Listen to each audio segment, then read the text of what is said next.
The Grayson Legacy, written by Boris Bacic and narrated by Danny Marie.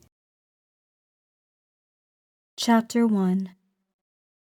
The car violently bounced up and down the shitty excuse of a dirt road. The rows of thin trees on each side hung above, encroaching on the road, and effectively shrouded the forest in a more prevalent darkness than should have been present. Between driving at night and constantly swerving left and right on an unmarked road in the middle of the mountain, Alex had to drive much slower than he usually would. The full beams illuminated the path ahead clearly, but helped in no way since all that was visible was more trees, thickly hanging on the sides of the road, practically forcing Alex to drive in the only direction they steered him. Blaire seemed to be apprehensive about the ride too. She sat silently in the passenger seat, curiously peeking in various directions out the window from time to time, trying to catch a glimpse of where the road led before the turn. A finger was on her chin, tapping rhythmically under her slightly open mouth, as if pondering what to do next. Alex couldn't see Blaire's face clearly in the dark, but he knew her well enough to understand her every facial expression. Whenever her mouth was agape slightly, she was either contemplating something or worried. "You doing okay, Blaire?" he asked, casting a glance in her direction. He slowed down even more to a meager 20 miles as he looked at her. Looking away from the road even for a second when speeding in this area could end up with the car careening into the trees. That itself wouldn't be such an issue, however. The road oftentimes had ditches and downhill ravines, which, although not deadly, could get their car stuck. If that happened, they could forget about any towing services. There was no way a towing vehicle would be able to get all the way through to here. "Yeah, I'm good," Blaire perkily said, her eyebrows raised as she nodded. "Just trying to focus in case there's a landmark we may potentially miss." "How long do you think it's going to be until we reach the place?" he asked. "Shouldn't be long now," Blaire dryly replied. Alex nodded. They kept quiet for a while, the cacophony of the car engine and the tires desperately trying to create friction on the miserly dirt road being the only sound that permeated the air. Alex blinked, feeling his eyelids' weight significantly increase since an hour ago when they left off. He glanced at the clock on the car radio. The orange numbers, 04, glowed brightly in the darkness of the vehicle. They still had a long night ahead of them. He was sure he would sober up as soon as they reached their destination. "Slow down, I think we're almost there," Blaire said, her timbre laced with caution. Alex indulged her, de-accelerating the car down to 15 miles. When Blaire first told him that they had only 40 miles to their destination, he figured it wouldn't take more than an hour or so to reach it. That was before they turned right from the main mountain road and onto an unofficial, rarely used one. "So how did you even find out about this road?" he asked Blaire, glancing at her momentarily before averting his gaze back to the road. His car slightly inched closer to the trees on the right side, and he immediately jerked left, gripping the steering wheel with both hands. He hoped that Blaire hadn't noticed his recklessness. Her lack of response to it confirmed that she hadn't, or if she had, she chose to ignore it. "The internet, there's a guy who posted about it," she said a moment later. "What?" "Yeah, there's a natural lake nearby that the people like visiting. But ever since old Mr. Grayson bought the entire area, the lake is off limits. So this one guy online made a guide on how to reach the lake by avoiding the main property," Blaire said in a matter-of-fact kind of tone, her eyes shifting toward the trees that buzzed past them. "But that's illegal, right?" Alex frowned. "It is, but Grayson has no guards around the lake. So, if you follow the steps the guy left in the guide online, you can climb a trail and safely reach the lake." I guess Grayson has no interest in the lake until he drains it and starts exploiting the resources. I can't believe someone can just buy a natural area like that. Alex shook his head. He had heard stories about Gary Grayson before, an old rich man who came to fortune with stock trading and cheap labor exploitation. He had multiple companies operating across the state, and all his employees were overworked and underpaid. Corrupted, he bribed a judge to release his son from custody for running over a girl due to a DUI. It made Alex boil with anger. Why should Grayson be able to avoid any kind of justice simply by having a lot of money and influence?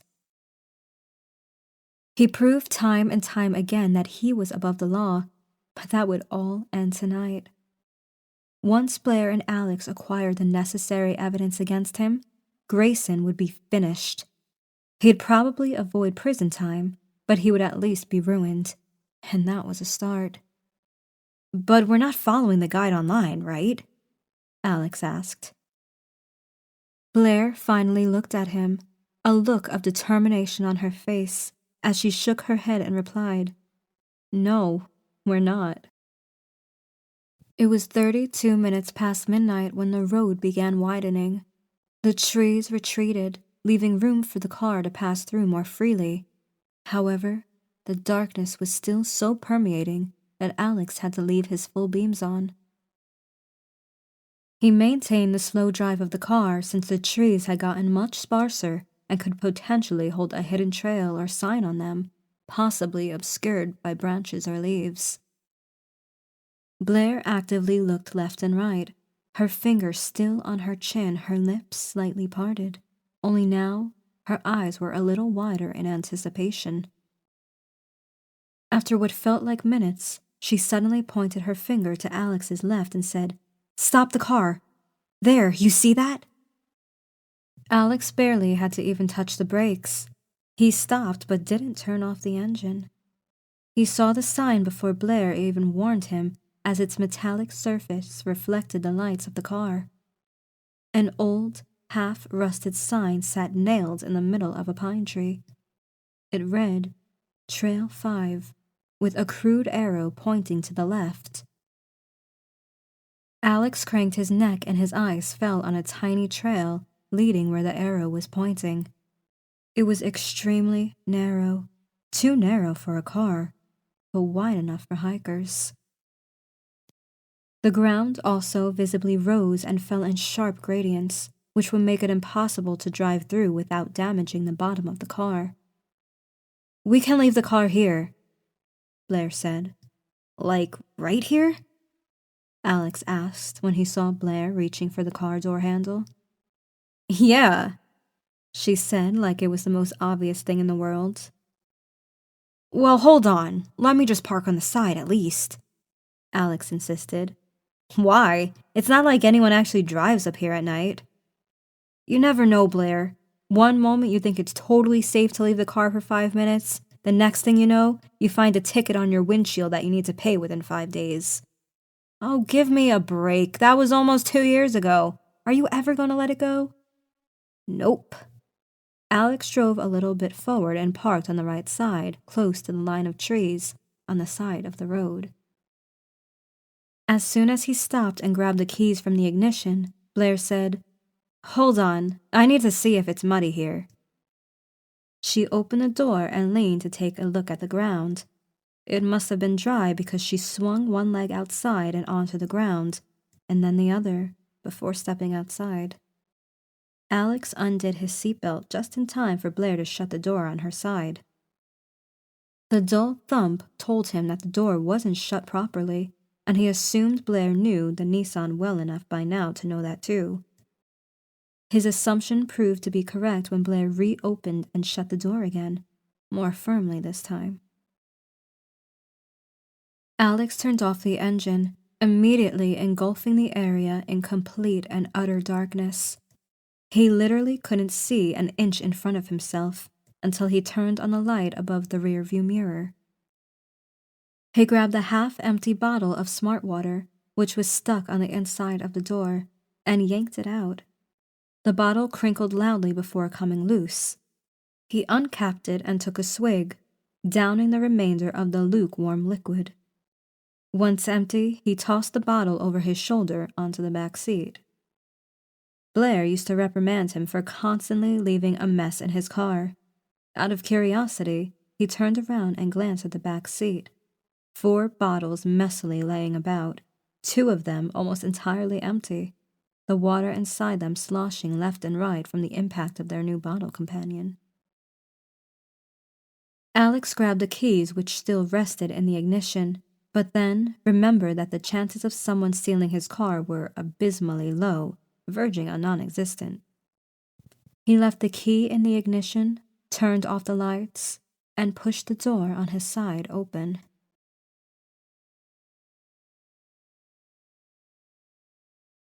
Chapter 2. As soon as he stepped outside on the dirt road, the chilly air enveloped him. It was mid-September and the weather had suddenly become colder just a few days ago. He had been wearing t-shirts up until then, but tonight he brought a thin, black jacket. He didn't have an array of jackets he could choose from, but he figured that he would probably need something to blend in with the environment. The downside of the jacket, however, was the fact that it produced a lot of shuffling noise, so he figured he would probably need to leave it before entering the estate. Blaire was standing outside having a smoke. He didn't even see her at first until the ember of her cigarette lit up as she inhaled. His eyes began adjusting to the dark, and he could see much more clearly now that he was outside of the car. Blaire's beige coat clung tightly to her, accentuating her bodily features, specifically her butt, which seemed as plump as a peach no matter what she wore, somewhat contrasting her thin, Victoria's Secret model-like legs. She blew out a wisp of smoke which twirled in the cold night air before dispersing upward. Alex shut the car door, suddenly aware of the chittering of the crickets all around him. It was a tranquil sound, a sound that indicated the stillness of the night. Blaire withdrew another whiff and dropped the cigarette butt on the ground. As she exhaled the smoke, she stepped on the butt and reached into the purse hanging from her shoulder. "Here, use this," she said as she rummaged through the things inside. Alex curiously approached, but he didn't bother looking into the purse. There was no way he could navigate her purse even in broad daylight.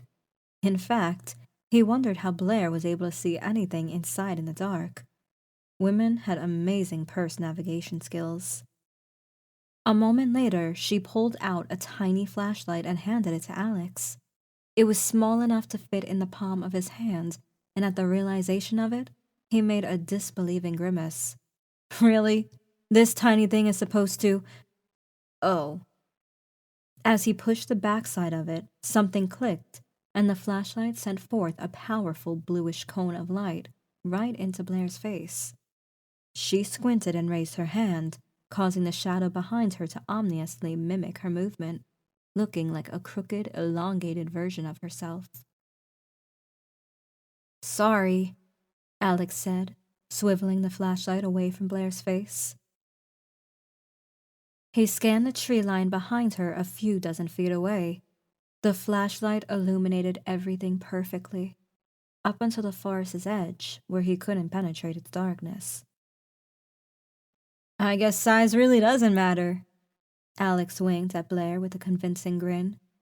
She rolled her eyes and dug into her purse. Moments later, she brought out her own flashlight of the same model, flicked it on, and turned to face the direction where Alex was pointing the beam. "Come on, let's go," she said. Not waiting for Alex's response, she broke into a stride down the path and toward the trees. "Wait, you know where to go?" Alex asked. She spun around to look at him before saying, "Yeah, the guy online posted pictures along the way. It looks a little different at night, but I'm sure we'll manage." "Wait, what if we get lost? These woods aren't that harmless." The thought of running into a bear crossed Alex's mind, but he quickly dismissed it. As far as he was aware, there were no bears in the region, only foxes, rabbits, and other such harmless animals. Still, though, getting lost in these woods would be no joke. Even though there were tons of trails around, they were deep inside the mountain's woods, with no way of orienting themselves. There had been a group of friends who got into trouble during the nightly marathon last year that way. They had fallen behind the other marathon runners and had been caught in a bad storm.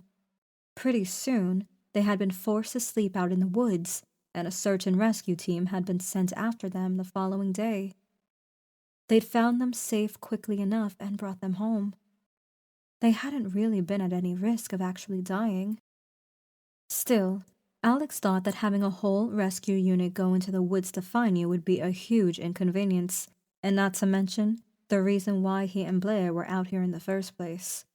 They'd get rescued and then arrested right after that. Before Alex's imaginative mind could overthink things further, Blaire interrupted him and said, "Relax, we're pretty close to the mansion now. Come on, over here."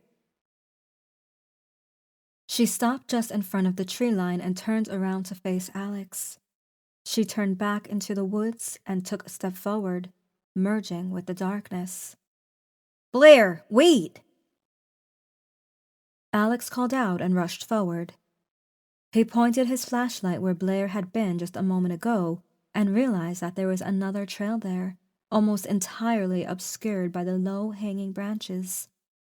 The trail would be impossible to see if standing even a dozen feet away from it, so whoever had made it must have done so in secrecy. "Come on, Alex!" Blaire called out from the front, her voice echoing. The beam of her flashlight pierced the trees. It bobbed up and down and swept in one direction. Alex pointed his own flashlight at the ground and followed the trail, careful where to step. The terrain was unpredictably uneven. Various rocks and roots stuck out from the ground, just begging to snatch an unsuspecting hiker's foot and twist their ankle. Alex had had bad experiences messing up his ankles in the past, on even more minor things than the roots in the woods at night, so he made sure to be extra careful here. One time, he twisted his ankle so badly that it had been swollen for 5 whole days. He couldn't step on the foot during that time, and later developed a fear of jogging on trails as inhospitable as this one. He looked up from the ground. Blaire's flashlight beam was further away than it had been a moment ago. He began jogging to catch up with her, still prudent about where he stepped. "Blaire, hold up!" he called out. In response, Blaire's flashlight turned in his direction, momentarily blinding him. She waited for him to catch up, before turning to face the trail again. Alex had to walk behind her, since the trail had tapered until it was impossible to walk side by side. He wanted to take point, but Blaire seemed to be handling herself well enough. She wouldn't appreciate him stepping in to play a macho man anyway, so he opted to follow her in silence. The trail climbed up steeply, which significantly slowed down their progress. Luckily, the climb lasted only for around 100 yards or so before the ground flatlined again. Alex was already somewhat winded by then, panting and wiping the sweat off his brow. Streams of his breath left his mouth and dispersed in the air with each exhale. Blaire, on the other hand, seemed more composed than him. Her chest heaved up and down when she turned to face him, but had more controlled breathing. "You good?" she asked. "Yeah, I'm good. How long until we get there?" "Not too long. The guide said about 20 minutes to the lake, but I think it's going to be around 10 until we reach the Grayson estate." Alex almost bumped into Blaire when she suddenly slowed down. A fallen branch was blocking their path, and she had to step over it. "So how do we do this exactly?" Alex asked, following Blaire closely behind. "Simple. We sneak inside, find any evidence that can convict Gary Grayson, and we sneak out." "That sounds too easy. Grayson probably has guards on the estate." Alex replied as Blaire stepped over another fallen sapling that was in their way. He couldn't help but notice that the bottom of the branch was strained and torn, the bark broken, the bough almost snapped in half, as if it was deliberately broken to block the path. "Blaire, are you sure this path is safe?" he asked, feeling a small, barely noticeable sense of dread rising inside him. "Yeah, these branches were knocked down to dissuade people from going to the lake, but it's still not stopping them," Blaire said in her nonchalant tone. "Okay." Alex stepped over the branch and continued following her behind the curve on the left. "So, again, how do we do this exactly?" "Like I said, we sneak in, look for any evidence of him having contact with Emma Stilton, snap some photos, and get out." Alex instinctively placed his hand on the right pocket of his jeans and felt his heart leap into his throat. He stopped and said, "Shit, Blaire. Wait, I left my phone in the car." "Seriously?" She sounded irked. "Just forget it. I have mine and we only need one good photo." She turned around to face him, but continued walking backward before she turned to face the trail's direction again. "All right, fine," he mumbled. He scolded himself silently for being so forgetful. This happened on a normal basis. He'd put his phone in the open storage between the front seats and forget to take it out on his way to the garage. He hated nothing more than going up to his apartment on the 7th floor, putting his hand inside his pocket, realizing that the phone wasn't there, and then going all the way back down and going into the garage to retrieve it.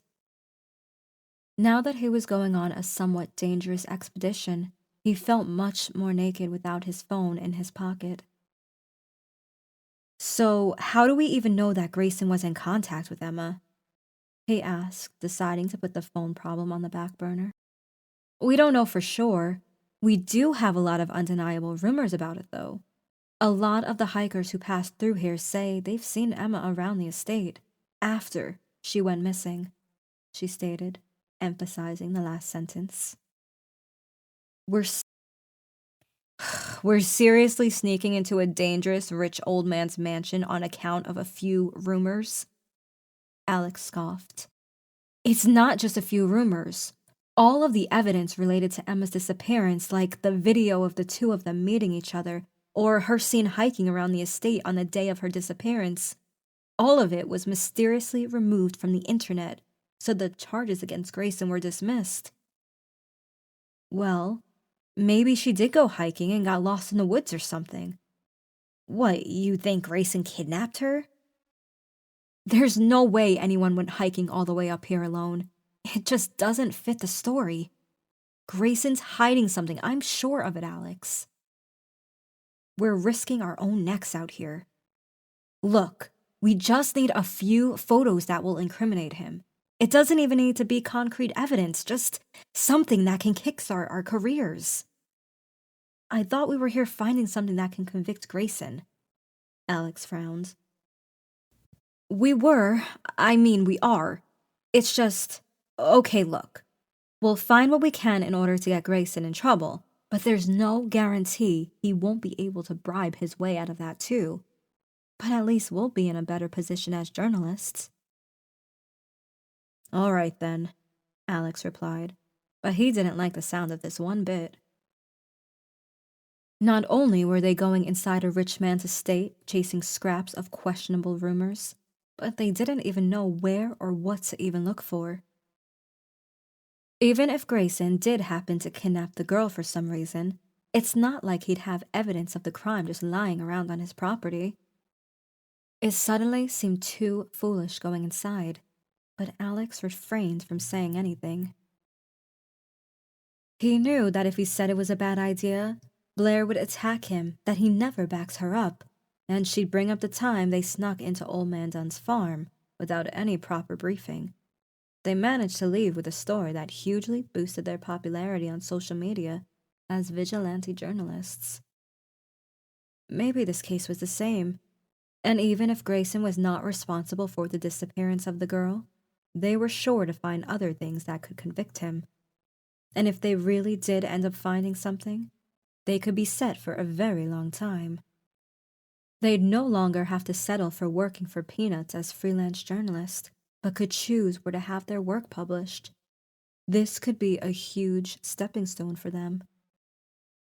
They walked in silence for a while before Blaire stopped again. Another fallen branch.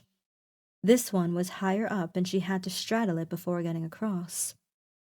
Alex was able to step over the branch without much trouble due to his height. The trail swerved left and climbed up and then again to the right. They then reached a small ravine, which separated the trail. Blaire shone her flashlight around, inspecting the area for another way through.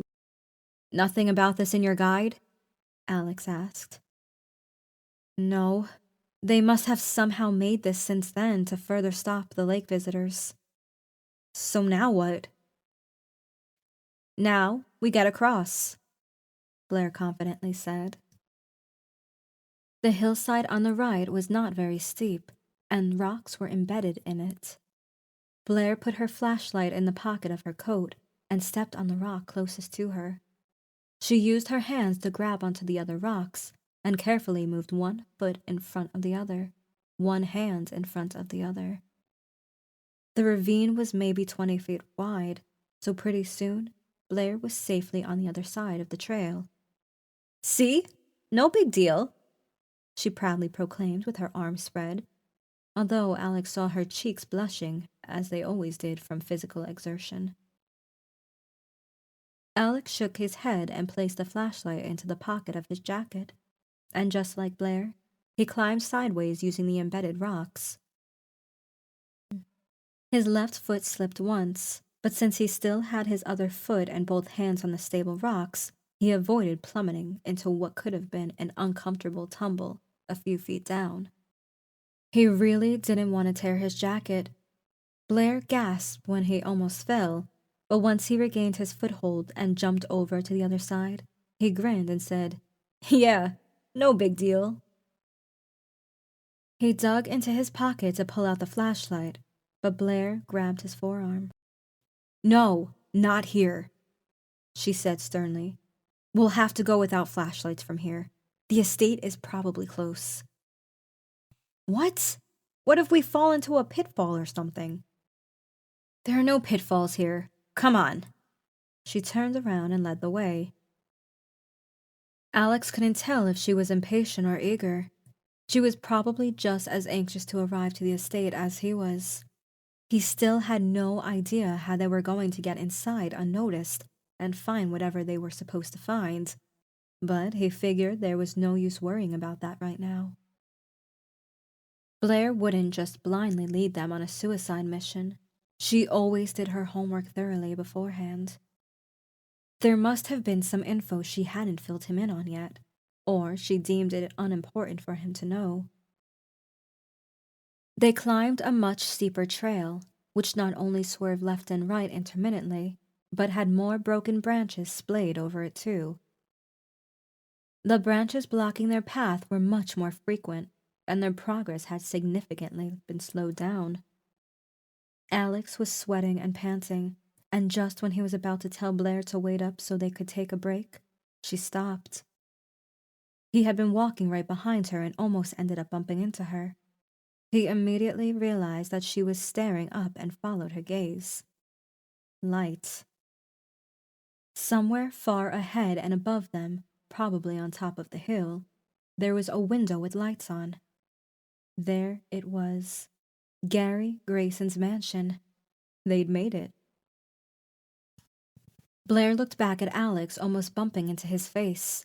She awkwardly took a step back and said, "This is as far as we follow the trail.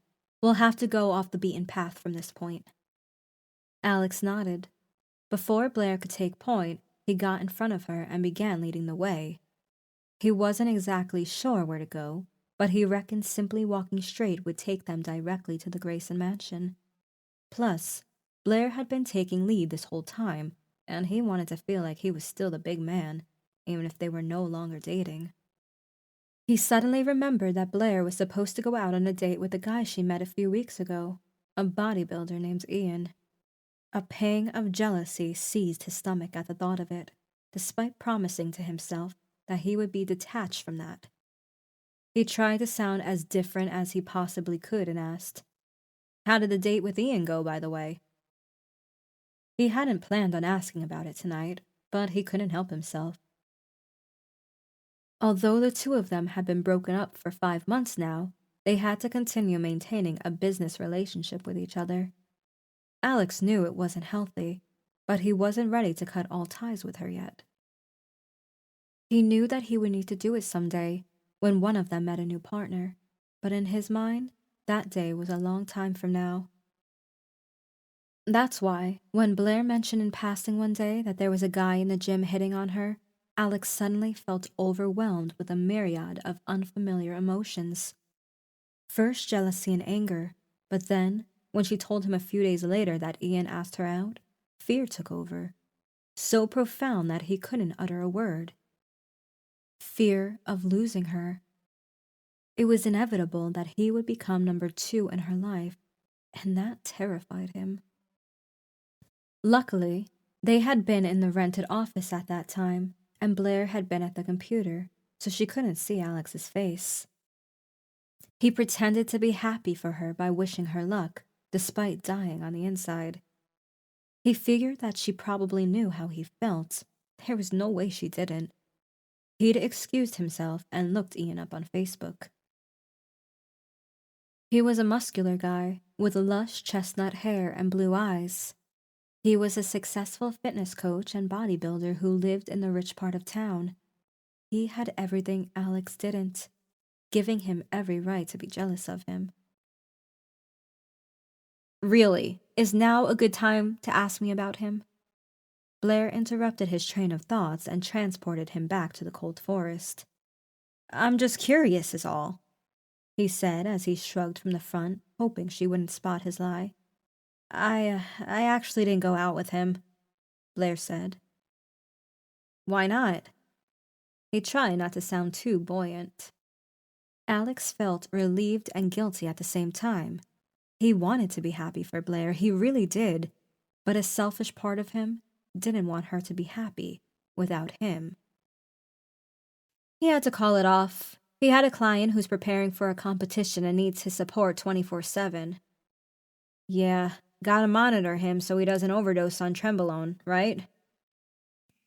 "Ian wouldn't give his client steroids. He doesn't even use steroids himself," Blaire retorted angrily. Alex chuckled jeeringly. "How do you know that? Did he tell you that he doesn't juice? Because that's bullshit." "He just works really hard, Alex. I've seen him working out." "That doesn't matter. He looks too ripped for a natty. I can tell you for sure that he's juicing, no doubt about it. I've worked and talked with bodybuilders in the past, and I know how to tell if someone's natural or not." Alex became aware of how his tone was becoming increasingly more violent, so he did his best to lower it. "Whatever, let's just drop it, okay?" Blaire bemusedly asked. "Fine." The light they'd seen in the distance a while ago now took up the shape of a vertical rectangle. Alex and Blaire reached the high grounds and broke out of the tree line. A tall stone wall stood in front of them. It reached at least 15 feet up with no way of scaling it. Beyond the wall was Gary Grayson's property, a towering mansion with a plethora of windows. Only one on the upper floor had light coming from it. "Well, looks like we made it," Blaire said, a little out of breath. "Cool. How do we get inside?" Alex asked, looking left and right. "Over here." Blaire gestured to the left. They followed the wall for a solid 2 minutes, the rustling of their shoes upon the grass and fallen leaves their only companion. Every branch they stepped on snapped too loudly and echoed, making Alex think that the guards may hear them and come to investigate. They reached the end of the wall when Blaire stopped in front of a cliff face.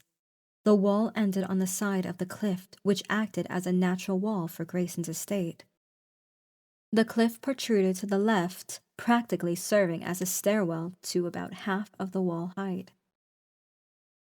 "This is how we get in," Blaire said, pointing a few feet to the left of the wall where a huge rock rested. She stepped on it and then got a good hold onto the cliff with her hands and feet. She climbed up on the steep rock until she'd reached the top and then wedged her fingers on the top of the stone wall. Using her feet to propel herself from the cliff, she managed to lift her body up to waist level above the wall. She stood like that for a moment, her palms on the wall holding her entire weight, while she turned her head left and right. Alex couldn't help but be amazed at her agility and strength. She must have gotten stronger since their breakup. Blaire threw one leg over the wall and straddled it before looking down at Alex. "Okay, it's clear. Come on," she said in a half whisper before throwing her other leg over the wall and dropping out of sight. Alex shook his head and looked for a good foothold on the cliff face. Following in Blaire's steps, he climbed up, careful about the wet, muddy spots that Blaire's sneakers left.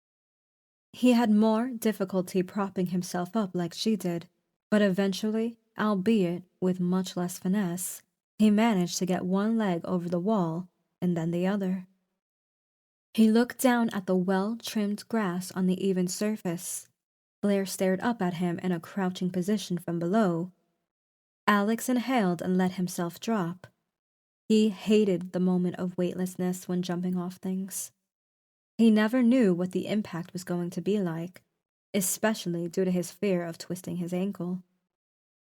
He allowed himself to fall on his ass before graciously standing up and orienting himself. Blaire got next to him and put a gentle hand on his shoulder, as if to silently ask him if he was okay. He first looked behind himself at the tall wall and the cliff next to it. The cliff on this side was entirely vertical, with no potential climbing foothold on this side. "Guess we're not going back that way," Alex said. "We'll worry about that later." Blaire shook her head. Alex nodded and looked around at the mesmerizing sight in front of him. They were crouching on a pristine, grassy field, in the middle of which was an ostentatious fountain. The fountain was off now and would probably remain so until late spring.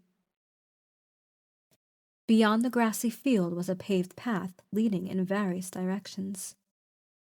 The direction which caught Alex's eye was the one leading towards the mansion. It swerved around the pavilion in front of the mansion before leading directly to the door. "All right, what now?" Alex asked. "Follow me," Blaire whispered.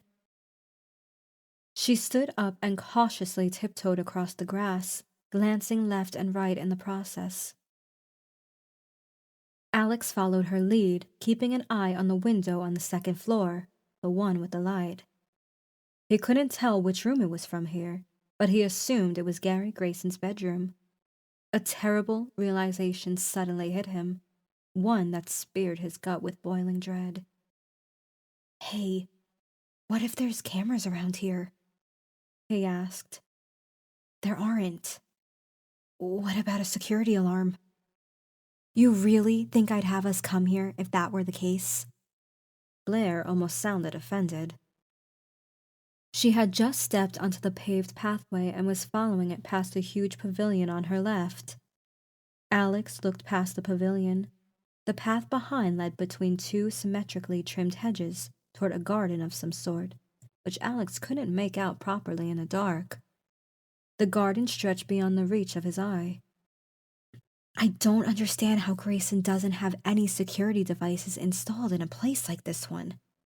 I bet he's targeted by a lot of people for robberies," he said, just as they had made their way in front of the double doors of the mansion entrance.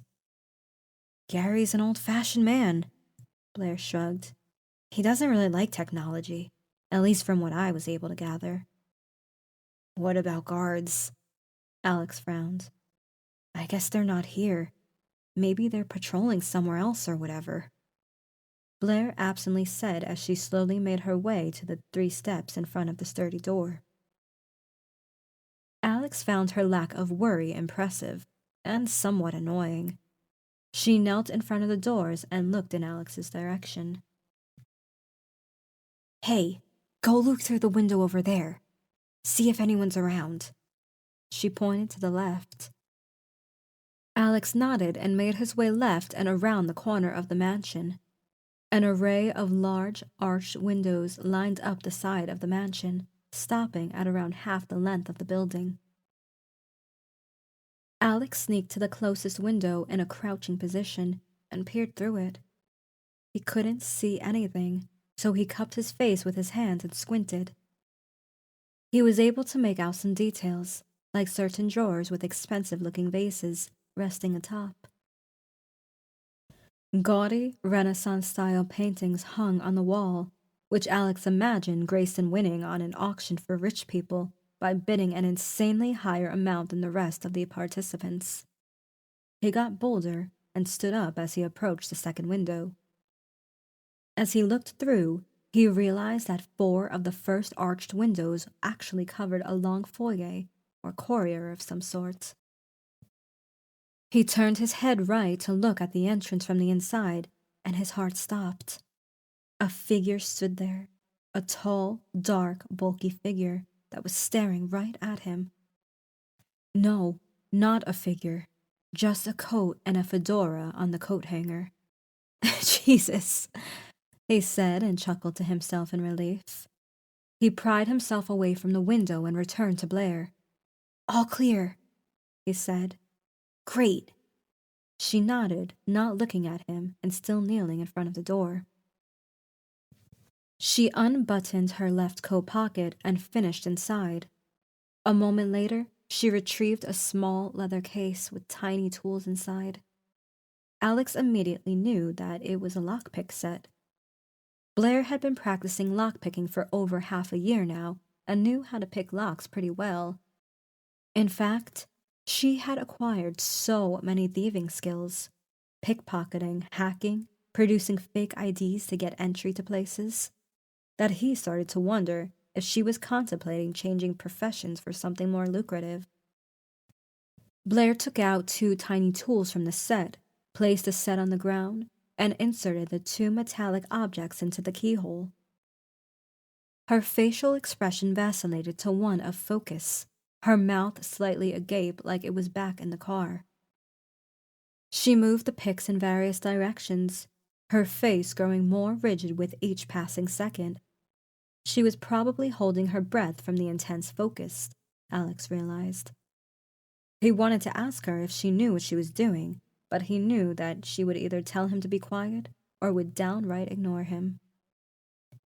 He glanced at his watch and realized it was almost 1 in the morning. He retreated down the steps and looked up at the lit window. Was Gary Grayson still awake in his bedroom at this hour? Or had he just forgotten to turn off the lights? The rest of the mansion was shrouded in darkness, and there was no reason for Gary to be awake right now. Plus, he was an old man. Old people went to bed at 9 or something like that. A loud click came from the entrance. "Got it!" Blaire triumphantly said as she pulled out the lockpicks. "What, that easy?" Alex asked. It couldn't have been more than 2 minutes of picking the lock. "It's an easy door to unlock," Blaire said, as if what she just accomplished was nothing. She grabbed the doorknob and pushed it open. The door creaked in response, but not loudly enough to alert the residents of the house. Hopefully. Blaire's head turned in Alex's direction and then jutted toward the entrance. "Come on, let's go," she said as she stepped into the dark corridor. Chapter 3. "Close the door," Blaire said when she looked behind herself to see Alex entering. Worry draped his face. His eyes darted in various directions around the room, perhaps making sure that there were no cameras around.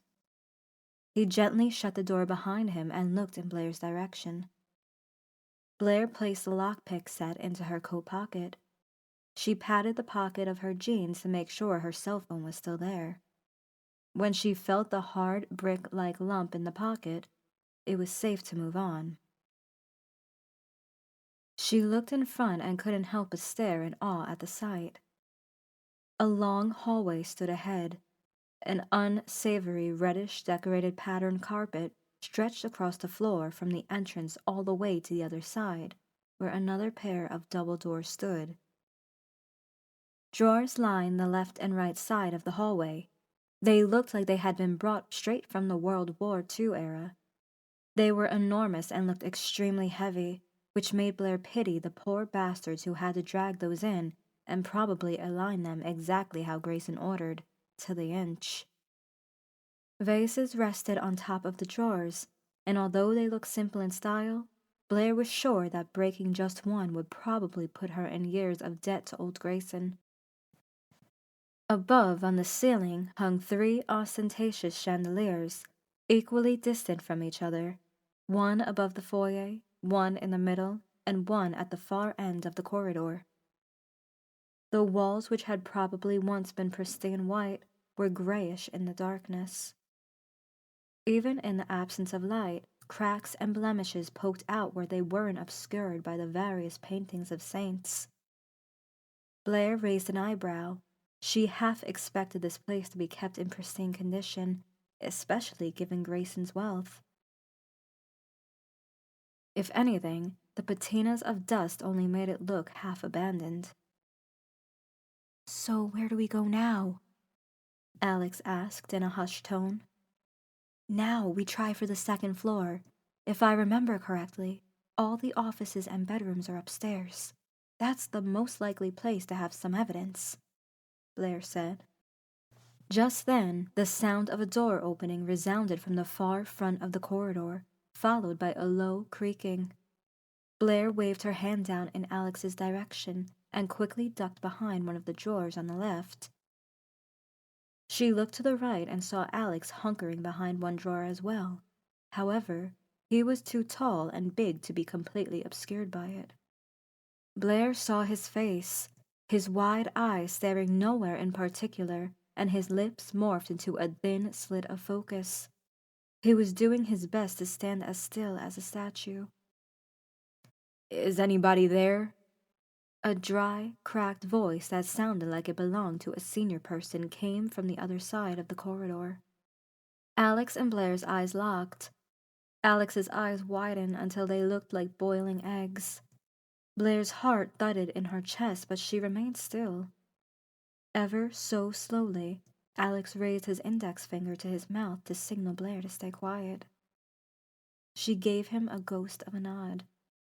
Her lips parted and an audible quivering breath escaped her mouth. In that moment, it sounded extremely loud to her. The creak of the door ripped through the air. Alex peeked above the drawer and Blaire got courageous enough to do so as well.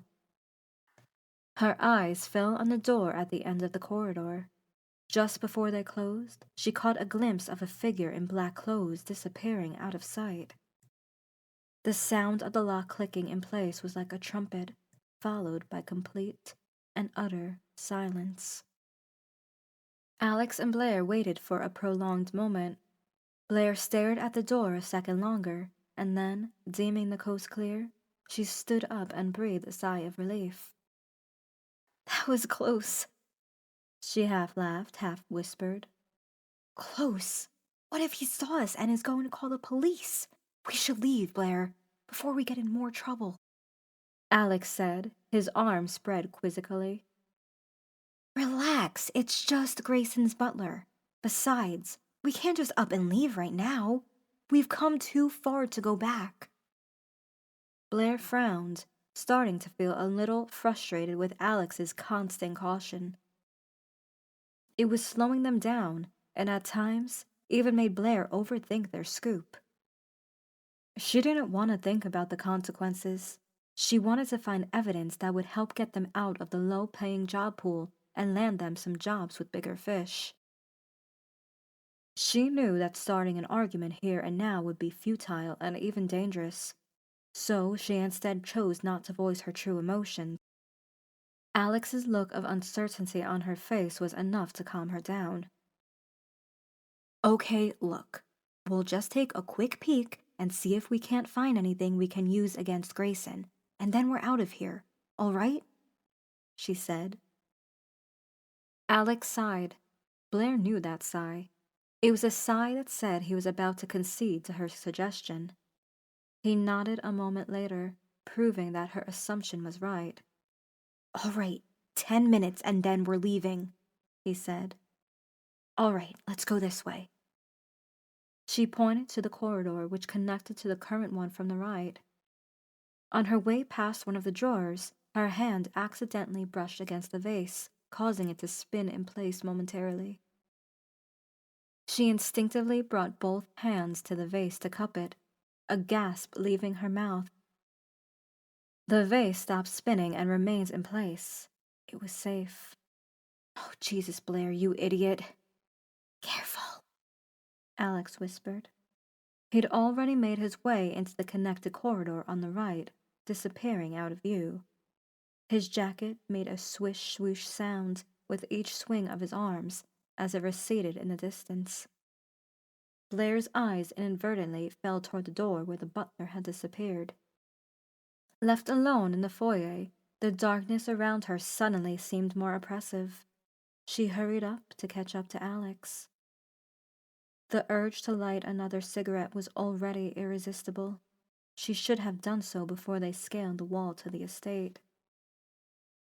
The corridor in the front of them was significantly darker, since no moonlight reached there. No drawers stood here, only one glass armoire between two doors and the grotesque carpet splayed out forward, as well as doors on the left and right side. All of the doors looked identical. They were sturdy, rectangular wooden doors. Blaire had studied the Grayson estate before they got here, and she knew where each door led, in theory at least. Gary Grayson reserved the first floor for extravagant libraries, art rooms, guest rooms, etc. Blaire wished that she had more time to visit the library. She had only seen it in pictures when a newspaper published an article about Grayson's book collection. The library was gigantic, stretching onto 2 floors. Thousands of books lined up the shelves on the walls, and in the middle was a spiral staircase leading to the upper floor catwalk. She remembered reading Grayson's final quote in the article years ago. I always keep my library locked. Of all the expensive antiques I acquired, it is my most valued asset. Maybe that's where he kept something important hidden. If everything else failed, they would need to break into the library. Blaire stopped and looked left toward one of the doors. Alex had continued walking forward, unaware that Blaire's attention was snagged by the door. It was the one leading to the library. On a whim, her fingers closed around the knob and twisted it. Locked. She sighed in disappointment. She turned to see Alex staring at her from the front in silence. It was a look that silently urged her to hurry up. As they went forward past a few other doors, a stairwell came into view on the left. The carpet swerved to the left and climbed the steps, scrupulously sticking to each one as if it were glued to the marble. Blaire couldn't help but ponder 2 things. 1, did the cleaners or the butler need to adjust the carpet daily if it got wrinkled or out of place on the steps? And 2, how much hassle was it for the hired people to measure, cut, and roll in the carpet when the mansion was first being built? You know the way, right? Alex whispered. Blaire nodded. Her eyes flicked toward the top of the stairs. She couldn't see past the impregnable darkness. She reached into the pocket of her coat and pulled out the flashlight. She pointed it at the top and turned it on. Bright light washed over the staircase. You sure we can use them here? Alex asked. Yeah, don't worry. Blaire nodded. She began up the stairs, slowly taking each step. After 2 steps or so, She realized that the carpet was doing an incredible job of muffling the noise of her footsteps, so she broke into a more confident ascension. The stairwell U-turned at the top and led up a dozen more steps before finally reaching the second floor. Blaire lowered her flashlight and turned it off. Darkness instantly engulfed her. She wasn't 100% sure if anyone was going to be up here, so she decided it would be best to scope out the first floor. When she climbed the final step, she peeked right and then left. It was significantly less dark here than it had been at the stairwell. The meager light which gleamed onto the hideous carpet on Blaire's left was coming in through the windows. The corridor here forked in 3 directions, and she had to take a moment to orient herself. She tried to remember what the map that Kayla had drawn for her looked like. Kayla was a cleaner who used to work occasionally at the Grayson estate, until she was sexually harassed once by the old man. Blaire had found her on Facebook when she left a comment on a post related to working as a cleaner at the estate, where she had badmouthed the old man and his entire place. Blaire had contacted her, and Kayla agreed to meet up with her and draw her a map from memory. Blaire never told her about her true intentions. Now that she was on the second floor, she closed her eyes and imagined the map in her mind. She remembered that going either straight or left would lead them to a circle and practically back in front of the stairwell. However, there were rooms that they could explore along the way: bedroom, office, bathroom. They could start there since it had the highest chance of containing some dirt on Grayson, and then from there, check out the rest of the second floor. "This way, Alex," she whispered as she tiptoed down the left side of the corridor. Once she made sure no one was in the adjacent corridor, she walked up to the arched window on her left and looked through. It was difficult to see anything, but when she squinted, trees and bushes came into view, and the wall outside separating the estate from the rest of the mountain. The wall looked so small from here, barely an obstacle, but she knew that it was just an optical illusion, and that clambering over it without anything for assistance would be impossible. She suddenly remembered that a guard might be patrolling outside, and if that were the case, he would have an easier time spotting her in the window than she would seeing him out there. She moved away from the window. The corridor here was much messier. The wallpapers decorated with unsavory flowers had started peeling off and were in some spots hanging woefully like withered flowers. Horrible, horrible design taste. A barely perceptible creaking noise intermittently came from somewhere in the mansion, reverberating throughout the entire place. Piles of books were messily scattered and left to their own oblivion near the windows. Layers of dust covering them, their papers long since turned tattered, visible even in the permeating dark draping the corridor. Blaire frowned. Why would anybody treat books this way? Did Grayson have so many books that he couldn't fit them in his library anymore? He could have just donated them. She then remembered that it was Gary Grayson she was talking about, and the thought of him donating anything sounded as absurd as time travel. Blaire knew that the bedroom on the side of the floor was not the one Grayson used, but rather the one that had belonged to his son back when he'd lived with them. That was at least what Kayla had told her when she drew up the map.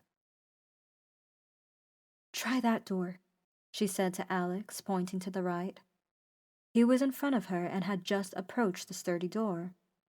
Alex grabbed the doorknob and forcibly pushed it open. It creaked a little louder than it should have, causing Blaire to cringe. "Sorry," he said. He was sort of an oaf when it came to physical finesse, and Blaire was already used to it. Back when they lived together, it was a normal occurrence to have him break a plate, a glass, knock food over, etc. She used to find it cute, but now that they were no longer together, She was indifferent about it. Here, where they were trespassing and risked getting caught, however, she found it nothing short of annoying. "It's just the bathroom," Alex said, leaning inside. A moment later, he pulled back and closed the door, gently this time.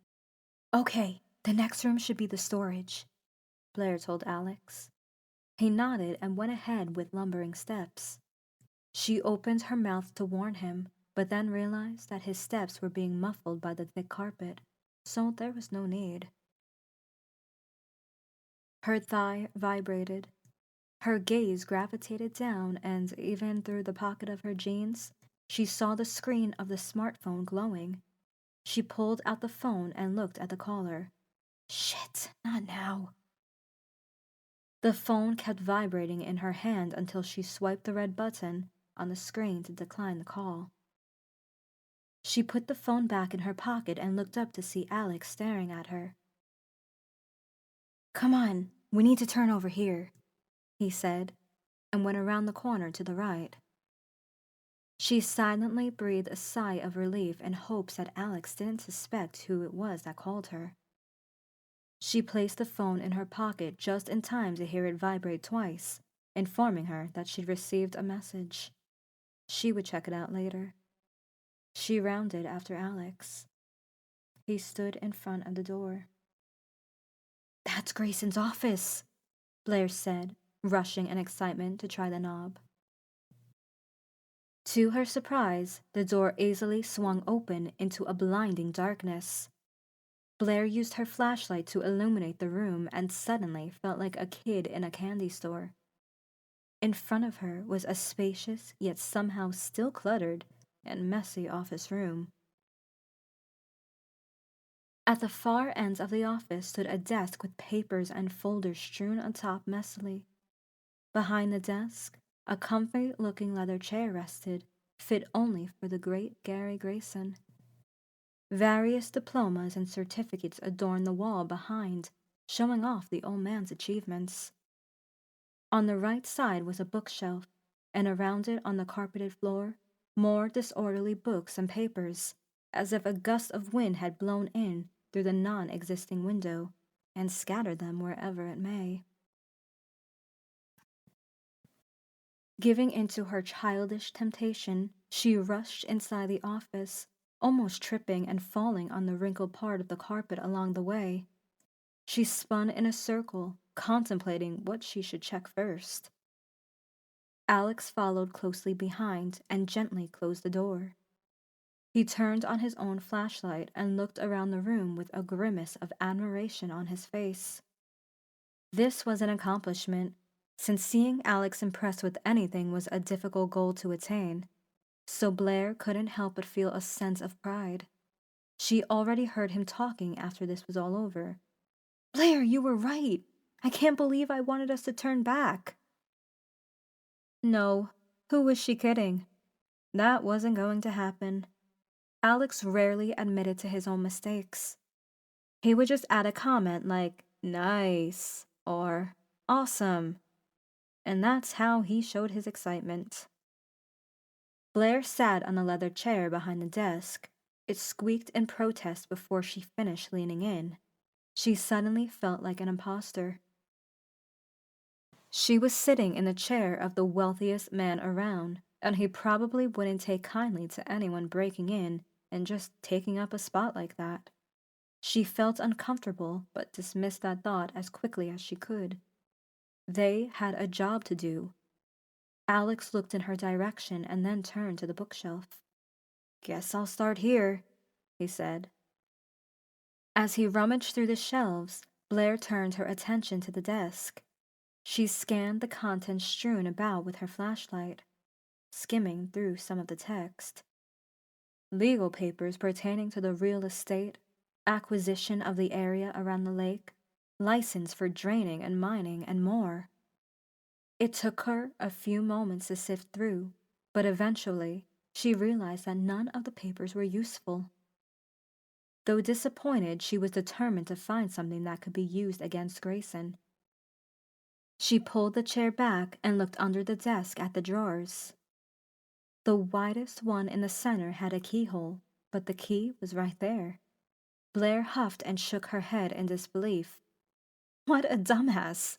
He left the key inside the drawer, she said as she turned the key. Wait! Alex raised one finger and looked at her. He was staring through her with a frowned focus. Do you hear that? He asked.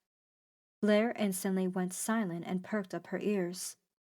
At first there was nothing but silence, but then she heard it. A muffled coughing somewhere in the distance. It was followed by silence. Before another cough ensued, this time closer. Turn off your flashlight, Alex waved down. Blaire immediately clicked the back of the flashlight, engulfing the entire room in utter darkness. She couldn't see or hear anything. She shifted slightly and the leather chair squeaked again. She went stock still. She couldn't see him, but she was sure Alex was shooting daggers at her right now. They remained in silence, waiting.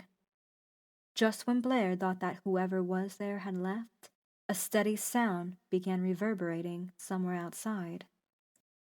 Muffled footsteps. Someone was walking on the carpet outside, but Blaire couldn't tell if they were moving away or getting closer. She got her answer in a matter of seconds when a faint, whitish light appeared under the door of the office. The footsteps got louder and louder, coinciding with the light under the door growing brighter. When the footsteps stopped and the shadow of the 2 feet appeared right under the door, partially obscuring the source of light. Blaire raised her hands and clasped it over her mouth to stop her breath from alerting whoever was on the other side. Don't come in here, don't come in here, don't come in here. If the person opened the door, it would be all over. What would Blaire and Alex do then? They couldn't just calmly wait for the police to arrest them. No, running would be their only option, but the scoop would be a failure. The shadow sinked from the left to the right, disappearing from under the door. The footsteps simultaneously resumed, but grew fainter with each step, just as the light slowly faded, until there was nothing but darkness left. They were safe. Blaire separated the hand from her mouth, just then realizing how much it was trembling. Her mouth formed the letter O as she exhaled like a pregnant woman going through labor. Alex whispered something, the words so blended together that it took Blaire a moment to register the sentence as, I think we're clear. Blaire's heart was pounding, her ears burning. She hadn't even realized how firmly she was clutching the tiny flashlight in her clammy palm. The realization that they could have been caught just then hit her, piercing her gut with fear. She knew it had been the effect of adrenaline keeping her from panicking while the person stood outside the door. She remembered when she interviewed a Marine, Lieutenant Hinman, who had served a tour in Iraq once, and how he told her that he had never been afraid during combat. She found it unbelievable, being shot at with RPGs and live ammo, and not even being afraid, until he'd explained to her about adrenaline. He'd said that whenever the adrenaline would kick in, a fight or flight response would trigger. It wasn't until a minute or so after the shootout would be over that he would start to feel afraid and realize that he could have gotten killed. That remained with Blaire ever since the interview. Whenever she was in a situation similar to this one, where she often had close calls, like at Dunn's farm, Randall's hotel, and even in North Korea, when she and Alex were just tourists but used phones to take various pictures despite the warnings of the soldiers. She'd remember Lieutenant Hinman's explanation of adrenaline. Footsteps thudded across the room, and then a mechanical sound came that Blaire recognized as the door knob twisting. Alex had opened the door, letting in a weak glimmer of moonlight, and peeked outside. He's gone. I think we're clear, he whispered before closing the door again. Blaire flicked the flashlight back on and relaxed in the leather chair. ignoring the squeaking. Both the adrenaline and the fear were beginning to subside just as Alex returned to the shelf. He rummaged through the books, pulling out each one, leafing through all the pages like a deck of cards, and neatly returning them to their original position on the shelf. Despite him being clumsy, Blaire at least didn't need to worry about his attention to detail. She knew that he would comb through every nook and cranny. He thought he could contain some viable evidence, and would place everything back in a way that they couldn't be incriminated. Blaire returned to the locked drawer and scanned the contents inside. A few scattered pens and some half-crumpled papers. She scrutinized the papers but found nothing of interest. Come on, Gary, give me something. She tried the 2 other drawers. Nothing but more papers. She tried the 2 big drawers on either side of the desk. More papers. Some small empty boxes, old calculators, and a screwdriver. She expected someone like Grayson not only to have a more luxurious office for himself, but to also have the staff keep it as tidy as it could possibly be. The sloppy office was nothing like she expected it to be.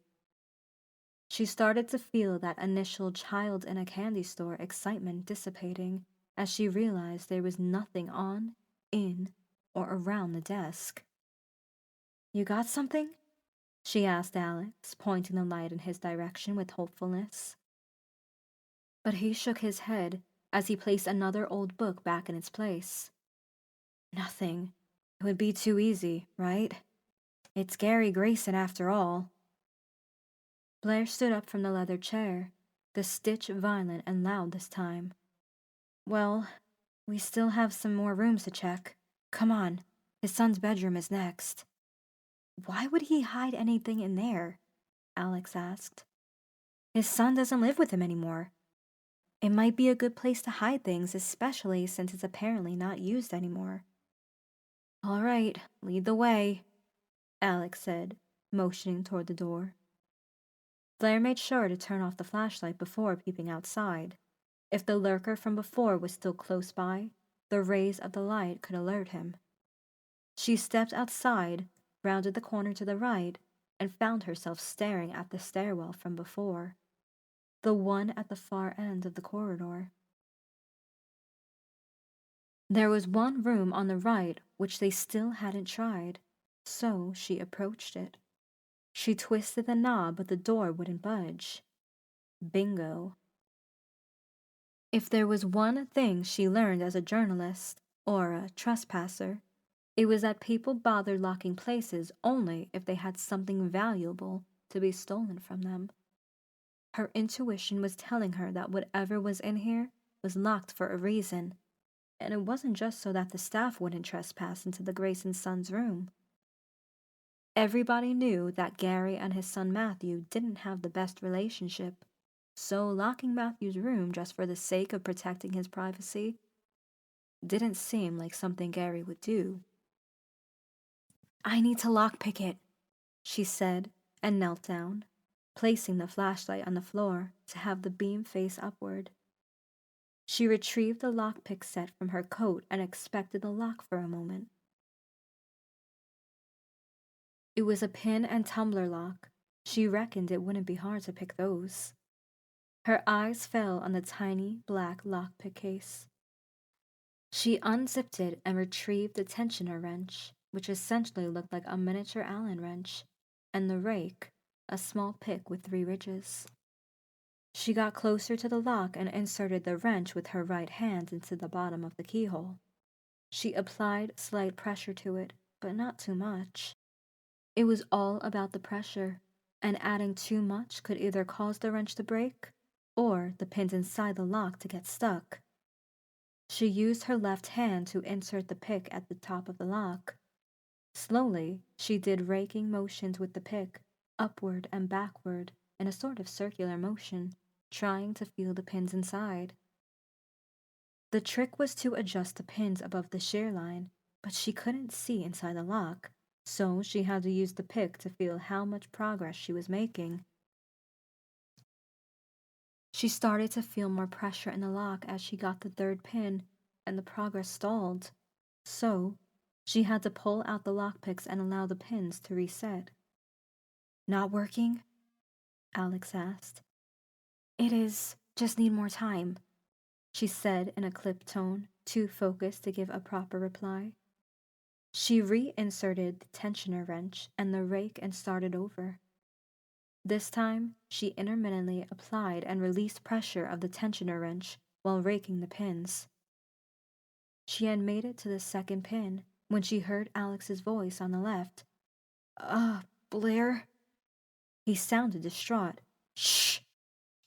Not now, she said, trying to focus on the lock. Someone's coming! That grabbed Blaire's attention. She looked to the left in his direction and saw him peeking around the corner. He turned back to her and said, I think it's the same guy from before. I see his light at the far end. Is he coming this way? Blaire asked, still holding the lockpick steadily. No, not yet. Okay, keep an eye out. She turned back to the lock and continued picking it. When she got to the third pin, she heard Alex's voice again. Oh shit, he's coming this way.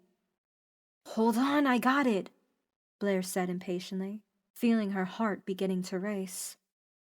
She focused only on the door and nothing more. She had to keep her hands steady. If they started trembling, she could forget about picking the lock. Lockpicking required patience and a leveled head. Brute force didn't work. Blaire, hurry up! Alex said, his voice laced with agitation. Blaire looked to the left and saw Alex with his back against the wall, his head turned away from her. The first faint gleam of whatever source of light the person at the stairs was carrying appeared around the corner. It was getting brighter by the second, illuminating more and more of the corridor. Blaire raked the fourth pin, trying to adjust the driver pins with the shear line. Alex got next to Blaire, his head turning toward the ever-growing light. He grabbed Blaire's flashlight off the ground and pointed it at the door. Blaire felt the pins align and slowly began rotating the tensioner wrench. Click. The sound was heavenly. Blaire immediately removed the wrench and the pick from the lock and pushed the door open. Inside! Hurry! She looked to the left long enough to see the scintillating light illuminating the corner of the corridor, revealing every garish detail that she didn't want to see. She jumped inside the open room without thinking. Alex followed closely behind, practically bumping into her and closing the door behind him. Blaire stood ramrod straight, entrenched in her spot. Alex crouching in front of the door, white-knuckling the flashlights in one hand and the doorknob in the other. The cones of the flashlights were pointed upward, but it was too late to turn them off now. All Blaire could hope for was not being spotted by the person outside. The same muffled sound of footsteps from before resounded once again, and the light batched the crack at the bottom of the door. A pair of feet appeared, but just as quickly as they came, they disappeared, along with any vestiges of light that the person carried, leaving the two trespassers in utter darkness. A very long moment of the two of them staring at each other in silence passed, before Blaire casually said, See? I told you I got it. Come on, give me my flashlight. Alex outstretched his hand and then recoiled and pulled back. His eyes widened in terror and they fell on Blaire. No, not on Blaire. On something behind her. Blaire shot around to see what he was looking at, and her heart jumped into her throat. Her eyes fixated on a pink canopy bed on the other end of the bedroom.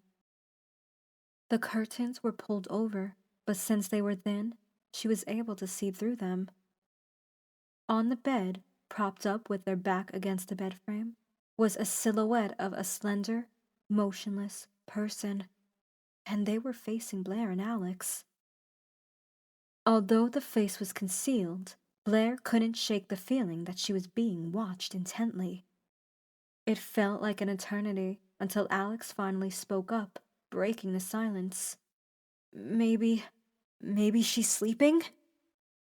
Blaire slightly turned her head to the right where Alex was, but kept her gaze trained on the figure. No, not sleeping, she said with a trembling voice as she shook her head. Her head is up. She's awake. The shoulders of the shadow were too tense, the neck and head stiffly turned in Blaire's direction. Alex took a step forward and raised one hand in a surrender sign, pointing the flashlight at the bed. Ma'am, we're not gonna hurt you. We're just here to pick something up and we'll be on our way, okay? But the person didn't budge. Alex took slow and deliberate steps toward her, to the left around the bed. The entire time, he kept the flashlight trained on the figure.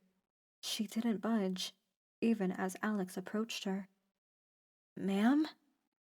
Alex asked again, his steps now significantly slower.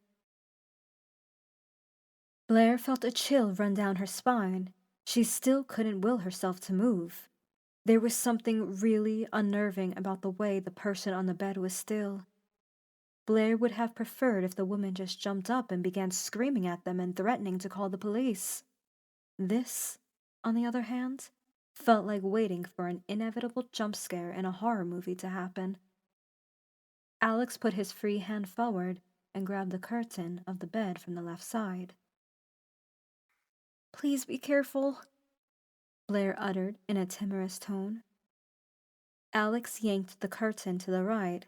It unfurled with a loud zipping sound, and then he quickly backed away, still pointing the flashlight at the person. The whole time, the person hadn't moved an inch, not even when Alex moved the curtains, not even a flinch. Alex's eyes darted up and down the bed for a moment. His shoulders visibly drooped, and that somewhat relaxed Blaire too. He turned to face Blaire. Come check it out, he said. The anticipation was killing her. Why couldn't he just tell her who it was? A dead body? A person in a coma? Old Grayson knocked out from his pills? She took small and timid steps toward Alex, until the person in bed came into clear view. A mannequin. A creepy-looking mannequin wearing a dress and a wig, propped up into a sitting position on the bed. Its face was surprisingly lifelike, despite the paleness. Its lips crimson red and full. Its cheeks ruddy. Jesus, what the fuck? Blaire swore, more out of relief than bafflement. She looked at Alex, who had a complacent smirk on his face. An involuntary chuckle escaped Blaire's mouth. Holy shit, that scared the hell out of me. She put her hand on her chest. My heartbeat is through the roof right now. Well, looks like Grayson has a weird fetish, Alex said, scanning the mannequin from head to toe. Yeah, this doesn't make sense, Blaire replied as she looked around the room. The room was, from what she could tell in the faint blue light emanating the torch, pink, and almost everything around was pink as well. You sure this is Matthew Grayson's room? Alex asked as he pointed at the mirror on the nearby table. Yeah, that's what Kayla had said, but maybe she made a mistake. Maybe this is his late wife's room. That suddenly made more sense. Gary loved his wife back when she was still alive, and he used every opportunity he could to boast about the starlet of the woman he was married to. She looked significantly younger than him, but only because she had undergone various plastic and correctional surgeries, including Botox injections, a chin lift, facelift, boob job, nose job, ass job, etc. It would make sense that Gary would want to protect his wife's personal things. Guilt swaddled Blaire at the realization that they were going through a dead person's belongings. She then reminded herself that she wasn't looking for dirt on Henrietta Grayson, but on her husband, Gary. Alex handed back her flashlight and said, "Let's check the place out."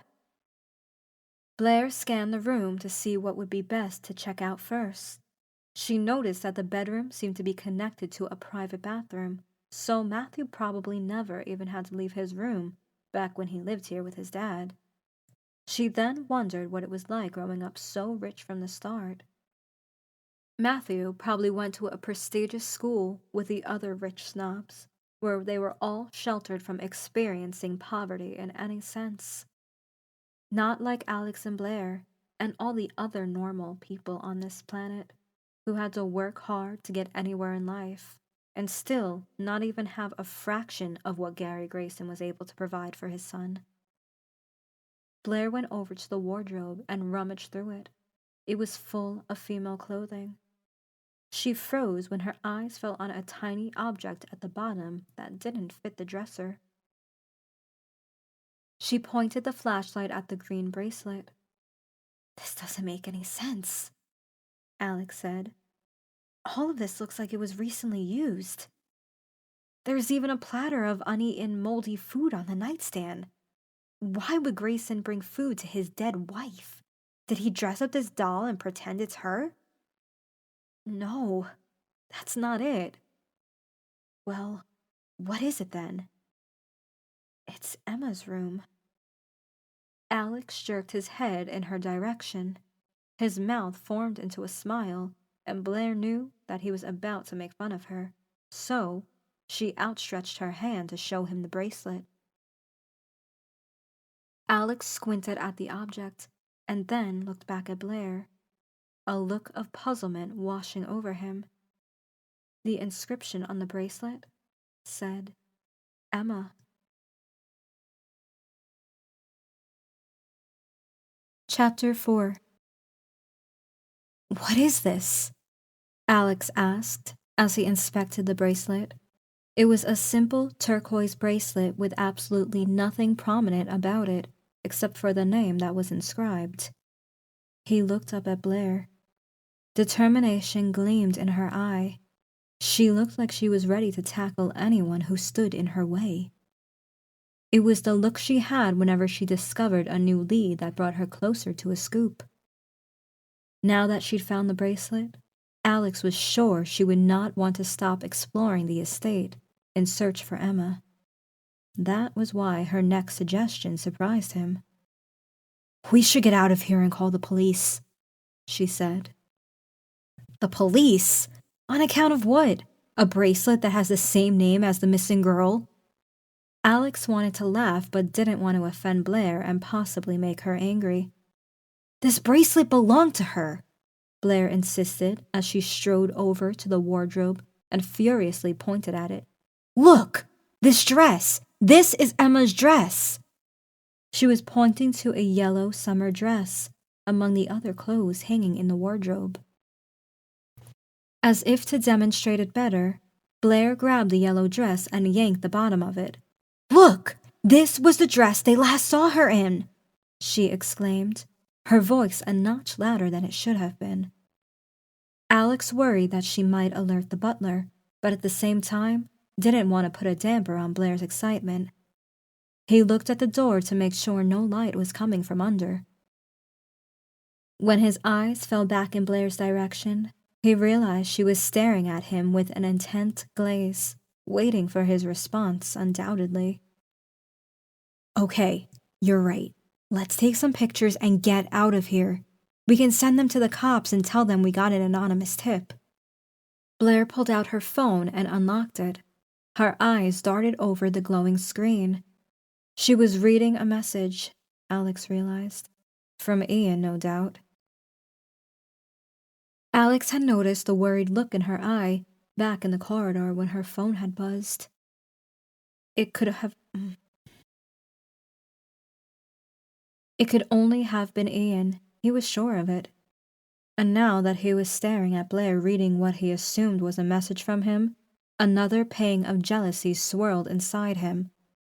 He looked away and continued pretending to inspect the room, to avoid getting caught staring and to get his mind off of it. A few moments later, Blaire's camera flashed in various parts of the room, snapping pictures of everything that could potentially be used for evidence. "So, Grayson said he never met Emma, right?" Alex asked.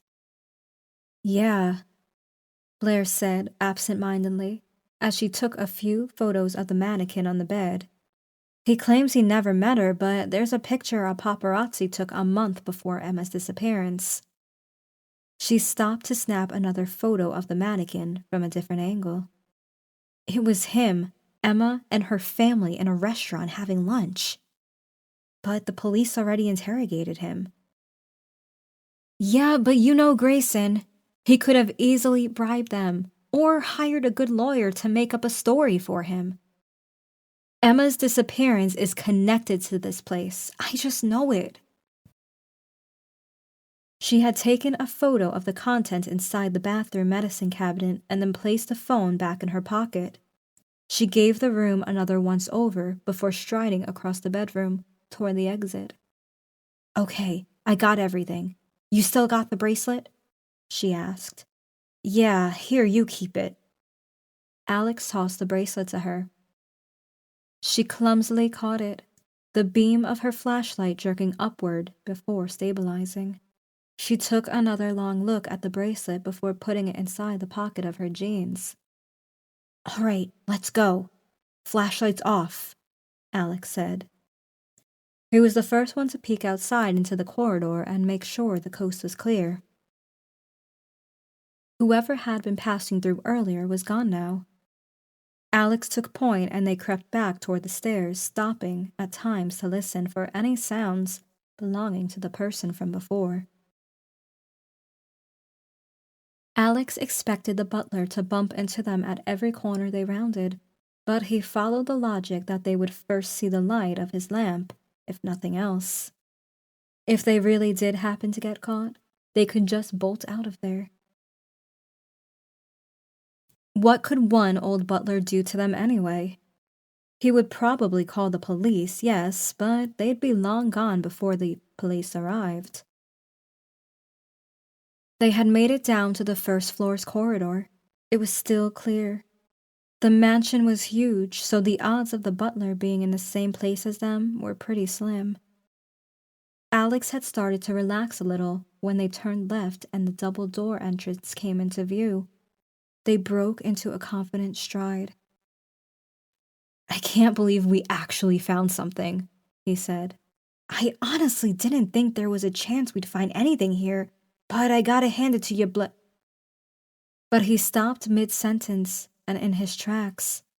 He was staring at the double doors leading outside. Heavy chains were wrapped tightly around the doorknobs and padlocked. "What?" Blaire asked, staring at the door with a look of awe. Alex approached and grabbed the padlock. On a whim, he tugged it. Who knew? It might come loose. It didn't. The padlock had a keyhole, so he gestured to Blaire with his head and asked, "Can you pick this lock?" Blaire bent down in front of it and squinted. She brought out her flashlight and turned it on, examining the padlock, the trademark mouth agape expression fixed on her face. "No way. This is a different lock. Shit! Damn it! The butler must have chained it shut. Okay, maybe we can..." Alex turned to face the windows. He wanted to suggest breaking the windows, but that wouldn't help them in any way. Decorative bars twisted in various directions along the glass, making the space for squeezing out too small, even for Blaire, let alone someone as big as Alex. "Fuck," he muttered under his breath. "Blaire, is there another way out?" He turned to face Blaire, who was now staring at the door in a trance. "Blaire!" he called out again. She shook her head vigorously before locking eyes with him. "No, there's no back entrance here. This is the only way." Alex grabbed the chains with both hands and yanked them hard. The door just barely moved out of place, before returning to its original position, the chains violently rattling. "Shit!" he cursed when he released the door, the links clinking before settling down. He then put his hands on his hips, staring at the door in futility, as if expecting the chain to magically release its grip and drop on the floor, leaving the exit wide open for them.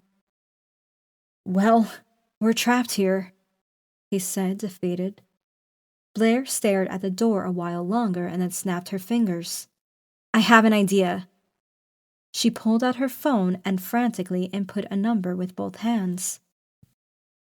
She pressed the call button and placed the phone to her ear, hunching over until she was staring at the floor, while Alex glanced at the door on the other side of the corridor, still clear. "Hello? Can you hear me?" Blaire asked in the phone, in a half-whisper. Alex immediately jerked his head back toward her, curious about what she planned on doing. For a moment, he thought that she may be calling Ian before she uttered the next sentence. "Please, I need your help," she said in a distraught tone. "I'm trapped in the Grayson estate. I'm locked on the second floor in the bedroom, past the stairs. Please, send someone." Alex's previous assumption that she'd called Ian made him feel stupid for even thinking that. That feeling was quickly replaced by anxiety.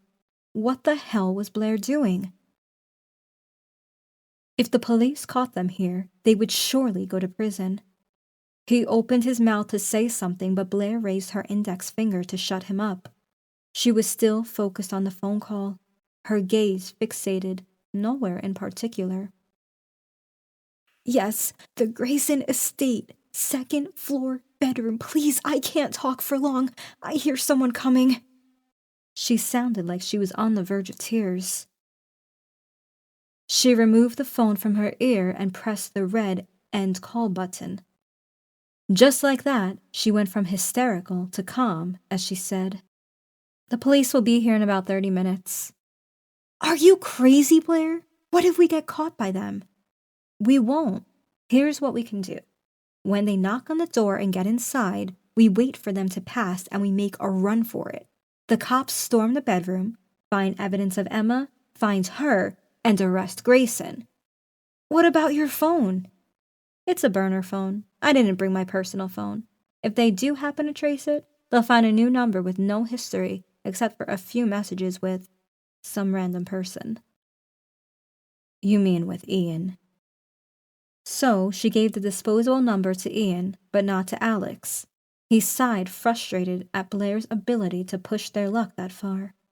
Still, her acting skills impressed him, and he was relieved that they had a plan B. "You're lucky I left my phone in the car," he said. "We need to find a place to hide close by until the cops arrive." "I know just the place."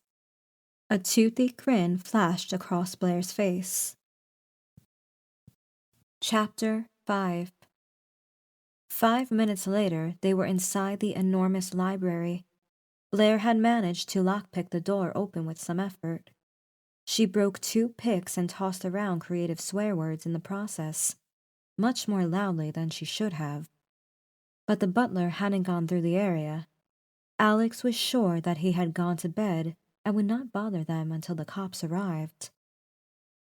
Once the door to the library was open, Blaire wasted no time rushing inside. Her face morphed into excitement as she spun in circles, mesmerized by the endless rows of books in front of her. "It's okay. Go on ahead. I'll keep watch." Alex smiled. The personal library of Gary Grayson would make any bookworm jealous.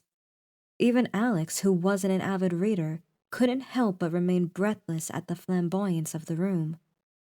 Wherever Alex turned, books surrounded him. Bookshelves lined every wall, plus there were 3 long aisles made from bookshelves. The bookshelves themselves reached up to the top of the second floor, with a spiral staircase in the center of the room, leading up to a catwalk where more shelves filled with books sat. Library ladders were attached to each side of the room, and they could be slid left and right to reach the books too high for the readers. Most of the books seemed to consist of classic literature. However, there were sections which contained purely financial nonfiction, as well as some books which Gary Grayson himself published. Standing in the room, Alex felt a nibble of envy toward Grayson. He was an old and greedy man, but no one could deny that he was also very successful. He had everything an average American citizen could ever dream of: a comically large house to live in, a wife who looked hotter than most of the girls half her age, and an amassed wealth which had him and his descendants set for the next dozen generations or so. This made Alex wonder if he would ever be able to achieve something like that in life. After careful consideration, he deducted that no, he would not. Gary Grayson was in a different, more lucrative line of work.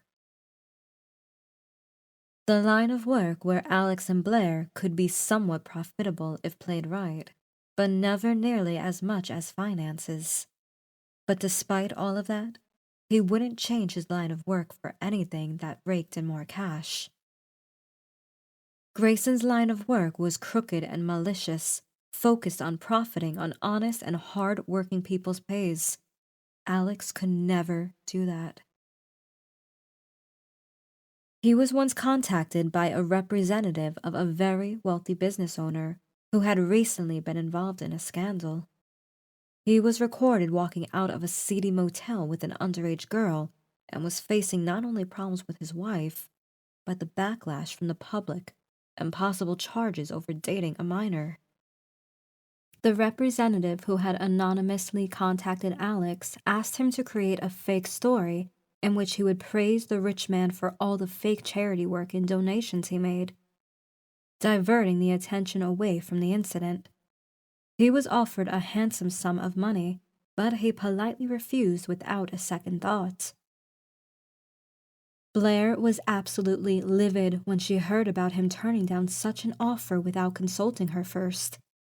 When he asked her if she would have accepted that, she didn't give him a straight answer. That was the first time he started to realize that their visions of their future may have diverged more than he'd initially suspected. Eventually, the two of them ended up making a story where they exposed the representative of the wealthy man contacting them and asking for a fake story to be made, along with some more dirt they could scrounge up on the wealthy businessman. The story blew up quickly, with a hashtag on social media calling for a boycott of the accused person's business. The business owner ended up resigning from his company, but managed to dodge the legal charges. Justice was partially served.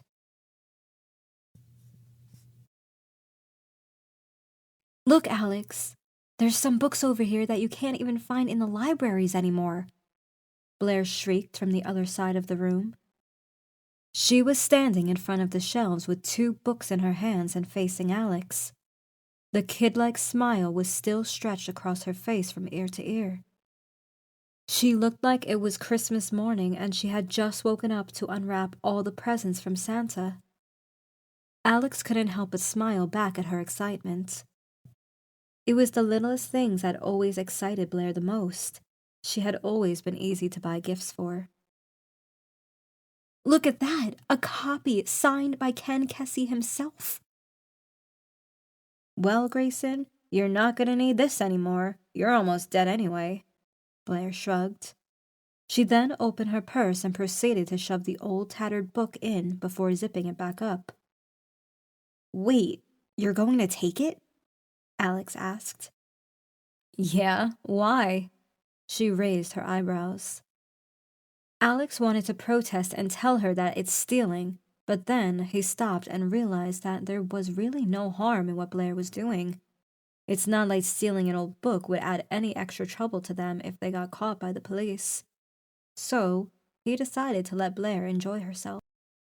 "Just asking. Hey, just don't take too many, all right? It's gonna slow you down," he said. She smiled and turned back to the shelves to continue exploring. Alex explored between the aisles himself, but didn't really find anything to his liking.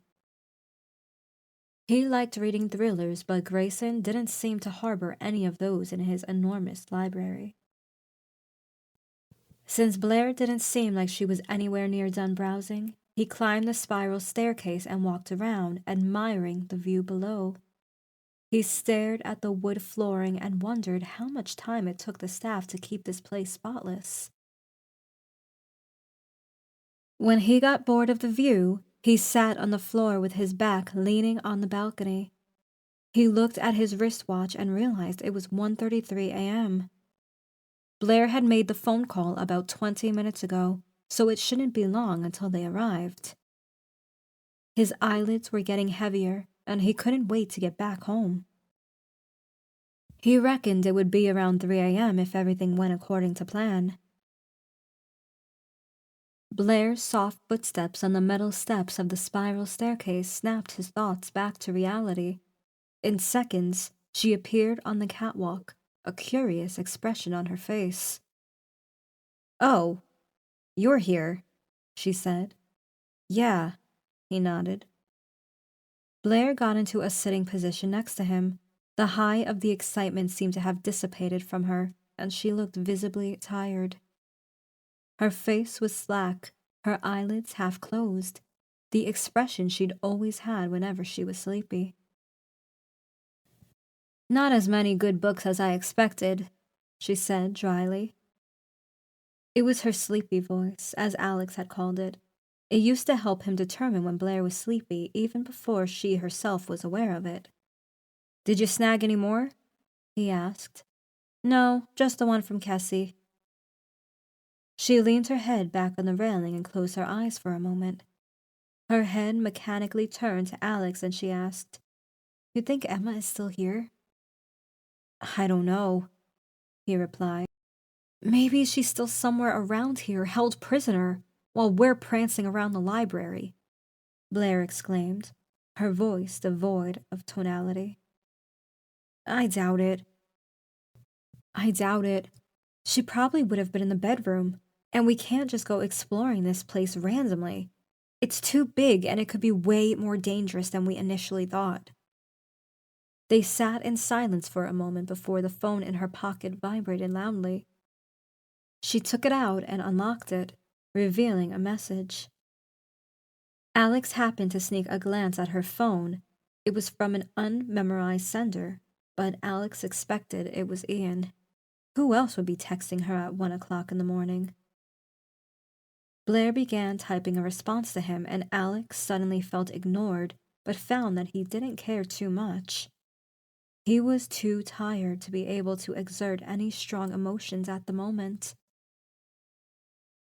He knew the jealousy would come later, but right now, it was dormant, somewhere deep inside him. "So, when are you and Ian going out next?" he dared to ask, mostly just to stop himself from falling asleep. "I don't know, in a few days maybe?" Blaire shrugged. Had she not been sleepy, she would have given a more fiery response or refused to answer. Maybe she even asked him who the hell he thought he was to ask her those kinds of questions. "I see," Alex said. The jealousy that he should have felt never came. Was he really that tired? And why should that make him jealous anyway? Blaire wasn't his girlfriend anymore. This suddenly caused him to question the entirety of his emotions. Had he been hoping that they would reconcile at some point? He thought about it for a long moment before concluding that he wasn't sure what he wanted. He didn't know how he felt about Blaire anymore. Did he still love her? Or was he just attached to her, dependent on her, out of habit? "I guess we'll just take it slow," she said. "I don't think I'm ready to take any big steps in dating just yet." Alex nodded and averted his gaze down to his lap. He looked at Blaire and took a deep breath. "Hey, listen, what if the fact that we're still in contact is bad for us?" She sheepishly looked at him. She blinked a few times before asking, "What do you mean?" "I mean..." Alex looked away, not sure himself what he wanted to say. What if we're affecting each other? Maybe we're holding each other back or not letting the other live freely. He looked back at Blaire to see her still staring at him. It made him feel like what he had said was really stupid. "Are you saying you want to cut ties?"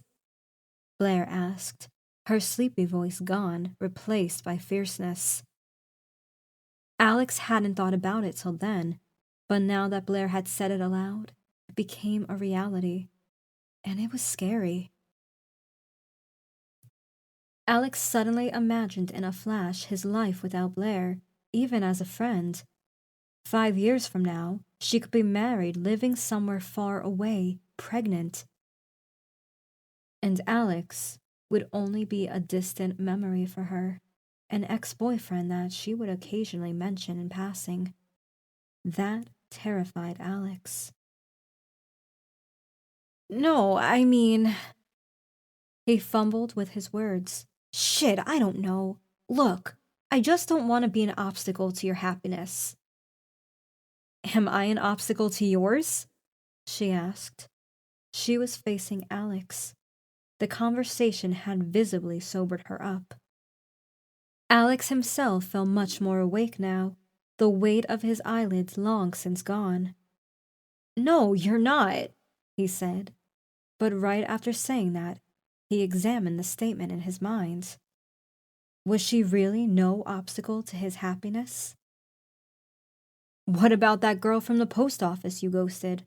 Or the girl from Tinder that you went out with but found a flaw in every turn?" He didn't want to believe it, but it was true that he wasn't ready to start dating yet either. He compared the woman he met to Blaire too much, but was that Blaire's fault? Was her presence bad enough to prevent his wounds from healing? Right now, he was 31 years old, and Blaire was 30. They dated over 3 years, and they were happy together, but they got too comfortable, too safe. She wanted marriage and kids. Alex wanted to wait a little longer until they had some financial stability. They'd continue working, hoping day after day that something would change, but it never did. And eventually, Blaire opened up and told him they should go on a break. Alex didn't believe in breaks. He suggested that they break up instead. And so, they did. The first month had been weird for Alex. He'd had the urge to get close to Blaire, hug her from behind and give her a kiss on the neck, or grab her ass in passing. He didn't even know how handicapped he'd felt without those things, until he could no longer do them. It was like he was missing a piece of himself, and it was right in front of him, but locked in a cage. Eventually, those things became normal, and they continued to maintain a pedantic business relationship. They still hung out, talked, and joked with each other like before, minus the romantic and sexual stuff. They'd only broken up a few months ago. Alex's 32nd birthday would be in a month. What if they spent years together as friends, inadvertently sabotaging each other's relationships with other partners? Or worse yet, spending year after year in a limbo where they are neither together nor apart, until their lives wither away and they're too old to find a new partner.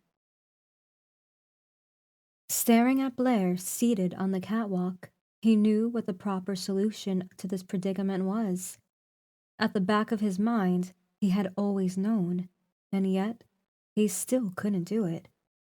He just needed more time before he cut her off. "Blaire, look," he began, but Blaire raised a finger to silence him. She looked down toward the entrance door. Alex followed her gaze and just then heard what sounded like muffled knocking coming from somewhere downstairs. It was aggressive and forceful, which could only mean one thing. "That must be the cops," Alex said. "We should go downstairs."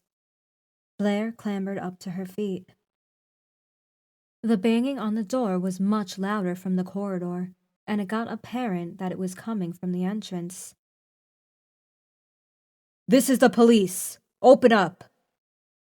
An authoritative male voice shouted from the other side, whilst continuing to knock on the door every so often. "It's them! Hold up!" Alex said, tiptoeing to the left corner of the corridor and daring to peek to the right first, toward the door where they were first almost caught by the butler. The door was closed.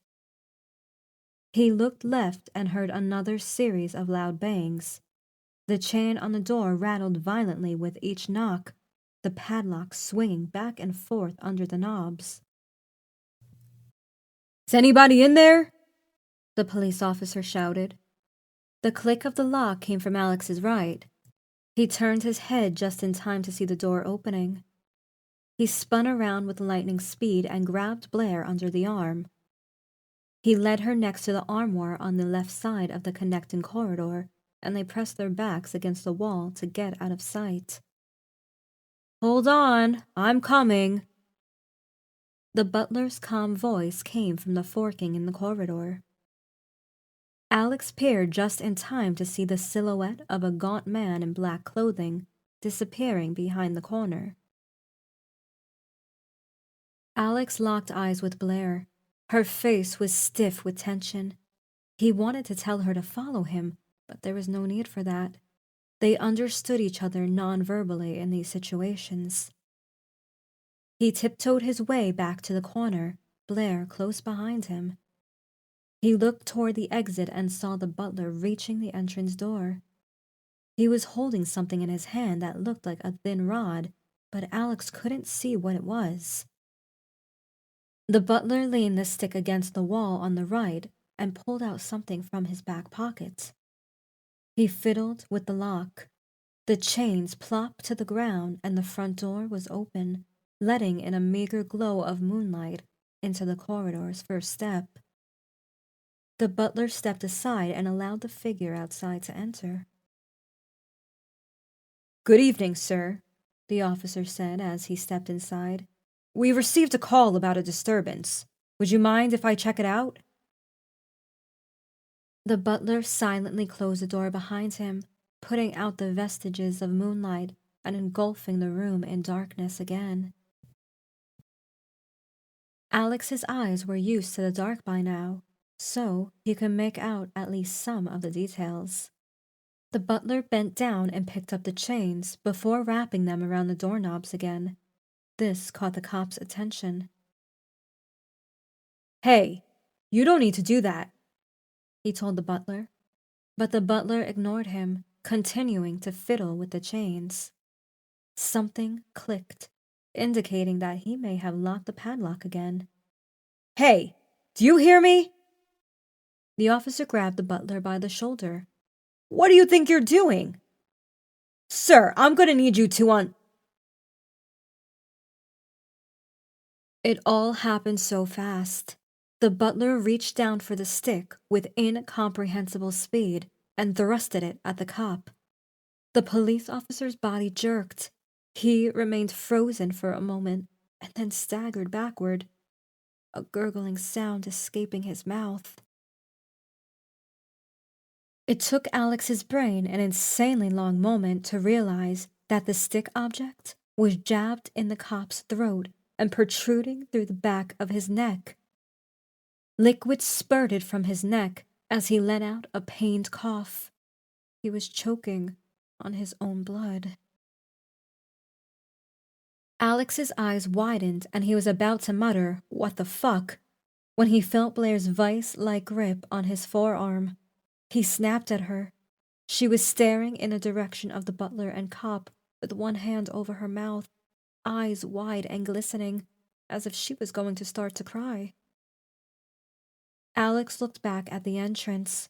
For the brief moment that he looked away, the cop was on his knees, clawing at his throat and producing that same gurgling sound, desperately trying to grab the foreign tool in his neck. A growing pool of blood forming on the floor around him. The butler stood above him in a relaxed pose, as if he were staring at nothing more than a dying insect. "You've come here to steal the Grayson legacy, haven't you, you sneaky cretin?" he said, before grabbing the stick poking out of the cop's neck and yanking it with one fluid motion. Blood gushed out of the policeman's neck. His choking grew louder and tinier. He fell sideways, his feet violently kicking. After what seemed like an eternity, his arms fell limply by his side, the fountain of blood coming out of his neck weakening to an occasional jet, his gurgling falling mute. He continued feebly twitching on the floor even after that. "Oh my God," Blaire sobbed, her voice muffled through the hand clasped over her mouth. Alex himself felt his heart race 1,000,000 miles an hour, and his hands trembled uncontrollably as he questioned what he just witnessed. Did he really just see what he thought he saw? Did a person really just get killed in front of him? He felt like he should scream, but his brain somehow didn't comprehend the severity of the situation. Perhaps it refused to acknowledge the reality of it. The butler stood over the police officer, whose foot now only occasionally kicked. The killer grabbed the stick with both hands and pointed it downward. With a yelp, he brought it down on the cop's chest. The cop's legs kicked one final time, and then he fell silent and stopped moving. He was dead. But the butler didn't stop. He pulled out the stick and stabbed it downward again and again and again. A wet, squelching sound ripped through the air every time the stick pierced through the dead officer's body. A whimper came from Blaire. Alex turned to face her. Her hands were over her mouth, tears streamed down her face, and just then, Alex's brain started to comprehend what kind of danger they were actually in. His fight or flight instinct kicked in. If they stayed here, they would die. "Blaire, we need to hide now," he said. Blaire fervently nodded, her gaze still fixed on the butler butchering the officer's body. Alex turned to leave. He placed his left hand on the wall for support, but to his own surprise, instead of the wall, his palm touched the glass display of the armoire. The plates inside rattled with such intensity that he literally wanted to shout at them to be quiet. The sounds of butchering from the entrance went mute, and what ensued was a long moment of deafening silence. Alex peeked again in the direction of the butler. His eyes widened in horror when he saw the butler taking menacing steps toward him. Chapter 6. Blaire screamed, unable to bottle up the panic that swelled in her chest. She hadn't even realized she was walking backward until she bumped into the opposite wall. Even through the dark, she could see the butler's frown, his tense shoulders, the way he firmly gripped the weapon in his hand and took long, menacing strides toward her. Somewhere at the far back of her mind, she knew that she would face the same fate as the cop if the butler caught up to her. But for some reason, she couldn't move. Not until she felt a tug on her wrist. "Blaire, run!" Alex's voice snapped her back to reality. And then they were running. Her eyes remained locked with the butler's furious gaze all the way until they were out of sight behind the corner. Alex nudged her into the library, and finally, something inside screamed at her not to stop. She ran to the left upper corner of the room where another set of double doors stood. She grabbed the doorknobs and yanked them. Her heart jumped into her throat, when she realized that the door wasn't moving. She pushed the door more in panic than logical thinking, and the door swung inward. She let out another caterwaul, no longer caring about being quiet. "Alex, hurry!" Alex was catching up. The butler had just entered the library. He scanned the room right to left. As soon as he spotted the intruders, he resumed his stork-like steps toward them, a twisted rictus on his face. "Oh shit! Alex, hurry! He's coming!" Blaire shrieked, barely able to discern her own words. Alex shut the door behind them and held it with both hands like a barricade. A muffled groan came from the other side of the door, followed by a loud thud. Alex was pushed back momentarily, the door slightly opening before closing again under his weight. Another howl followed by a thud, but this time, something wedged itself in the gap before the door could close. The sharp object, glistening with blood, unsteadily gyrated up and down as Alex pushed the door against it. Fire poker. He killed the police officer with a fire poker. "Alex, we need to go!" Blaire shouted. Thud. "Blaire, go!" Alex shouted, as he put one leg back and propped himself with it for more force on the door. Blaire just stood there, her mouth wide open. "Go!" Alex repeated. "I'll catch up with you. You gotta hide, now!" "I'm coming for you." The butler's deep voice came from the other side. Thud.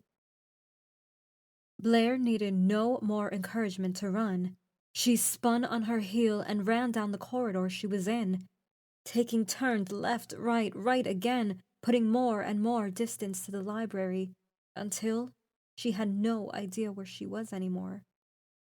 Her foot caught on something, and she fell headlong, her palms managing to stop her face from hitting the marble floor, but her thigh screamed in pain.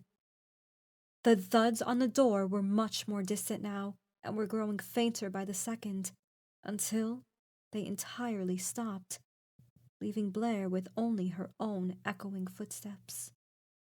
She stopped to listen. Silence draped the air. Then footsteps came. Even before she heard the voice, she knew it couldn't have been Alex, because the footsteps were too slow, too calm. "Where did you run off to, little birdies?" The butler's comically composed voice reverberated throughout the corridor, too close for comfort. He was just around the corner, and Blaire knew it. With no time to think, she tried the door closest to her. It was unlocked. She stepped inside the dimly illuminated room and closed the door behind her as gently as she could. It clicked louder than it should have. "I know where you are.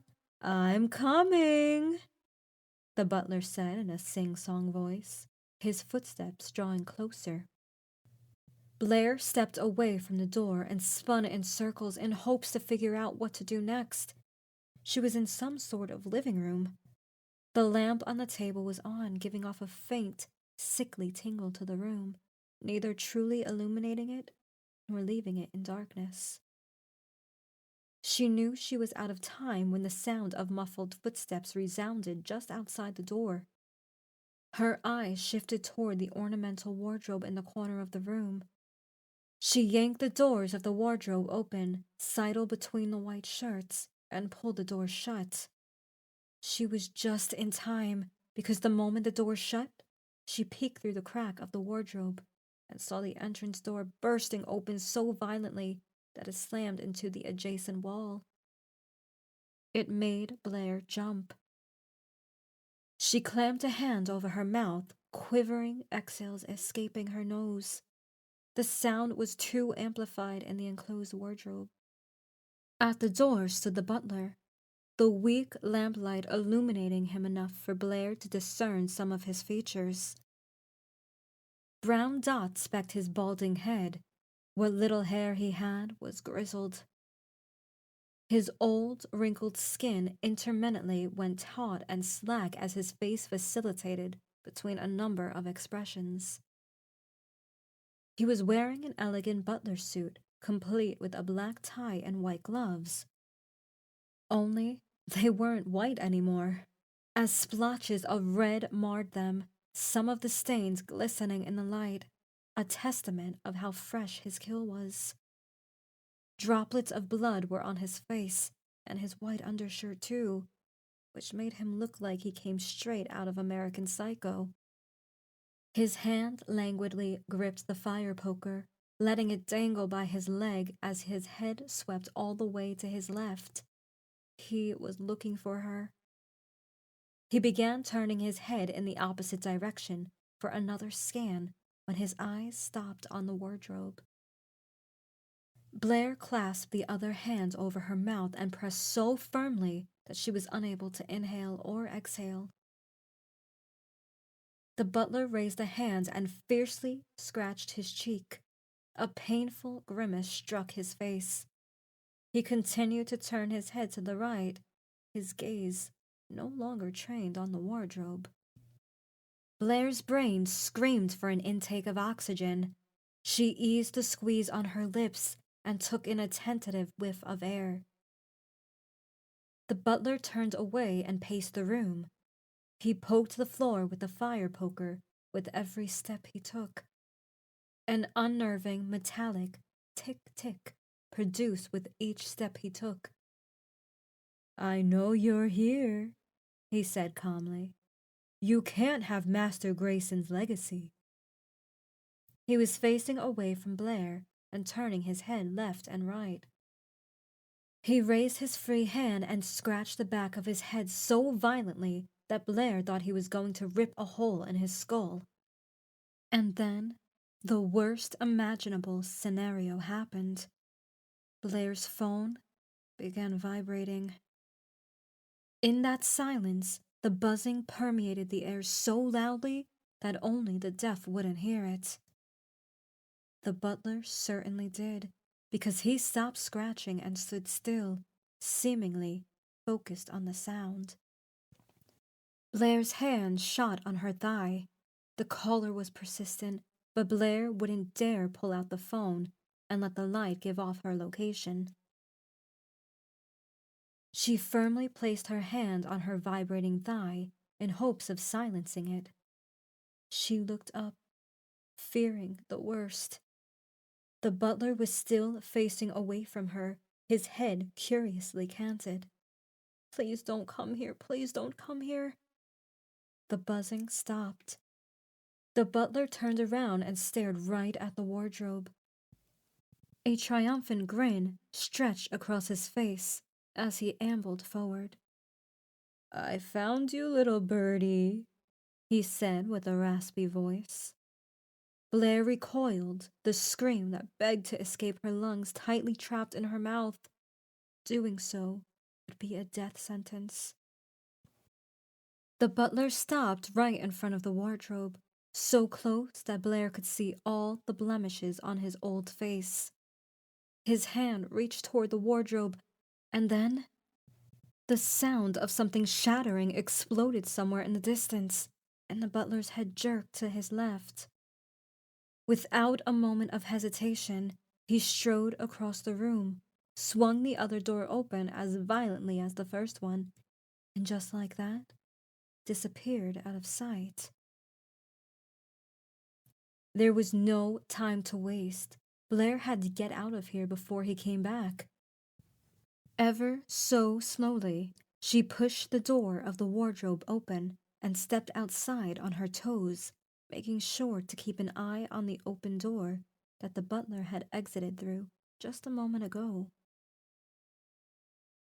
She closed the wardrobe to buy herself some time and tiptoed through the opposite door. She didn't wait until she was out before she broke into a sprint. She turned left and ran down the corridor, taking random turns and hoping not to run into the butler. She had no idea where she was going or where she would end up. All she knew was she needed to get as far away from that psycho as she possibly could. Her sprint soon slowed down to a jog, and finally into an alternation between running and walking as she stumbled through the mansion. The place was enormous. How did anyone find their way around it?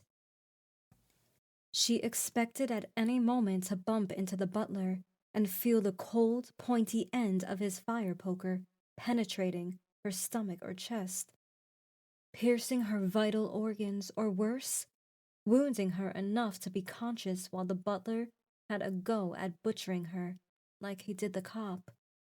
The adrenaline must be subsiding. She didn't like that thought. When the adrenaline was present, at least she wasn't thinking about what might happen. She was in a panic, and she was incredibly scared, but at least she wasn't overthinking. And despite being so afraid for her life, she couldn't help but wonder where Alex was. Was he okay? What if the butler killed him at the door? The thought pierced through her worse than any fire poker could. She had to find him before things got more feubar, Lieutenant Hinman's favorite thing to say, than they already were. But how? How was she going to find him in such an enormous place? Damn it! Why didn't we agree where to meet in case something went wrong? So stupid! She was panting and her lungs and legs burned from the exertion. Cold sweat clung to her skin. She had to slow down and give herself time to recuperate. If the butler found her in this state, she wouldn't be able to run more than a few feet before she either collapsed or the old man caught up to her. She pulled out her phone, and her heart leapt into her throat. The screen was cracked. She must have cracked it when she fell earlier in the corridor. She pressed the unlock button, hoping to God it still worked. It didn't. The screen remained black. She was sure it was working because she got the call in the wardrobe, but the display must have been busted. Shit, shit, shit, shit! She cursed through tears. Even holding the power button yielded no response. She removed the battery and reinserted it, after which she held the power button again. The phone briefly vibrated, indicating that it was turning on, but the screen remained black. Please, she begged the phone, a tear dropping on the cracked screen, but it was no use. Her only chance of calling the police again, along with the evidence she and Alex had found, went down the drain. All she wanted to do was curl into a ball and cry. Her hopes were reinvigorated when her eyes fell on another staircase leading up. At first, she thought it was the same one from before, but then realized it wasn't. That was it. She knew where she was. These stairs were the ones on the east side of the mansion. She was sure of it. She figured that she had a better chance at dodging the butler if they were at least separated by a floor. She hoped that he hadn't climbed the stairs yet and that Alex was safe. The stairwell was dark, but she wouldn't dare use her flashlight. She held her breath as she climbed up, one hand on the left wall. She tried not to think what would happen if she ran into the butler face first. She tried not to imagine him staring at her from the darkness at the top of the stairs. When she climbed the stairs and reached the second floor, she looked left and right down the corridor. Clear. She then dared to scope out the adjacent corridor as well.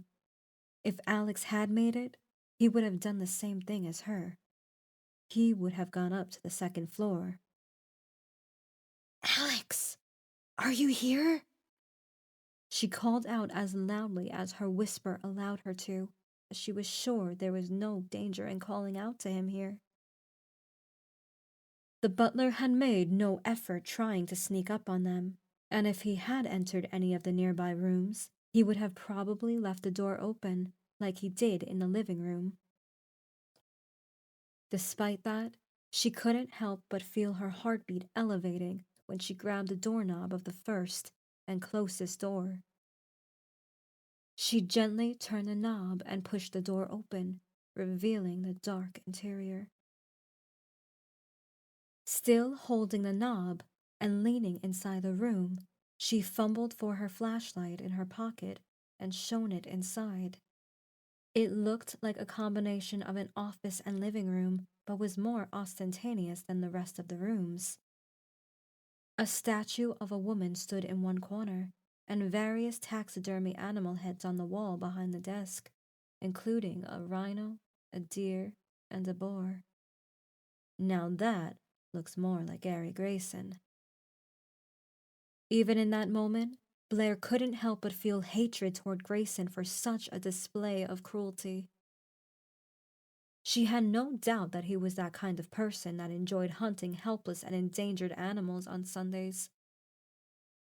Probably from the safety of his vehicle, possibly surrounded by armed guards that would take the shot for him and let him boast about what a sharp shooter he was. "Alex!" she called out, shining the flashlight in various corners of the room, but no one was there.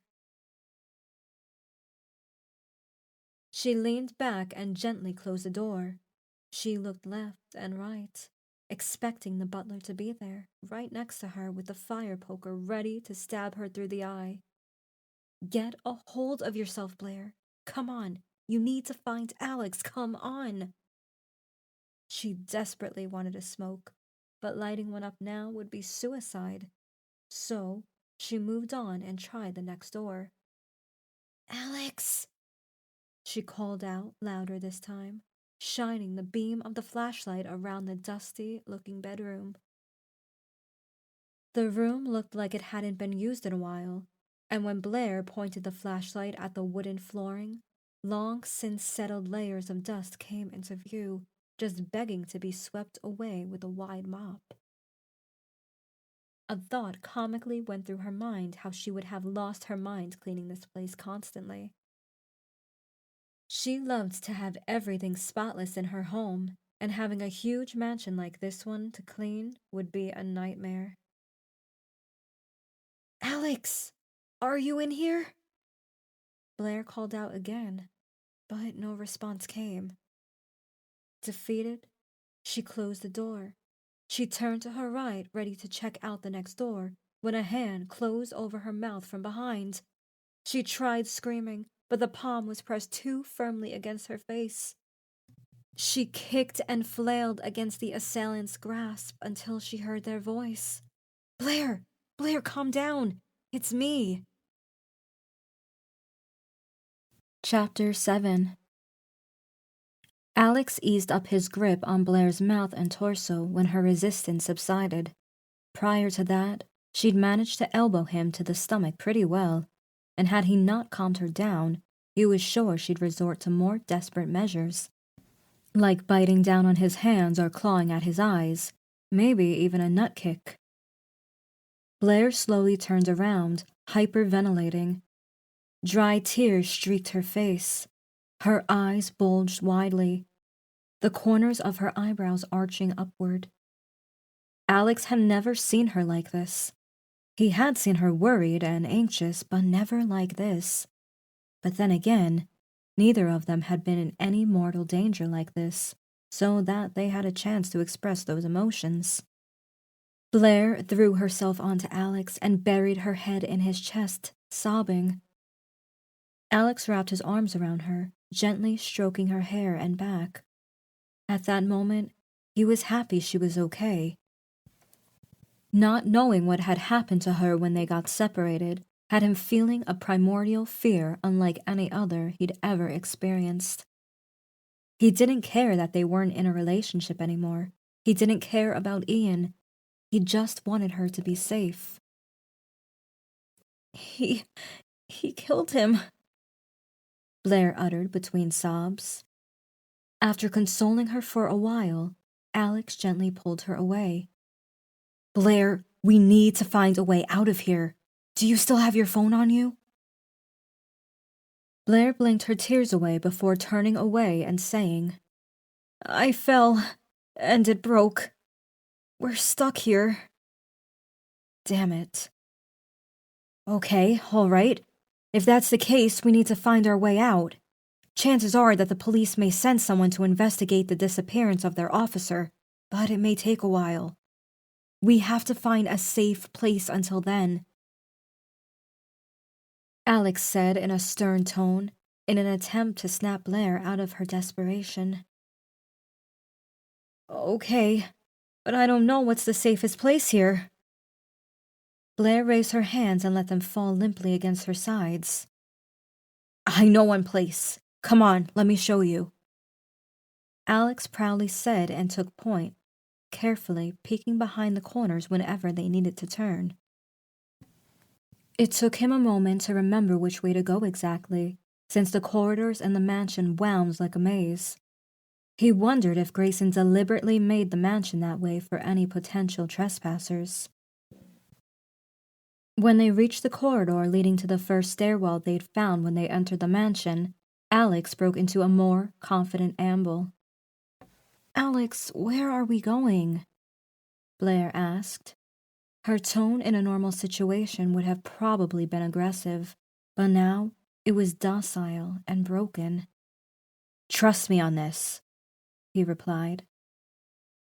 He then opened a door on the right and gestured with his head for Blaire to step inside. You want to stay in the room where we found Emma's things? Blaire asked with a hint of accusation in her tone. She was a little calmer now, and Alex hoped they wouldn't run into the killer butler so that she wouldn't go hysterical again. I've got something to show you, all right? Alex said as he flicked on his flashlight and stepped aside. Blaire's gaze remained glued to him for a moment and then shifted at the dimly illuminated room with a suspicious frown. Alex realized that she was still on edge, confused, and probably didn't know if it was safe to go inside the dark room, so he decided to step inside first. Once in, he waited for Blaire to follow him. She closed the door behind her, which told him that she was operational despite the trauma. She cradled her arms as she looked around. What are we doing in here, Alex? She asked, her eyes bouncing around the room. Alex made his way to the left of the huge bed with the creepy mannequin and looked back at Blaire. His eye sprang to the ceiling. Look at this. He reached up and pulled down the small white handle which dangled from the thin rope, and immediately an attic door opened and a folded ladder extended all the way to the ground. He followed Blaire's reaction, and her face turned from timid to confused to downright amazed. Her mouth opened mutely, staring at the square-shaped hole leading into the attic. What? How did we miss this? She asked, and immediately reached for her flashlight. She illuminated the top of the ladder from various angles. Her usual focused stare had returned. There was the Blaire Alex knew. I ran in here earlier when running from the butler and happened to see the attic rope. Pretty cool, huh? Alex proudly exclaimed. Have you been up there yet? Blaire finally looked at him, curiosity draping her face. Yeah, come on, let me show you. Alex climbed the ladder first, carefully taking each step. The ladder creaked under his weight, but it was sturdy enough to support him. Once he was high enough to peek inside, he shone his flashlight around just to make sure no one was lurking around and waiting to smack him in the head. Dust-layered boxes, old shelves, drawers, and even furniture strewn about haphazardly sat in the attic. Some of the items were covered with protective furniture covers, but most of the things there seemed purposeless, save to gather dust. He climbed all the way up, propping himself with his palms on the dust-covered wooden flooring before feeling solid ground under his feet. He wiped his clammy and dirty hand onto his jacket and looked down to see Blaire already climbing up. She did the same thing he did, shined her flashlight around while halfway up the ladder. Alex helped her climb up and waited for her to dust off her coat. Okay, this looks like a good place to hide until the cops arrive, Blaire said. Yeah, but that's not why I brought you up here. Come with me. Alex motioned with his head for Blaire to follow as he squeezed his way between the narrow aisle formed by the various items on either side. He walked over to a small desk. Jesus! Blaire gasped. Alex shot around to see Blaire's eyes fixed somewhere to the right, a look of terror on her face. She was holding one hand on her chest and using the other to shine the light in the direction of whatever terrified her. The color seemed to drain from her face. Alex followed her flashlight's beam and realized she was staring at a lifelike mannequin standing near one corner. It was wearing a blue summer dress and had a purse hanging from its extended forearm. Oh, right, I forgot to tell you about that. Sorry, Alex said. Blaire sighed in relief before squinting. She approached the mannequin and grabbed the bottom of its dress. Alex, this is Emma's dress, she said, momentarily glancing at Alex, then turning her attention back to the mannequin. She snatched the purse away from the mannequin and squatted down. She flipped the purse upside down and emptied the contents of it on the floor. Various makeup items and other things that women hold in their purses fell out. She rummaged through the items on the floor, eventually grabbing a wallet and frantically opening it. She handled it so feverishly that Alex expected it to fall out of her hands any moment. She shone her light at the wallet and then finally stood up. Look! She presented the wallet to Alex. It had an ID and a driver's license. Emma Stilton's documents. She was definitely here. This is it! This is what we need to incriminate Grayson, Alex said as he took the wallet to inspect it. We can show this to the police, and Grayson is sure to rot in prison for the rest of his miserable life. But if we show them the wallet, they'll know we broke in. Can illegally obtained evidence even be used in the court of law? Blaire asked. Doesn't matter. We have strong evidence here. How we came into possession of it doesn't matter. When we show this to everyone, it won't matter how we obtained it. Everyone will grab their torches and pitchforks and flock to get Gary arrested, Alex insisted, handing the wallet to Blaire, who promptly stuffed it into her purse. But first, we need to get out of here. Let's look for some weapons we can use before we leave the attic. He strode over to the small desk and yanked down the little rope on the desk lamp. The lamp clicked on, immediately illuminating the attic in a yellowish glow, giving the area a sickly tinge. On top of the desk sat a leather-bound book. It looked out of place, as if it seemed relatively new compared to the rest of the attic. The papers were pristinely white, and it wasn't until then that Alex realized that the desk itself, along with the surrounding area in the attic, were not covered in any dust. This place had been used recently, and his gut feeling told him that the book was really important. Why else would it be left like that on a desk with a working lamp, neatly placed in the center? He flipped it open and stared at the first page. The large letters, Emma Stilton, and under that, Diary, were handwritten on it. I came here looking for copper, but instead found gold, he comically thought to himself and suppressed a burst of hysterical laughter. Hey, Blaire, I think I found Emma's diary, he said matter-of-factly. Blaire instantly turned to face him. She strode over and snatched the diary off the desk. She brought the pages up to her nose, her widely open eyes darting in various directions on the paper. This is Emma's diary," she said. "Yes, that's what I just—" Blaire turned the page. Her eyes scanned row after row of text, so fast that Alex wondered how she managed to catch anything. "Read it aloud," Alex said. Blaire continued reading in silence. "Blaire!" "Sorry," she said, then cleared her throat, and her tone changed from a speaking one to a robotic reading one. May 16th. Was brought to the Grayson estate. Gary Grayson provided me with the bedroom on the second floor. It used to belong to his son, Matthew, but he had it changed for me.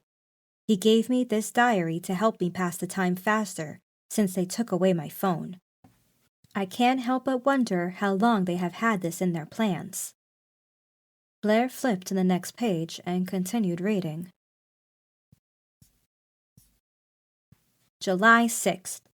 I've been stuck in this mansion for almost 2 months now. They won't even let me go to the garden without Butler Jonas escorting me. I've been sneaking out at night through the basement door. They told me that there was no other way out except for the main entrance. But they also said that there were guards patrolling the garden outside, and I've never seen them. I made it to the edge of the woods, but I never went farther than that. There are some scary noises coming from the woods.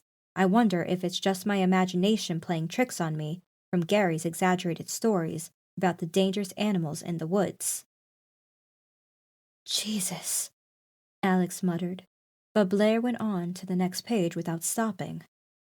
July 21st. Been feeling pretty sick lately. Must be the side effect of the meds. I was told I'm getting transferred to the research facility tomorrow. Gary says that I should be out of here by the end of September if everything goes according to plan. I can't wait to go back to the city. It's been so long since I've seen the outside world. The only people I got to talk to here are Jonas, Gary, and the guard. Blaire leafed to the next page, and the next one. She went over the entire notebook before saying, "That's it. There's nothing more." She sounded disappointed, desperate even. "Shit, they've been keeping her as a prisoner here?" Alex asked. "We need to take this along with the wallet," Blaire said, and she closed the diary with a loud thump. She then took out the book from Casey and sloppily threw it on the desk. She stuffed the diary inside her purse instead. She was learning not to hoard things, which was good. Before, she'd stuffed so many irrelevant but evidential things in her purse that she'd be stumbling more than a fully armored knight. "She mentioned a basement door, right?" asked Alex. Blaire nodded. He crossed his arms. "Do you know how to get to the basement?" Blaire closed her eyes and pressed her lips together. She raised an index finger and was bouncing it up and down like an orchestra conductor. A moment later, she opened her eyes and lowered her finger. "Okay, I remember how to get there, but—" "Yes?" "We'll have to go through the butler pantry." Chapter 8. Blaire didn't like the way her own sentence sounded. She didn't want to go anywhere near the places where Butler Jonas could be. Alex seemed to share that opinion with her, because his face contorted into a painful grimace, as if he had just burned himself. "Well, we've got no other choice," he said. "Maybe we should just wait here," Blaire suggested, hoping that Alex would agree, but he shook his head before she even finished the sentence. "Not a good idea. When the cops come, the butler could easily frame us for the murder of their coworker. We're the ones trespassing here." "Yeah, but we've got the evidence." "Maybe, but they can easily be shot down. They could say that we brought the bracelet and the diary with us. We could be framed not just for the murder of a cop, but Emma's disappearance too. We have to go to the cops before Gary and his staff members can make up a story that will give them an alibi." Blaire sighed. She knew that Alex was right, but she hated the thought of going downstairs, nonetheless. The attic, although still in hostile territory, gave her a minor sense of safety. But what if Jonas climbed the ladder and cornered them in the attic? They'd have nowhere to run. That thought caused panic to seep in, and the notion of leaving became a lot more alluring. "Blaire, you good?" Alex asked with a concerned tone. She nodded timidly.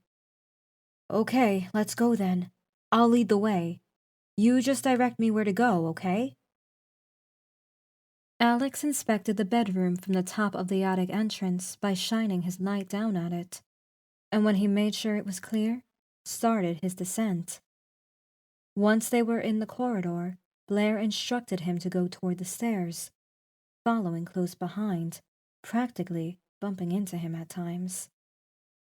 She was overcome with that familiar sense of suspense, and glancing behind her shoulder every couple of seconds did nothing to alleviate it. Once they were down the stairs, they turned right and returned to the entrance corridor. There was a long streak of blood stretching all the way from the entrance where the officer's body had been, and through the opposite door, messing up the already ugly carpet. Blaire didn't even need to guess what had happened here. The officer's body was dragged across the corridor, probably taken somewhere to have the body hidden or disposed of. The fact that they followed the trail of blood made her feel like they were walking straight into the arms of the butler, just giving themselves for the killing on a silver platter.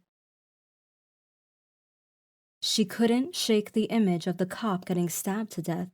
The choking sounds he had made still echoed in Blaire's skull like a catchy tune. Alex was walking extremely slow now, putting one step in front of the other. Blaire was right behind him, albeit she gave him a little more space in case he needed to back away.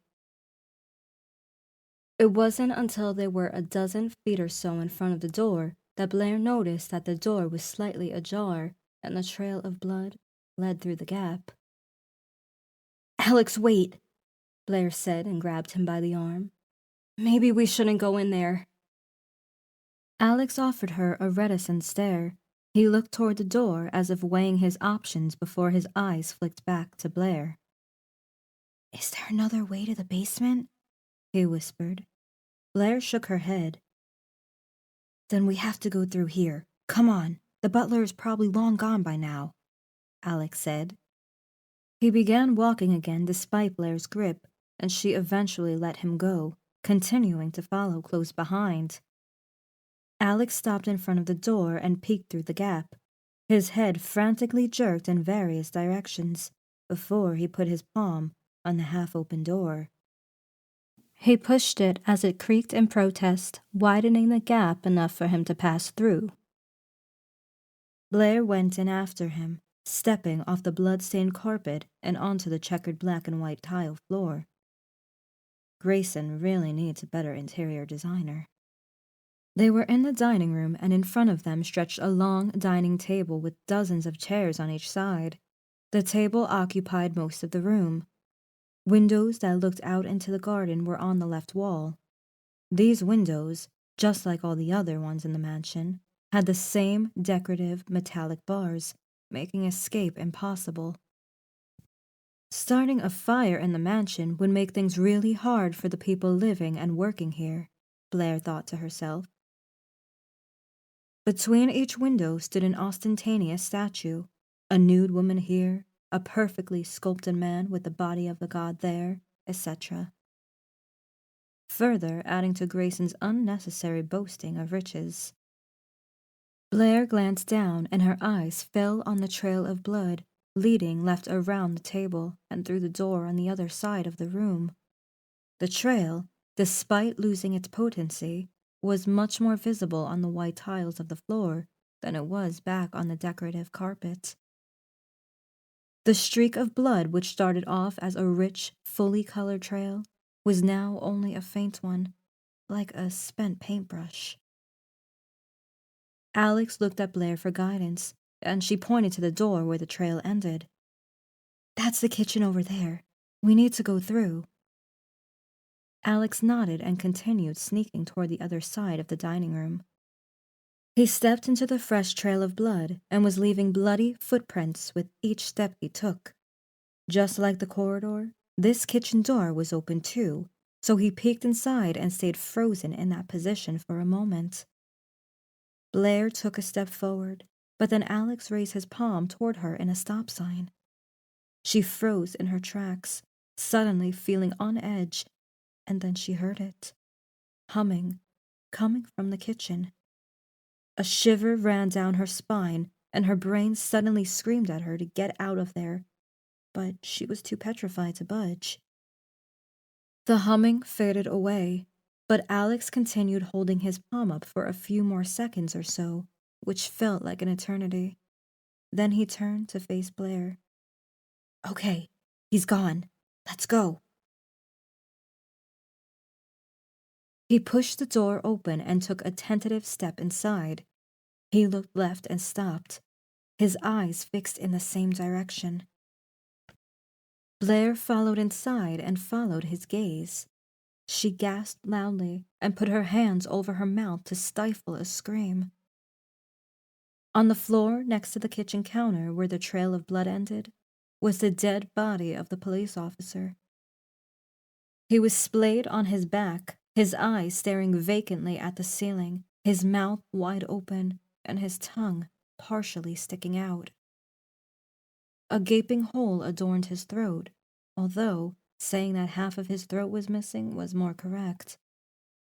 It looked like his neck had been drilled through. Blaire thought she saw a piece of his neck bone visible among the mangled cartilage. Dried blood caked his neck and face. His entire body was covered in blood and holes. Blaire rushed around the counter and over to the sink and vomited. The meager chunks of the half-digested bagel she'd had hours ago ejected themselves, along with the bile, into the sink.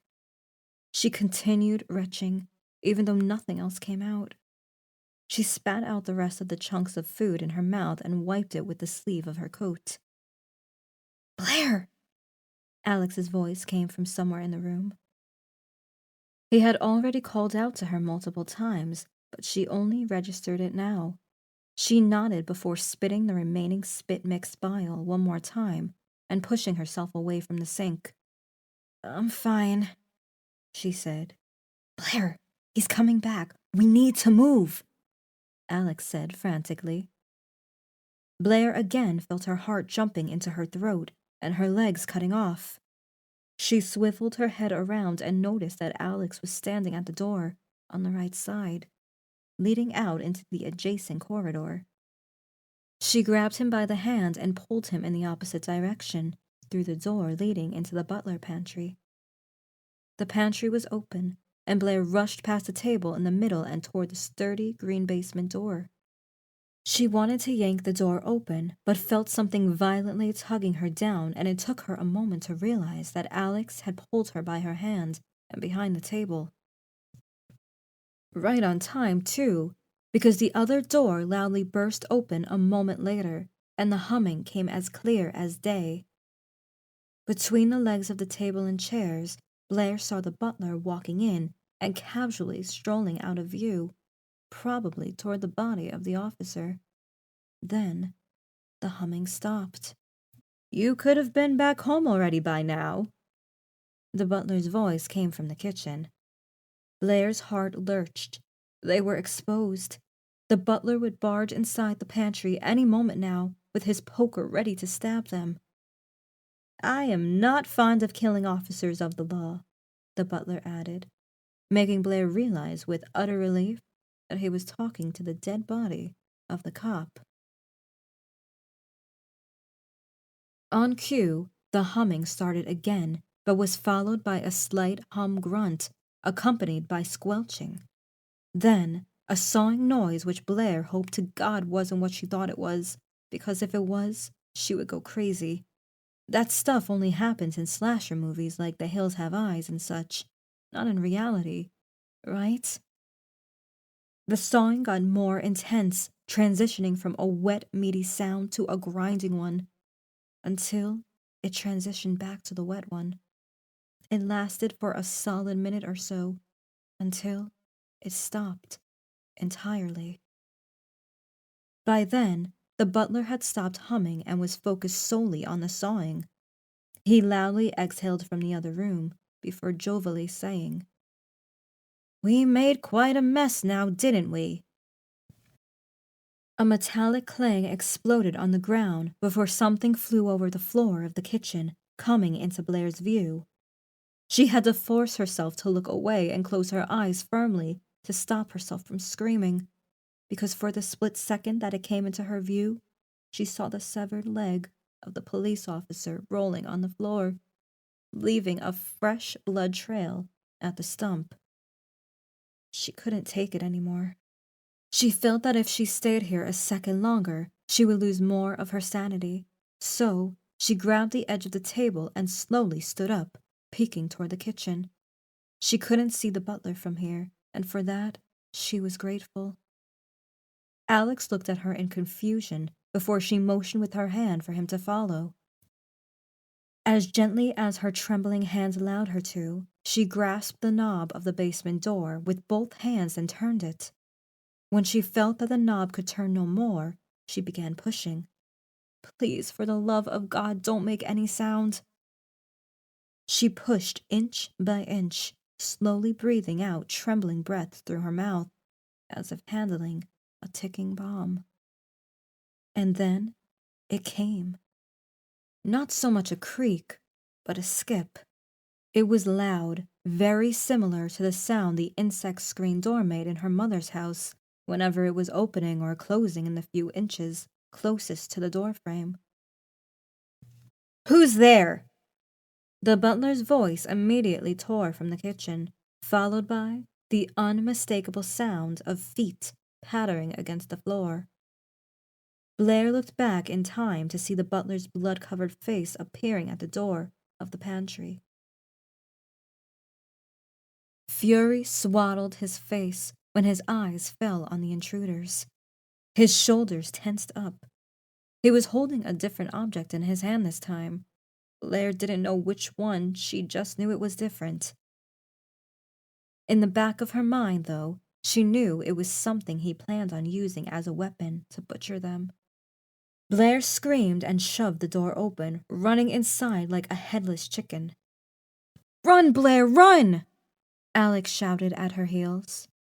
Blaire screamed between shallow breaths as she ran down the stairs, somehow managing to avoid tumbling down all the way to the bottom. The vestiges of light that had been present at the first few steps near the entrance were entirely gone in an instant and replaced by the blue beam of Alex's flashlight. She hadn't even remembered her own flashlight until she was down in the basement and surrounded by inky blackness. But she was flailing her arms too much to stop and pull it out without slowing down. Alex's flashlight illuminated her pathway, and what came into view were rows of shelves filled with various jars and other objects. "Come on, Blaire!" Alex pushed past her and turned around to see if she was following. A loud bang resounded from the door upstairs, and a voice full of rage that said, "I'm coming down now, birdies!" Blaire screamed again and rushed after Alex. She knocked something down from the jar with the flail of her arm, which fell down with a glass-shattering sound. "I see you," the butler shouted, and Blaire swore she detected excitement in his voice. Alex stopped briefly in front of the wall where the aisle of shelves ended. Blaire screamed incoherently for him to continue going, and he turned left instead. "Here it is!" he shouted, and Blaire realized he was standing in front of the basement door, which led outside. "Open it! Hurry!" Blaire panicked and screamed. "I can't! It's stuck!" Alex said as he tried unlatching the door lock. She turned back to face the aisle of shelves leading up to the stairs. The butler was striding toward her with a psychopathic grin on his face. "No more running," Blaire shrieked and recoiled. "Alex, he's coming!" She intermittently turned her head in Alex's and the butler's direction. The butler was holding up a hacksaw, looking like he couldn't wait to test out his new toy. He was only about 20 feet away now, and closing in quickly. "Alex!" Blaire shouted. "I got it!" Alex said, just as a click exploded from the basement door. Blaire looked up in his direction in time for him to see the door getting pushed and the faint moonlight peering its way inside. "Go!"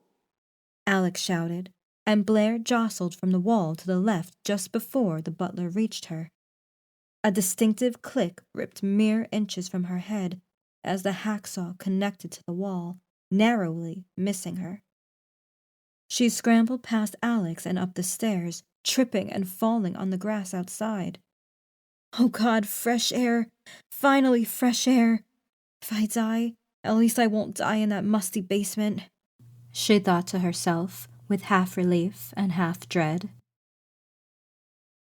Alex appeared outside and slammed the double doors of the basement shut. Conveniently enough, a rake was propped on the wall right next to the basement door. A loud bang came from the other side.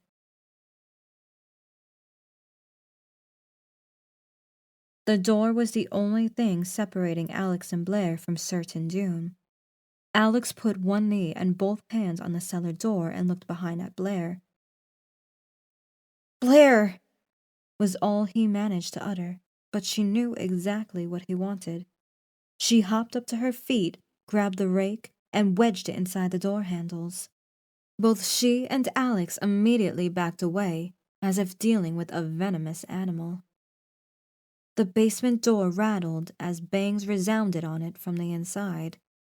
It would bounce up with each bang, as much as the rake would allow it to, but no more than that. A frustrated groan came from the inside, just in time as the banging stopped. "Insolent brats!" the butler shouted. But then a peal of soft laughter came from inside. "Run along now, little birdies, run along." He continued laughing, then the laughter morphed into humming, his voice receding. Soon it was gone entirely, and Blaire and Alex were left standing alone outside, surrounded by the cacophony of chirping insects. Chapter 9. Both Alex's mind and heart were racing 1,000,000 miles an hour. How close were he and Blaire to getting killed just now? What if he hadn't managed to open the basement door before the butler reached them? The thought of it almost made him puke. Alex hadn't seen what the old man had been holding in his hands, but he was sure that getting in contact with it would not be a pleasant experience. The image of his dead body splayed on the floor of the basement involuntarily entered his mind. He saw himself getting mutilated by a kitchen knife despite already being dead. He shook his head to chase those thoughts away, as they probably didn't have much time before the psychopath returned. The important thing was they were outside, and now they can get out of here and call the police. As if reading his mind, Blaire said, "Let's go and check the gate. Maybe we can find a way out." "You don't have to say that twice." Alex let out a laughter of relief. "Which way?" "We should be able to see it from the side." Blaire pointed to the left. Alex felt relieved that they were heading in the opposite direction of the mansion's entrance door. Something told him that the butler wouldn't be chasing them anymore, but he still wanted to avoid going anywhere near him. "Is there any other way out of the mansion besides the basement and the entrance door?" he asked. "No. Why?" "Just wondering, in case the butler decides to sneak up on us." "No, we're safe. We'll see him coming if he decides to do so." It wasn't until then he noticed what a mess Blaire was. The strands of her hair jutted out in various directions, as if she had just returned from a wild party. Dark circles adorned her eyes and dry tears streaked her face. She looked much paler than usual, even in the meager moonlight. The only time Alex had seen Blaire even remotely stressed was back when she undertook 3 freelancing jobs that turned out to be a bite too big for her, and even then, she looked nowhere close to how she did now. She oddly resembled an escapee from a lunatic asylum. Maybe she was already in the first stages of losing her mind. They had to get out of here before something else went wrong. They had the evidence. Gary Grayson was done for, one way or the other. Blaire led the way through the paved path in the garden and followed it as it wound to the right behind the mansion. The distinctive sound of purling water came just in time when they left the garden behind. The path opened into a large, concrete-floored, empty parking lot. In the middle of the parking lot was the statue of a maiden with a pot, out of which water flowed out and spilled down below her feet. Blaire lit a cigarette and was blowing out unsteady, twirling wisps of smoke every couple of seconds. She was smoking way faster than usual, and Alex couldn't help but notice how shaky her hands were. She had to hold the lighter with both hands to light the cigarette, and even after that, her hands shook, albeit a little less, whenever she had to bring the smoke to her mouth. Alex wasn't thrilled with the fact that the ember of her cigarette and the smoke could alert the butler or somebody else, but he deduced that Blaire earned this. If the cigarette would calm her down until they reached the car, so be it. Beyond the parking stood an enormous gate made of bars in the shape of spears pointing upward. Alex's heart sank when he squinted toward the gate because it was closed, and even from the distance, it didn't look like they were going to manage to open it. Chains wound and twisted around the center of the fence, binding the double doors of the gate together. What? No, what the fuck?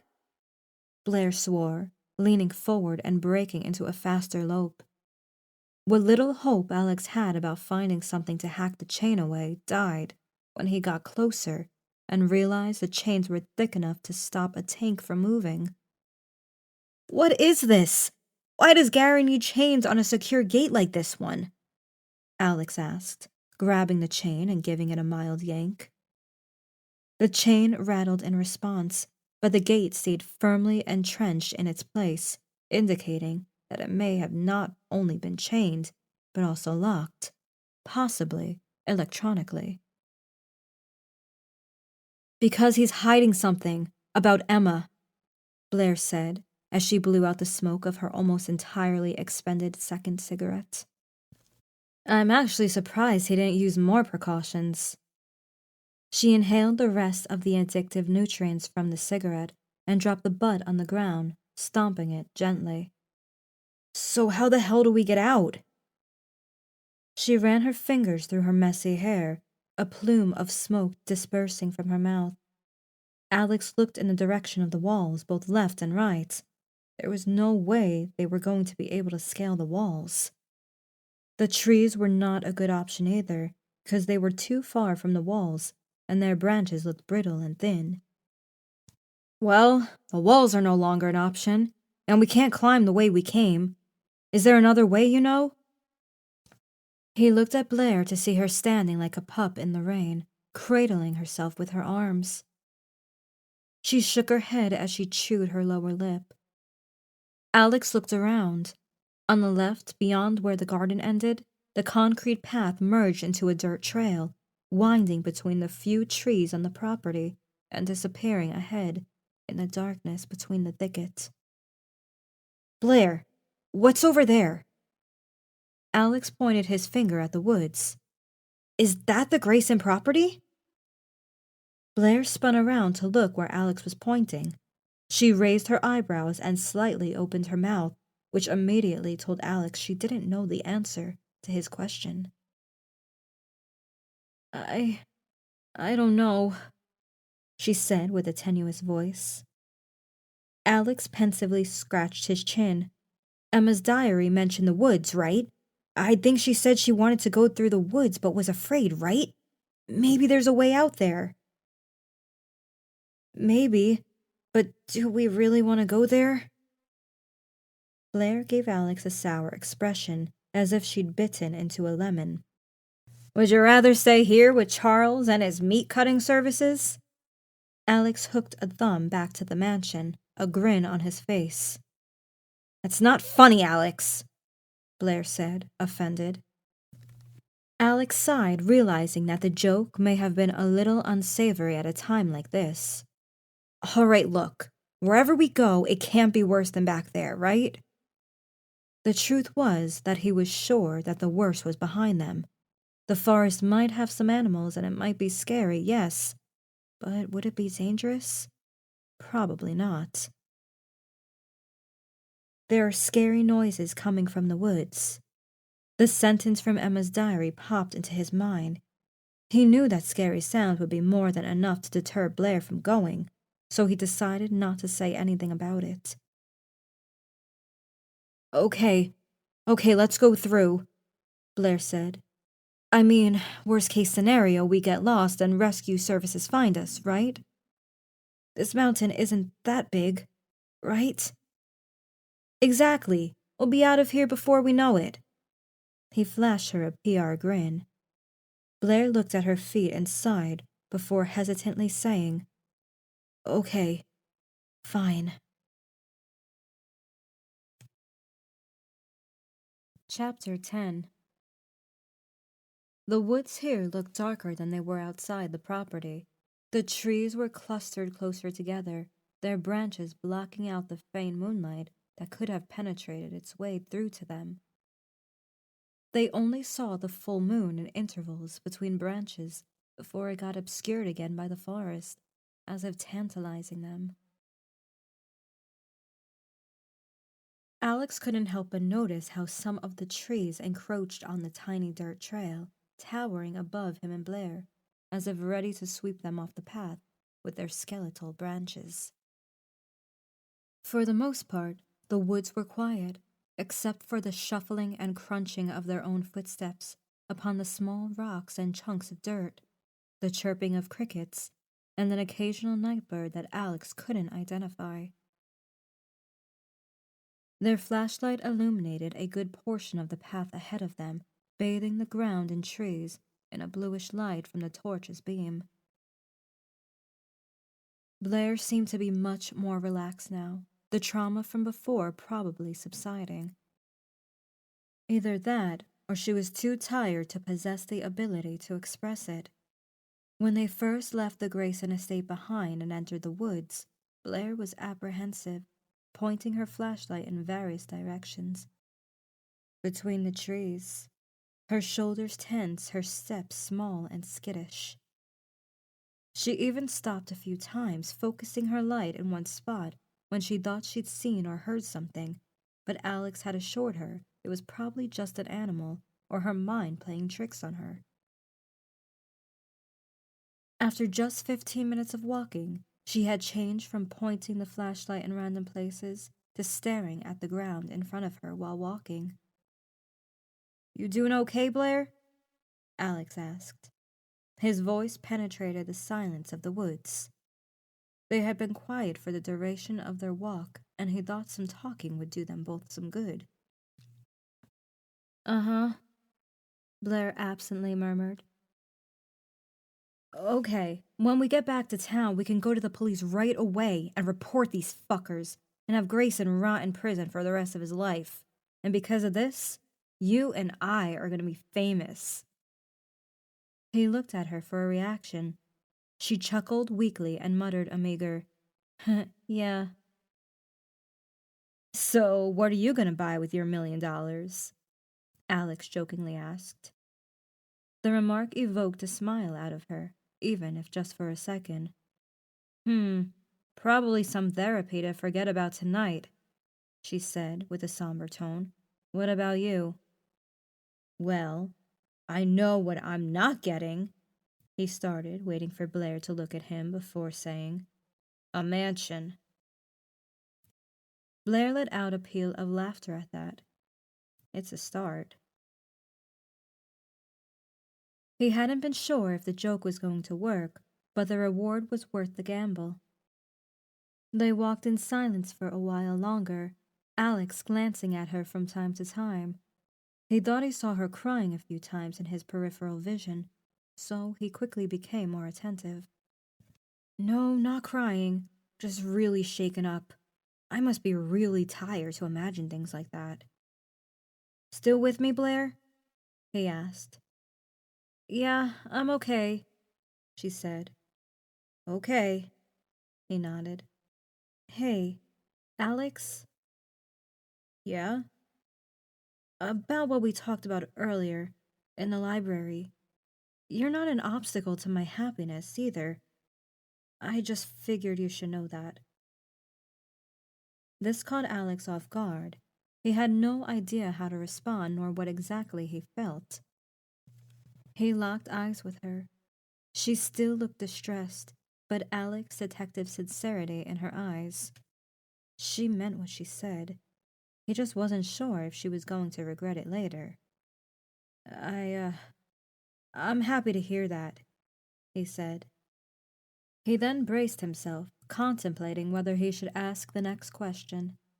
A moment later, he remembered that they almost died a little earlier and wanted to speak his mind in case anything happened to them.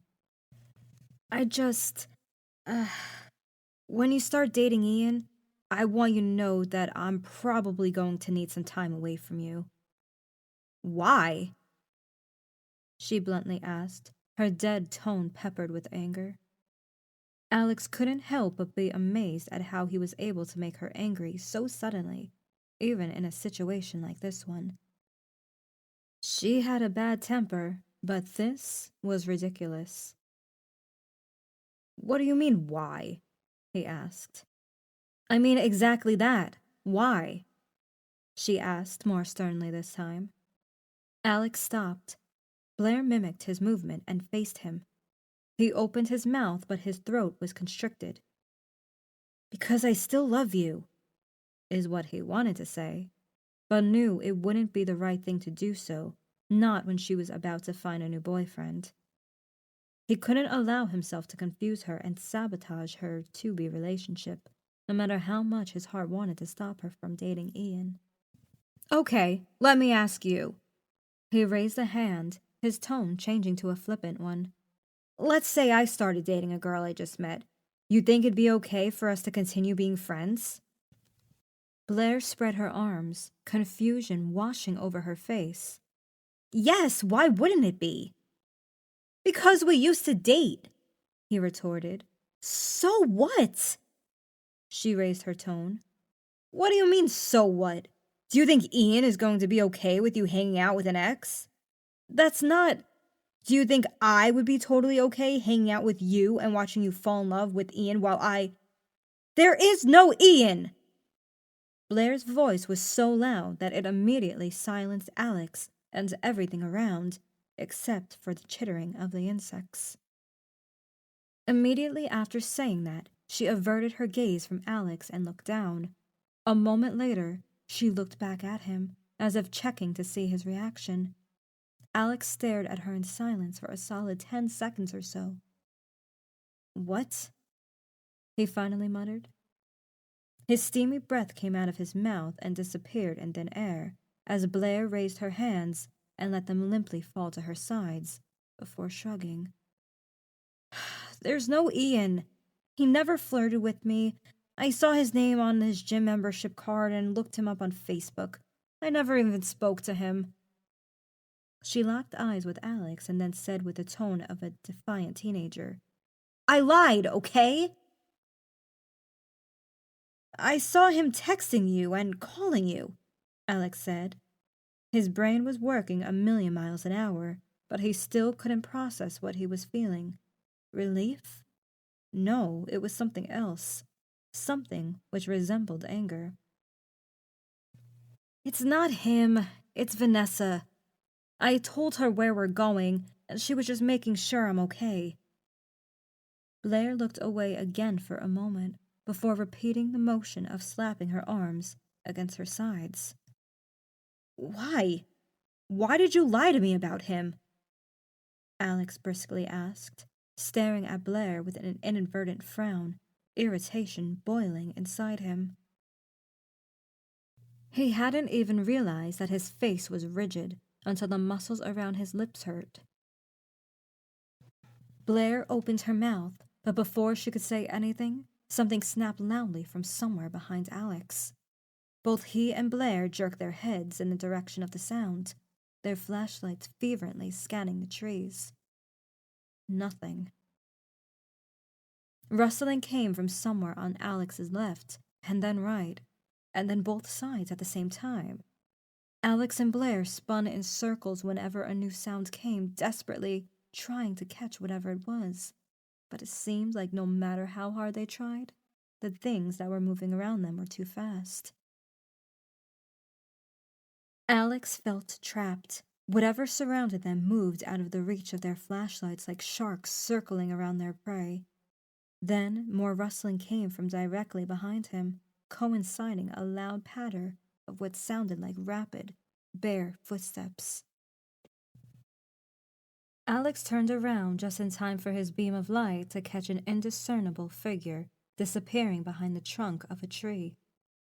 He couldn't tell what he had seen, but before his mind could process it, another rustle came from the opposite side, followed by the distant echo of a blood-curdling screech. The hairs on the nape of Alex's neck stood straight up. His fight-or-flight instinct immediately kicked in. "Blaire, run!" Blaire screamed and broke into a dash. Alex followed closely behind her, the beams of their flashlights violently bobbing up and down. The noises around them got louder, and the footsteps faster and more frequent. Footsteps followed them off the trail and their left, then on their right, a rapid patter that perpetually caught up to them, no matter how fast they ran. Another caterwaul ripped through the air, much closer this time.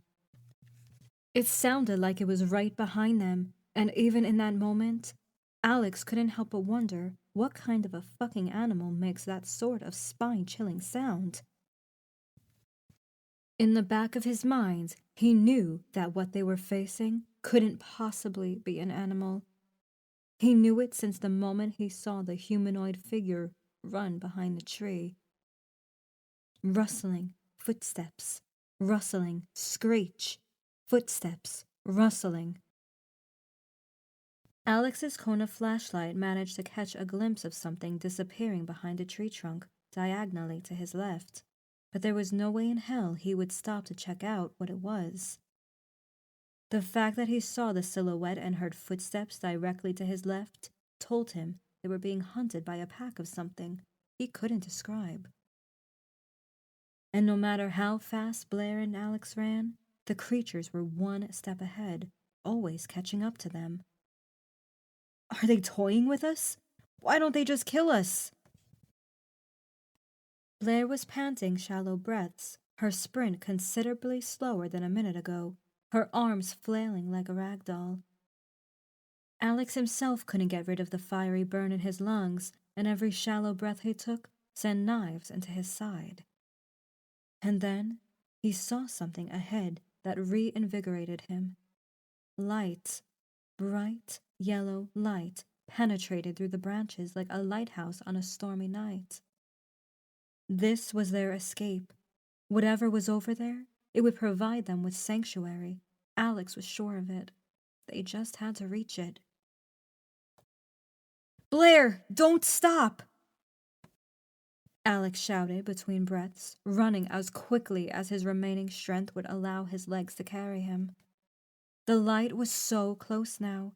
The creatures seemed to realize this too, as their screeching became much louder and overlapped with multiple screams, exploding from every direction of the woods around Blaire and Alex. The stalkers were getting angry. The trail widened and the trees thinned out, giving more visibility toward the building in front. Nothing stood out about the building. It was just a slab or gray concrete in the middle of nowhere. He wondered if anyone would even be.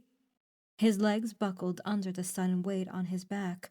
He fell down, managing to put his palms up in front of himself to prevent smashing his face against the ground.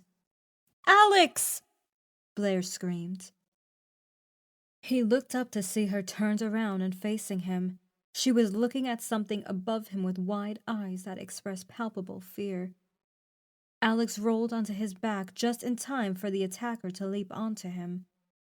In that impossibly short moment, he saw a skinny, no, emaciated person above him.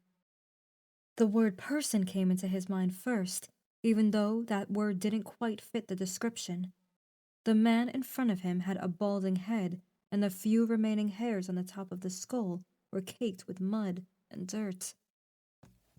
The cheeks were sunken, huge bulging eyes and crooked jagged teeth that took on the color of a school bus adorning the person's face. The dirty, tattered rags that he wore were torn over one shoulder, woefully hanging over the other, revealing the person's bony chest and protruding ribs. The rags went down to his ankles, which made it oddly resemble a very old, very worn-out patient gown. On top of all of that, patches of old and fresh wounds decorated his head and body. Alex had no time to process who or what the fuck it was, because the feral person jumped on top of him with a loud screech. It was the same screech they had heard just before. Alex defensively raised his hands in front of him, just in time to feel the impact of a dull hit on his forearm. The rabid creature thrashed against Alex, producing all sorts of nauseating moaning and screaming sounds. Its spit flew freely from its mouth and onto Alex's face as he desperately kicked and bucked to push the monster away. In his peripheral vision, he saw a pair of dirty, bare feet with jagged nails running past his face toward Blaire. Blaire screamed a shriek of pure terror, unlike any Alex had heard before. "Blaire!" he shouted, feeling a sudden surge of strength. He kicked the creature in the stomach, effectively pushing him away momentarily, but almost as soon as it regained its balance, it lunged back at Alex.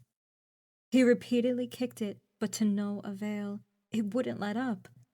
Alex was losing the strength in his arms, and it wouldn't be long until the thing broke his defenses. He saw another pair of feet appearing somewhere behind the one thrashing against him, approaching on all fours in what could only be described as a golem-like walk. This is it. This is how we die. Even in those last moments, when he was sure it was all over, his brain and body wouldn't allow him to give up. An ear-splitting bang boomed, causing Alex's ears to ring, and then another one, and then the creature on top of him went limp. Alex kicked hard. The humanoid figure fell on its back and ceased all movement. Alex rolled over and scrambled toward Blaire. She stood with her hands defensively raised to her face, her fingers shaking violently. One of those creatures was on the floor at her feet, motionless. Blaire's coat and purse were on the ground, clutched tightly in the dead monster's hand. A silhouette appeared behind Blaire, obscured by the blinding light of the building, beaming in Alex's face. The figure raised one hand, pointing at Alex. Another loud bang filled the air, accompanied by a shrill yelp inches behind Alex. He turned to see one of those lanky humanoids holding its shoulder and scrambling away. "Come on! This way! Hurry!" the figure in the light shouted, motioning for Alex and Blaire to follow. Alex rushed to Blaire and spun her around in the direction of the figure. There was no time to pick up her coat and purse. They had to run. When they got closer, the mysterious person who'd saved them come into clear view. It was a security guard of some sort, which was visible from the blue uniform and train conductor-like cap. The guard held a gun in his hands, gripping it feverishly, ready to shoot. "Blaire, come on!" Alex pushed Blaire to run toward the building as more screams came from behind.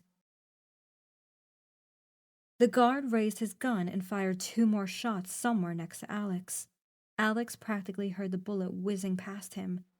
"Follow me," the guard said as he turned and ran in the direction of the building.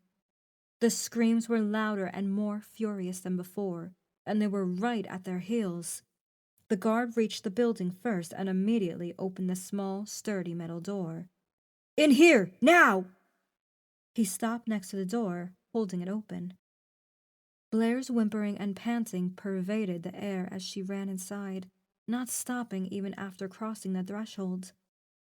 Alex rushed past the guard and joined Blaire, feeling like he was going to puke his lungs out. The guard jumped inside while 4 of those creatures, all equally disfigured, ran toward the door. He then slammed the door shut and slid the big deadbolt until it locked in place. A cacophony of rabid screams, bangs, and moans resounded on the other side of the door.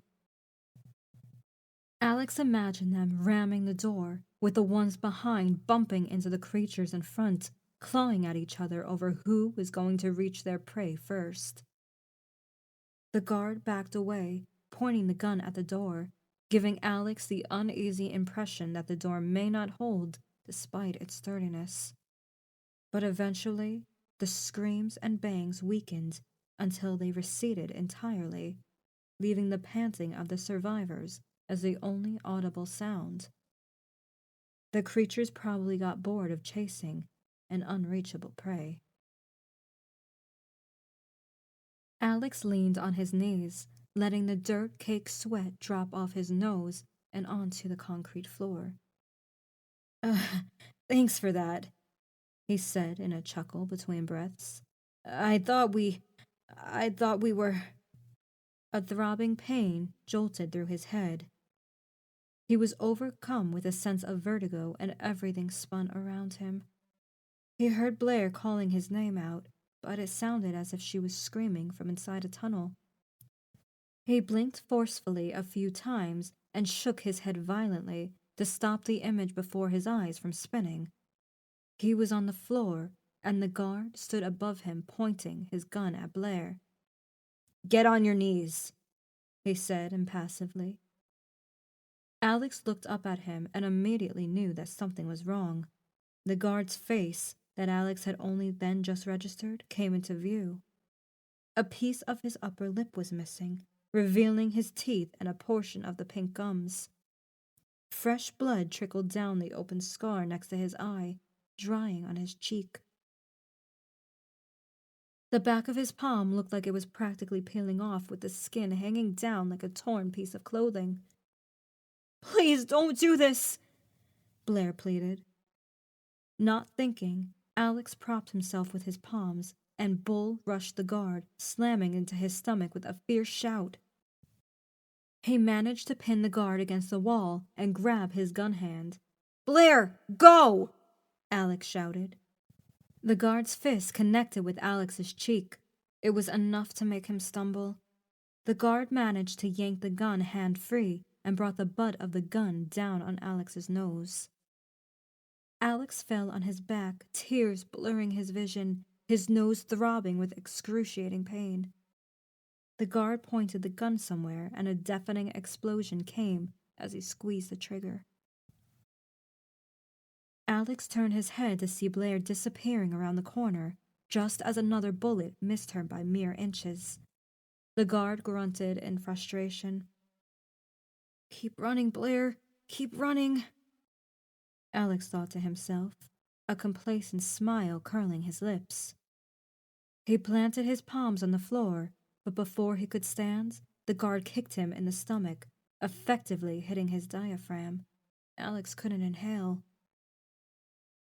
He looked up in time to see the guard's boot being brought down on his face. Chapter 11. Blaire ran as fast and for as long as her exhausted body allowed her. She didn't look back once since the 2 fired bullets that had grazed the wall next to her head. Just like in the mansion, she ran until she could run no more. Only when her strength began abating did she register the simplicity of her surroundings. The floor, ceiling, and walls were all made from concrete of the same gray color with no distinguishable features. She was in a long corridor, a single door at the far end. "Please don't let that be another gunshot," she chanted over and over in her mind. She would have nowhere to hide if the guard came after her. She burst through the door with her shoulder and slammed it shut behind her, the ensuing silence nothing short of comforting. Blaire took a moment to regain her breath. She could hardly suck in a straw full at a time. She turned around to orient herself. She was in a corridor of some sort that forked left and right. The structure of the corridor was the same concrete made as the one outside. She turned left, knowing there was no way she could know if she took the wrong turn. She reached the door on the other side, slamming into it. She thought the door was locked until she grabbed the knob and turned it. The door easily opened and she stepped through it, not bothering to look where she was going. She closed the door and backstepped from it. She tottered to the right, seeking the safety of the wall to hold onto for balance. When she felt it, she leaned her back against it, breathing an unsteady sigh of relief. Once again, she was surrounded by deafening silence. But that only lasted for a brief moment, because the next thing she knew, something violently tugged her hair from behind. She screamed, and the person behind her screamed too, animalistic howl. Somehow, she managed to yank herself free and quickly took 2 steps back, turning around to see who was hunting her. Frustrated that everything around this place was so hostile. She was staring at the rusted bars of a prison cell. Inside was a person similar to the one she and Alex saw outside. They looked like a young man, no older than 20, despite the grizzled, messy hair. A gaping hole in his cheek revealed bloody teeth, just like the ones outside. He was skinny, yet this one had oddly muscular shoulders and arms. The man wailed and clawed at the air between the bars, his hands contracting and extending, showing off his dirty, broken nails. Blaire looked down the row next to the prison cell and realized that this entire corridor was actually a cell block. A dozen or so cells were lined up on the wall. A loud metallic rattle came from behind her, and she jumped and screamed again. She turned around to see a middle-aged woman trying to reach her with her bony, veiny hands. Her eye socket was a mangled mess of rot and blood, the remaining eye staring unblinkingly at Blaire. Her skin was riddled with patches of untreated wounds. It wasn't until then that the smell hit Blaire. She had only once smelled it before, years ago, when she was still a child. She had gone to bring lunch to her grandmother since she had had a stroke and was half paralyzed and needed the help of a close family member. Blaire had rang the doorbell only to find no one answering the door. When she realized it was unlocked, she let herself in, calling out to her grandmother. As soon as she stepped inside the house, she smelled it. She couldn't tell what it was, but the stench was horrible. It was like rotten eggs that had been left out in the sun for the whole day. She jokingly shouted into the living room that her grandma should flush more often, her nose pinched between her thumb and forefinger. As she got closer to the living room, the smell got so intense that tears formed inside her eyes. She gagged from the smell. That's when she started to worry. She looked up, and then she saw her. Her grandmother was hanging off the second-floor railing of the stairs by a rope. Her eyes were closed but bulged so heavily against her eyelids that it looked like they would pop out and roll on the floor like marbles. Her tongue was sticking out of her mouth. Her face took on a pale blue color. Her neck somehow seemed longer, and it wasn't until years later that Blaire found out that was the effect of her neck getting stretched under the gravity of her body. She didn't scream. She didn't cry. Even the smell she endured up until then was suddenly gone. She continued staring at her dead grandmother's hanging body in a hypnotized trance. She didn't remember the details, but she was told that she stood there in silence when her mom came to pick her up. The funeral was a blur, as was the period after that. Years later, she found out that her grandmother hung herself because she didn't want to be a burden to her family. No one even knew how she'd managed to hang herself, considering her condition. Eventually, Blaire had completely forgotten her grandmother even existed. She became just another traumatic event in her life that she passed off in social occasions as a grim story of the time I found my grandmother's dead body. But now that she was in the cell block staring at the zombie-like husks in front of herself, she smelled that same familiar stench once more. The unmistakable rot of a dead body. As if being alerted, the other cells began to rattle. Intermittent screams filled the entire corridor, a cacophony of them, loud and quiet, shrill and guttural. Blaire put her hands over her ears, her eyes darting in various directions, only because she had no idea what else she should do. Is this what it feels like to lose your mind? She couldn't take it anymore. She broke into a sprint across the block, ignoring the hands clawing at the air around her. Still, with her peripheral vision, she couldn't help but see some of them in detail. All of them had wounds and scratches all over their bodies and faces, some more, some less. Some of them were much more severe than others. A forearm with a hole reaching all the way to the bone and tendons, a face with its lips entirely missing, revealing rows of blackened teeth, a hand with stumps instead of fingers. Blaire knew that this image would forever be etched in her mind, and that she would probably need years and years of therapy to get over everything she'd seen here tonight. If you make it out alive, a jeering voice told her just as she reached the end of the corridor. She slammed the door shut behind her and used the deadbolt to lock it. The noises on the other end got impossibly silent all of a sudden, and she wasn't sure if it was due to the door shutting them out or the creatures ceasing the screams themselves. She stepped away from the door and made sure to look behind her this time. Another long corridor with various doors on both sides. Blaire just then thought about Alex. She wondered if he was still okay. She felt sick for leaving him behind with that guard. What was he going to do to him? Desperation formed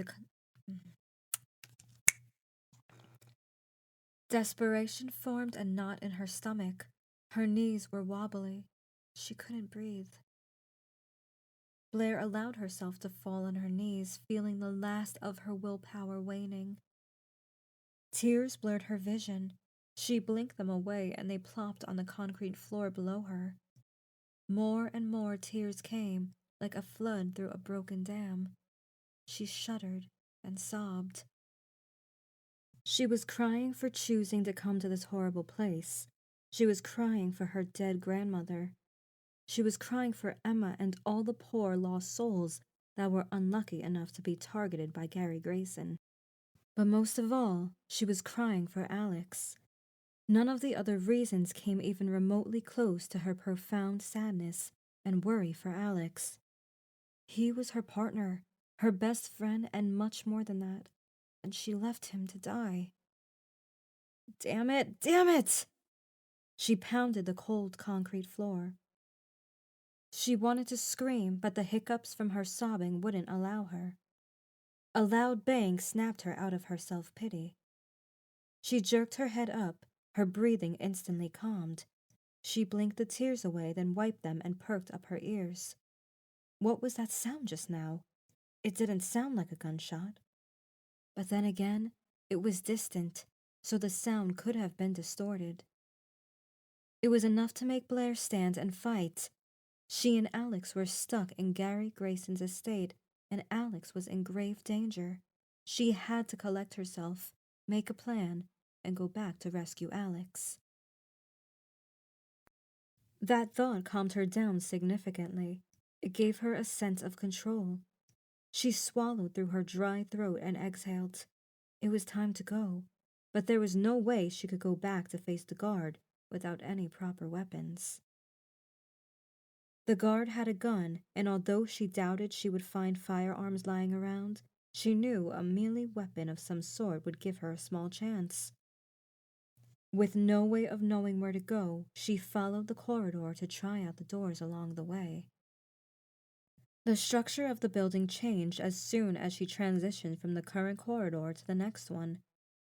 It morphed from a plain concrete passage into a somewhat fancier design with white painted walls and pristine numbered doors. Upon opening a few doors, she realized they led into painfully bland dorm rooms. Each room consisted of a bunk bed, 2 desks, and a private bathroom. Seeing the state of the bathrooms, she couldn't help but be grateful for the one she'd had at her own dorm in college. Each of the dorm rooms was identical, except for one that had a turned-over desk and traces of dried blood on the carpet. Blaire closed the door to shut out any potential imaginative thoughts of what happened there from squirming their way into her head. She was tempted to call out to someone, but she knew it wouldn't be a wise thing to do. Not here. She had continued wandering for a while in silence, the hopelessness and desperation slowly creeping back in. As if on cue, a door to her left that differed from the rest up until then caught her attention. A plaque that said security was plastered to the pane of glass. Blaire couldn't see through the glass as it was one of those Flemish types, which would make it impossible to discern anything more than silhouettes and some movement. She rushed to the door, distinctively thinking to herself how she had become bolder. Not bold, reckless from exhaustion and stress. She synonymized the feeling to her progress in the gym. She'd get excited when she was able to squat more weight than usually, but then after regressing back to the old weight, she put the dots together and realized the day she was stronger was just a number of factors, including good sleep, a few days off from the gym prior to the workout, high-carb meals, etc. It essentially gave the illusion of being stronger on that day, falsely boosting ego. Blaire turned the knob and pushed the door, allowing the momentum to open it but staying at the threshold. The room was empty. Computer monitors stretched on the wall above the desk and chair. The computer itself was horizontally placed in the right corner on the top of the desk. It produced a low, whirring sound, indicating that it was on. Blaire stepped inside and shut the door behind her. Her eyes fell on the key inside the lock. She turned it without thinking. She knew that if the guard came back, he'd be able to just shoot through the glass, but it would at least buy her some time. She pulled out the rotating chair and sat in it, feeling immense relief washing over her body. She had no idea how exhausted she was until she sat down. Her thighs quivered violently, and she just then became aware of the burning sensation all over her exposed arms. Scratches abraded her skin. She had no idea where she'd gotten them. Perhaps during the wrestle with one of those freaks outside? The creature had managed to grab her by the jacket with a vice grip, and she'd managed to slither out of it in an attempt to escape. Somehow, the creature had still managed to grab her by both hands and was trying to, well, she wasn't even sure what it was trying to do. Pull her back into the woods? Examine her like a caveman that had never seen a woman before? Either way, the jagged, dirt-caked fingernails must have left scratches all over her arms. Luckily, most of them were superficial and not deep enough to draw blood. Blaire rubbed her face with her hands. It was an instinctive gesture she made whenever she was exhausted or sleepy. The rubbing gave her the feeling that the exhaustion was chased and kept at bay for a short time. She then suddenly became aware of the dirt on her palms and instead used the sleeve of her blouse to wipe her face. She looked down, her eyes fixated on a notebook on the desk. A simple notebook with a blue cover.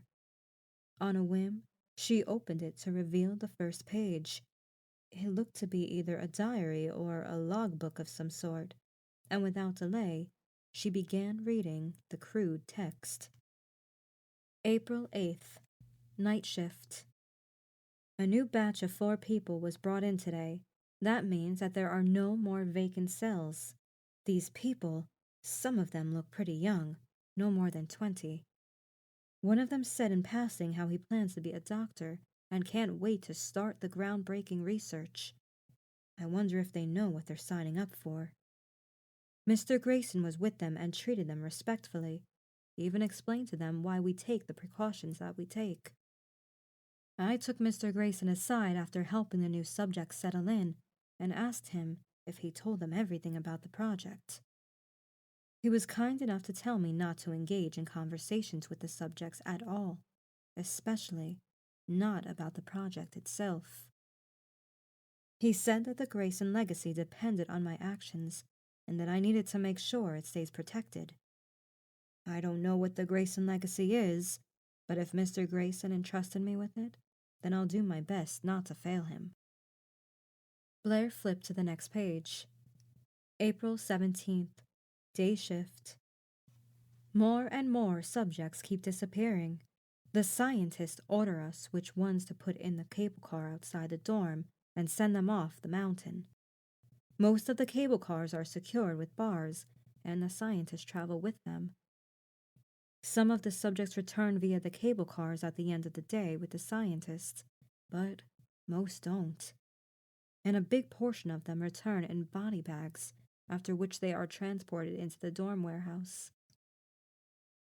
No matter how things go, it isn't long until we see more new subjects. Are the ones who go missing set free? What is it that they're doing here that is so secretive? What did I get myself into? April 30th, night shift. More and more subjects complain about irresistible itching over their entire bodies. Some of them scratch themselves so much that they draw blood. One of the subjects asked to be let out a few days ago. I talked to Mr. Grayson, and he said he would take care of it. The subject was put on the cable car and hasn't returned. His cell has been occupied by a new subject since. I hope the one that went missing is okay. May 12th, night shift. We were told by one of those scientists that the main research should begin soon, and that we should make sure everything is in order before Emma Stilton is brought here. The other guard asked why Emma is so important, but was met with an angry look instead.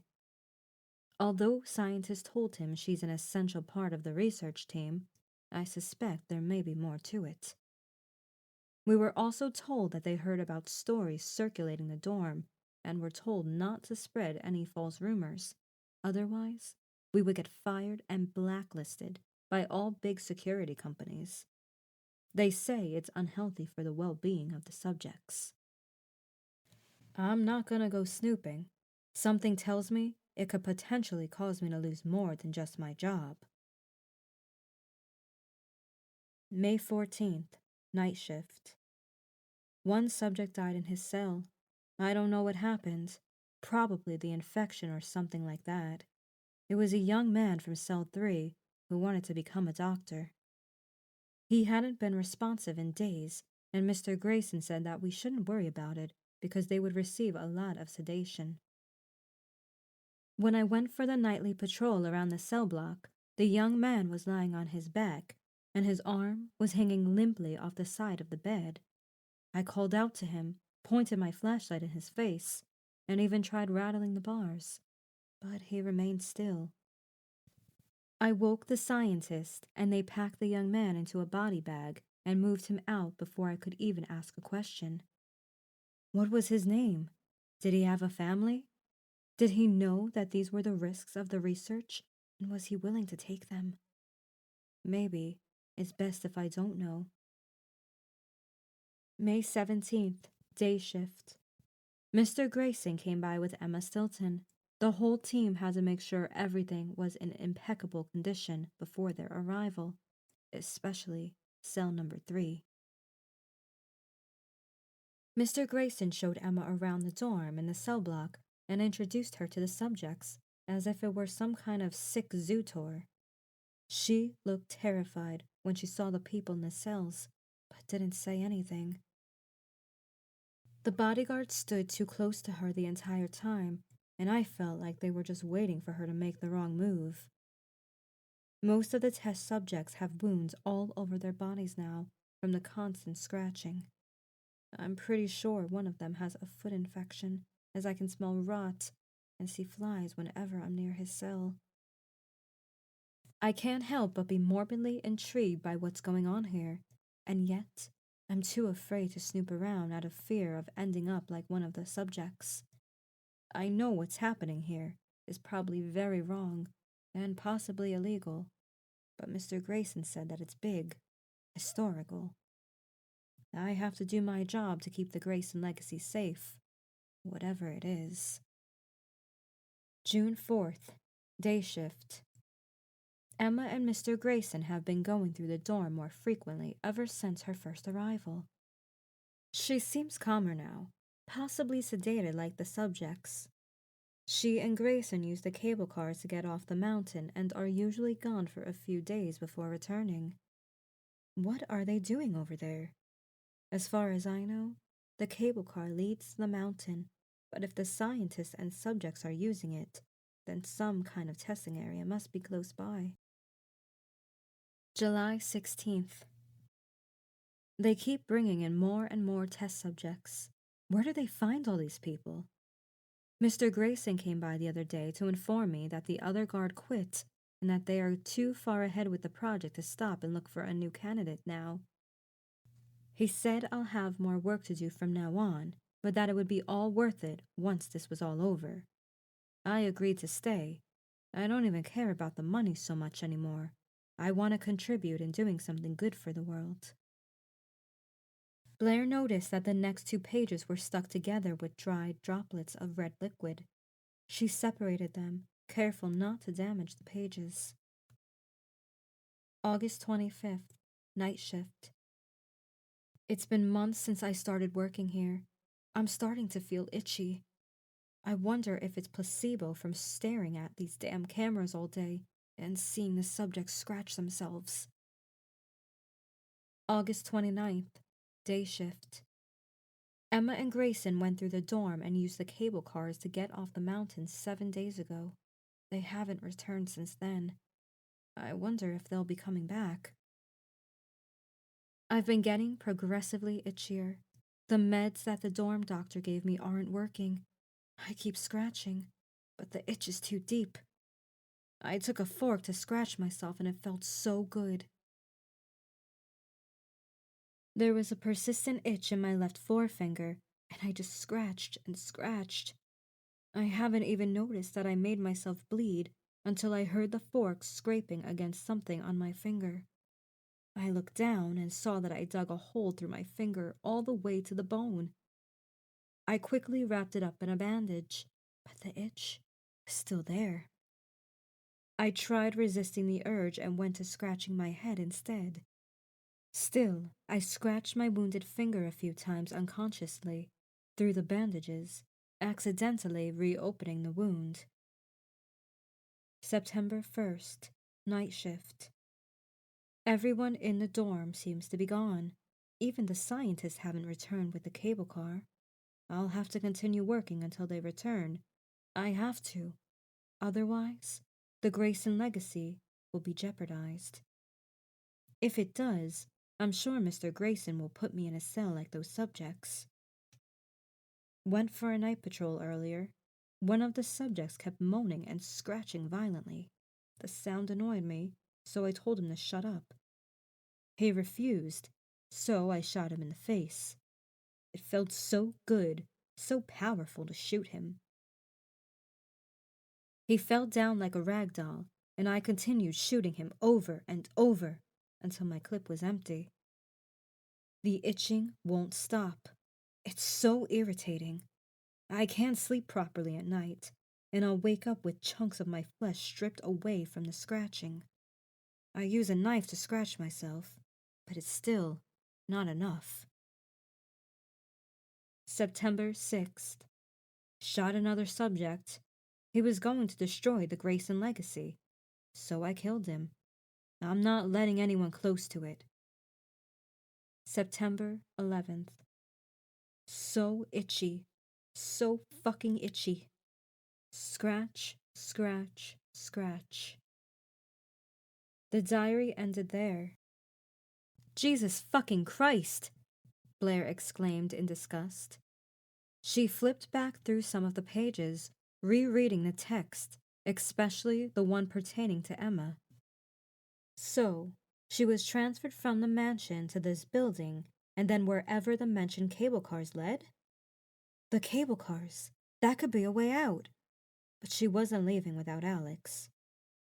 The whirring produced by the computer reminded her that it might contain some valuable information. She pressed the left click on the mouse. Nothing happened. So, she clicked it 3 more times, and the monitor in front of her lit up. At first, she didn't understand what she was staring at. She blinked a few times, and then her brain connected the dots. It was a live feed of the various segments of the building.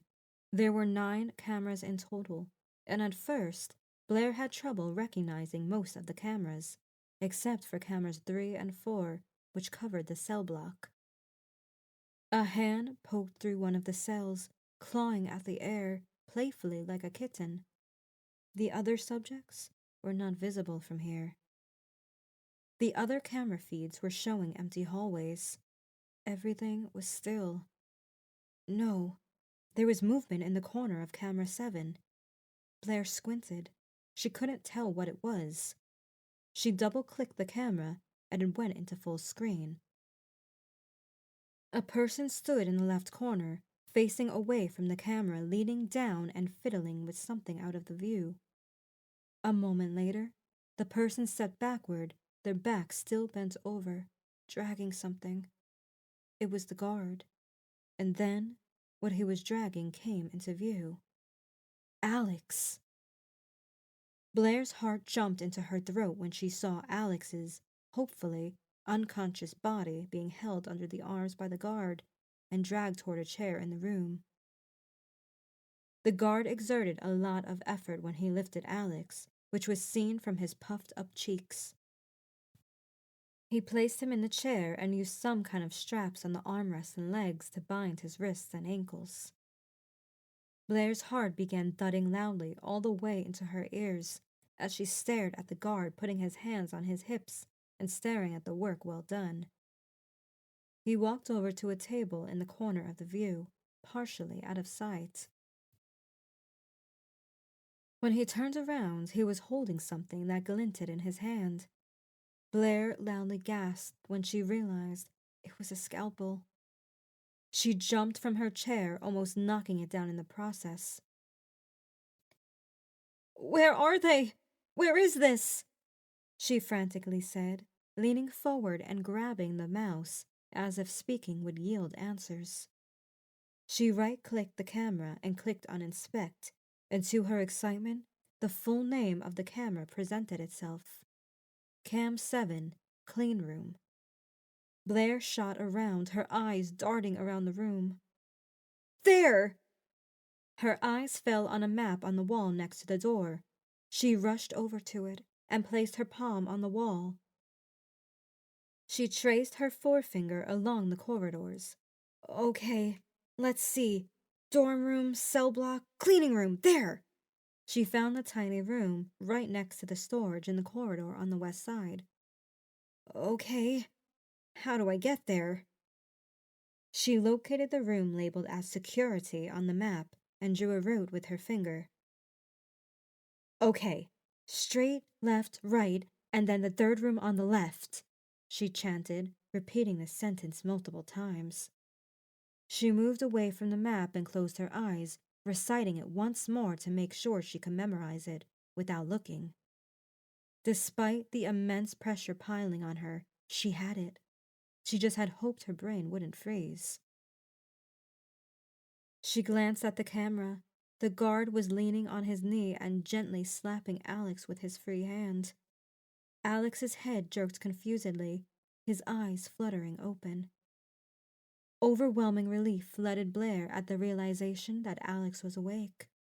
That was before she realized that the predicament he was in could quickly change his status. Alex's reaction was pretty much what Blaire expected. His eyes widened and he tried to retreat but couldn't due to the restraints. The guard raised one hand, flashing the shiny scalpel in front of Alex's face, mere inches away from his eye. Blaire panicked. Every second that went by was another second Alex was closer to death, or worse. No, she was going to save him. She opened the door, and for the first time tonight, fear gave way to determination. Hold on, Alex. I'm coming. Chapter 12. Alex drifted in and out of consciousness. Faint sounds surrounded him, but he couldn't make them out any more than he would a footstep 3 blocks away. He wasn't sure how much time had passed, but eventually the sounds began increasing in volume. Pretty soon he was able to make them out as voices, or rather, one voice. "Hey, wake up, pretty boy." His senses had started returning. He opened his eyes and the dark dispersed. His vision was blurry, so he forced himself to blink. "Hey!" the voice said again. Alex felt a meager slap on his cheek, and it helped him further snap out of his stupor. He looked at the person in front of him, his brain taking a long moment to register who he was staring at. And then he started screaming. He tried to break away, but his arms and legs refused to cooperate. His eyes gravitated toward the ground, and he realized he was strapped down to a chair by his wrists and ankles. Despite that, he fought against his restraints. His wrist burned from the motions. "Don't squirm, you maggot," the guard said as he raised his hand, waving something shiny mere inches from Alex's face. Alex recoiled as much as the chair allowed him to, but the glint was effortlessly close to his eye. Scalpel? What the fuck does he plan to do with a scalpel?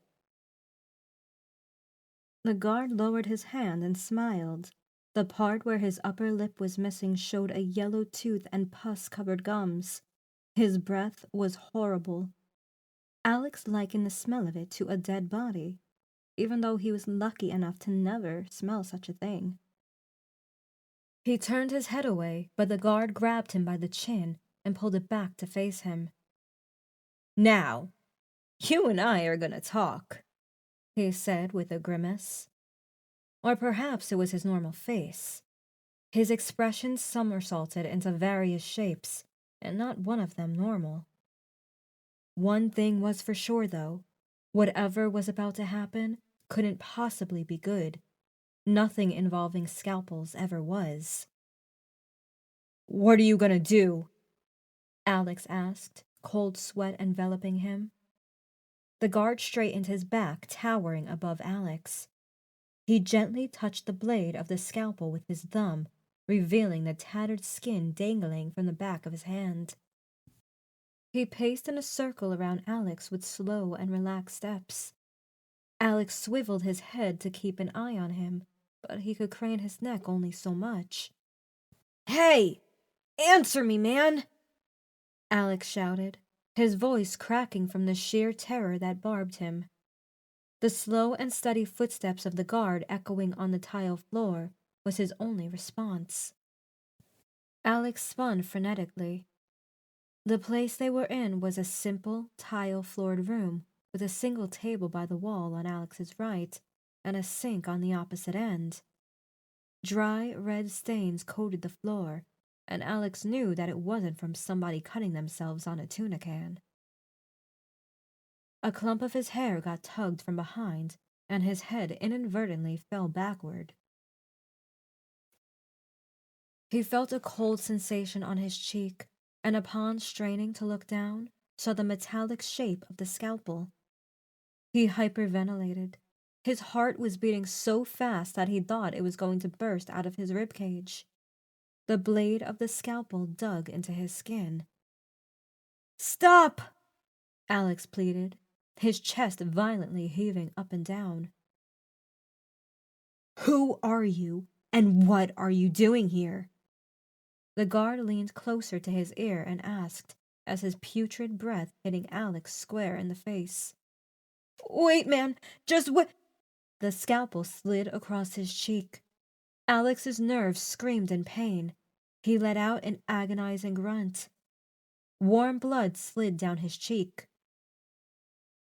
A droplet fell onto his shirt. The guard got in front of Alex with lightning-quick steps and grabbed the chair by the armrest, leaning dangerously close to Alex's face. "Who are you?" he tersely asked, an intense stare in his eye. "My name is Alex, and I'm a freelance journalist," Alex quickly recited, before the guard decided to do anything else crazy. "Who do you work for?" the guard asked. "No one! I just told you I'm a freelancer." "Liar!" the guard spat. "You're here for the Grayson legacy, aren't you?" "The what? No, look, The guard backhanded Alex across the face. He then grabbed him by the neck and put the scalpel against his forehead. "Who do you work for?" he repeated furiously, his jaw clenching and unclenching. "No one! I swear I'm just a free—" His sentence was interrupted by his own screaming when the guard slowly and agonizingly slid the scalpel across his forehead. In addition to his cheek burning, he now also felt a throbbing pain in his forehead. Warm blood slid down his nose, producing an annoying tickling sensation when it reached the tip. The guard stepped away from the chair and stared down at Alex. He scratched the top of his head before lowering his hand. He then raised it up again and scratched more violently, a groan of frustration escaping his mouth. "Itchy! So damn itchy!" the guard hissed. He bent over in a way that Alex could see the top of his head and scratched, digging his nails deeply into his skull. He was missing patches of hair that were replaced with bloody wounds. Alex cringed when he saw the guard scratching the already bloody patch of his head. He clawed at his head so furiously that a piece of his skin detached from the skull and fell down with a splotch. Alex stared at the bloodied piece of skin and the few hairs sticking out of it. The guard used the scalpel to scratch the top of his head, and in that moment, Alex couldn't take it anymore. He had to get out of there. He looked around again, futilely searching for a way out. Even if the guard handed the scalpel to him, there would be no way for him to cut himself loose. Despite that, he kept trying to free himself by wiggling his hands, causing a burning sensation on his wrists. "Stop being so loud!" the guard shouted suddenly, causing Alex to pause. The guard erratically raised his hand and scratched his cheek a few times before staggering over the table on the other side of the room. "You're breathing's too fucking loudly!" he shouted angrily as he rummaged through the contents on the table. He swung his arm sideways and tossed the scalpel. It bounced on the wall and fell down with a clatter. When the guard turned around to face Alex, he was holding a pair of large scissors in his hand. Alex felt like he was going to lose consciousness again from the sheer fear. "Oh, don't worry. He's just going to give you a trim off the top," his sarcastic inner voice said, but he found it to be the most unfunny thing due to the circumstances. What are you doing with that?" he asked timidly. The guard had already approached him with the scissors and grabbed Alex's left hand. Alex squirmed and pleaded, trying to contract his fingers as much as he could, until the guard backhanded him again. In that moment of disorientation, the guard used the opportunity to grab Alex's ring finger and pinky and place the bladed edges of the scissor over them. "No, please!" Alex shouted, the sharp blade of the scissors digging into his fingers. "I'll tell you what you want to know, please!" The guard looked at Alex, still holding his fingers and the scissors. "Who sent you to steal the Grayson legacy?" he asked, much more calmly this time. Alex hyperventilated as he and the guard locked eyes with each other. The guard's missing portion of the upper lip comically made him look like he was holding his mouth half open in a contorted face. Alex sucked in a sharp breath of air. He wanted to think, but the scissors biting into his finger made it impossible. "I swear to you, I don't know what that is. I'm telling you the truth. I'm just a journalist who came to—" Snip. At first, Alex felt nothing. It wasn't until he looked down and saw the guard holding the 2 severed fingers detached from his hand that it hit him. His fingers had just been snipped clean. Alex stared at the mangled stubs of his pinky and ring finger, blood profusely spurting out of them. And then he started screaming. It was a scream of terror, not pain. The pain was present immensely, but not as much as the horrible realization of what had just happened. Everything around him seemed to fade away as he continued screaming at the top of his lungs. As he stared at the 2 severed fingers in the guard's hand, his mind couldn't help but think over and over, "Put them back! Put them back! Put them back!" The guard threw the fingers on the ground. They flopped on the floor like 2 gory pieces of jelly beans, leaving a small blood stain on the floor. Alex stared down at his mutilated hand in terror, a million thoughts racing through his mind. The pain in his cheek and forehead were completely gone by then, and the burning, throbbing sensation in his fingers was all that existed. A slap on his cheek made him stop screaming. He hadn't even realized that the guard was shouting at him to shut up. It wasn't until he slapped him and threateningly brought the scissors closer to Alex's face that Alex forced himself to calm down. He went from screaming to panting, and then finally whimpering. He felt like puking. He wanted his fingers back. He wanted to scream at the guard to put the fingers somewhere they could preserve them until they found a way to reattach them in the hospital. But he knew it was just wishful thinking. The guard didn't care about his fingers. The guard probably didn't even care about his life either.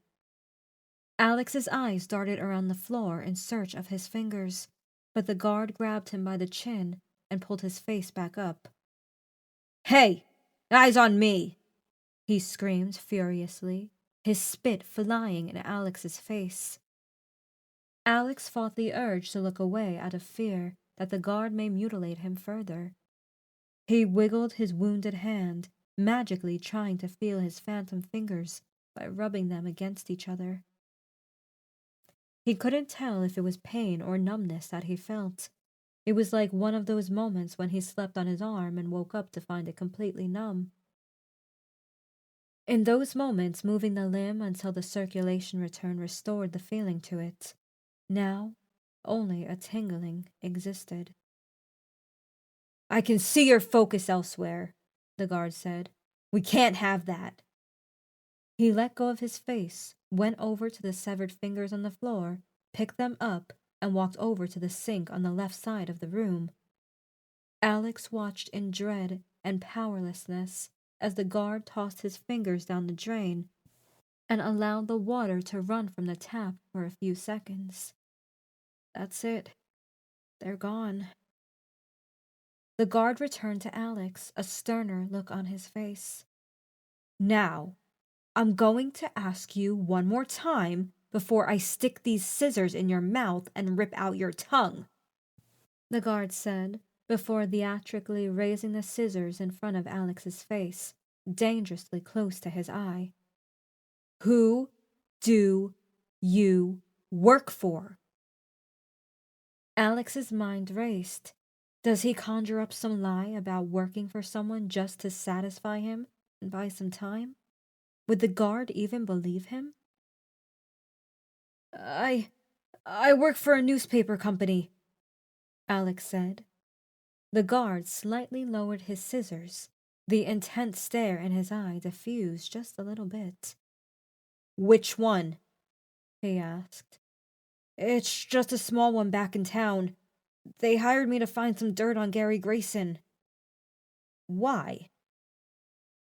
"Because they think he's evil. They want to see him fall." The guard stared at Alex for a prolonged moment, seemingly weighing if he believed what he was told. Even with his mouth closed, the missing part of the upper lip still revealed a tooth.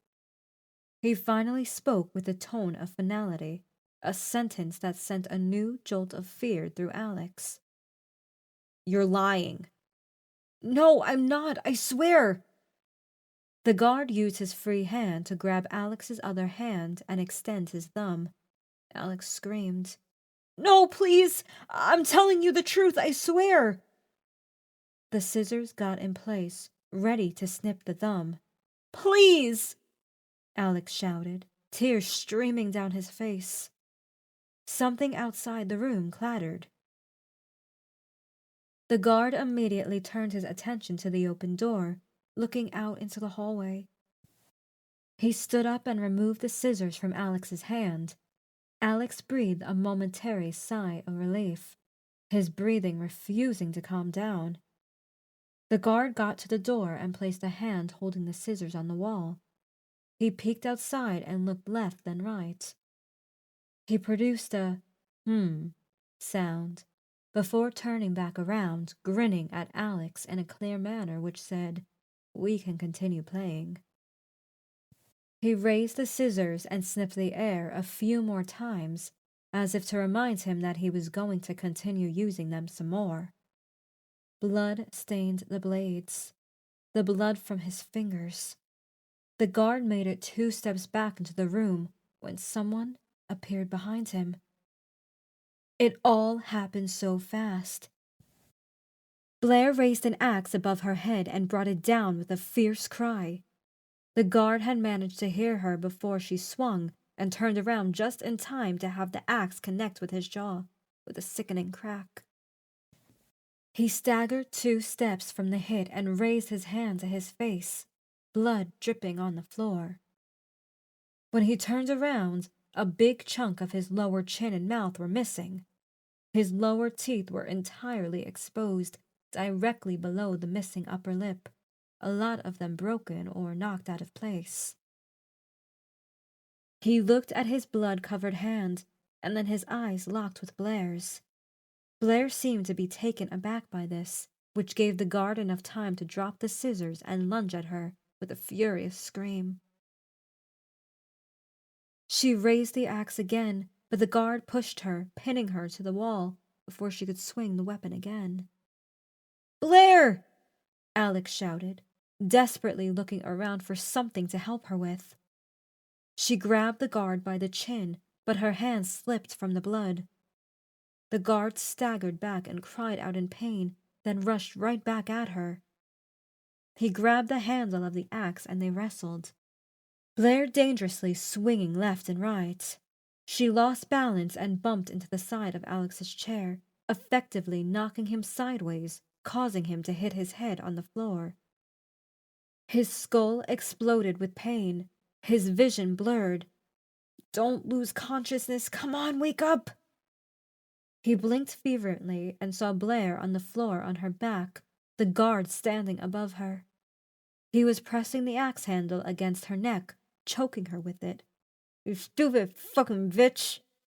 he shouted. the words the form due to his mutilated lower jaw.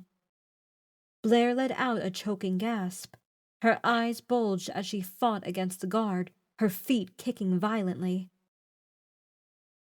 She was hitting the guard and trying to push the axe away, but he didn't even flinch. Alex had to do something.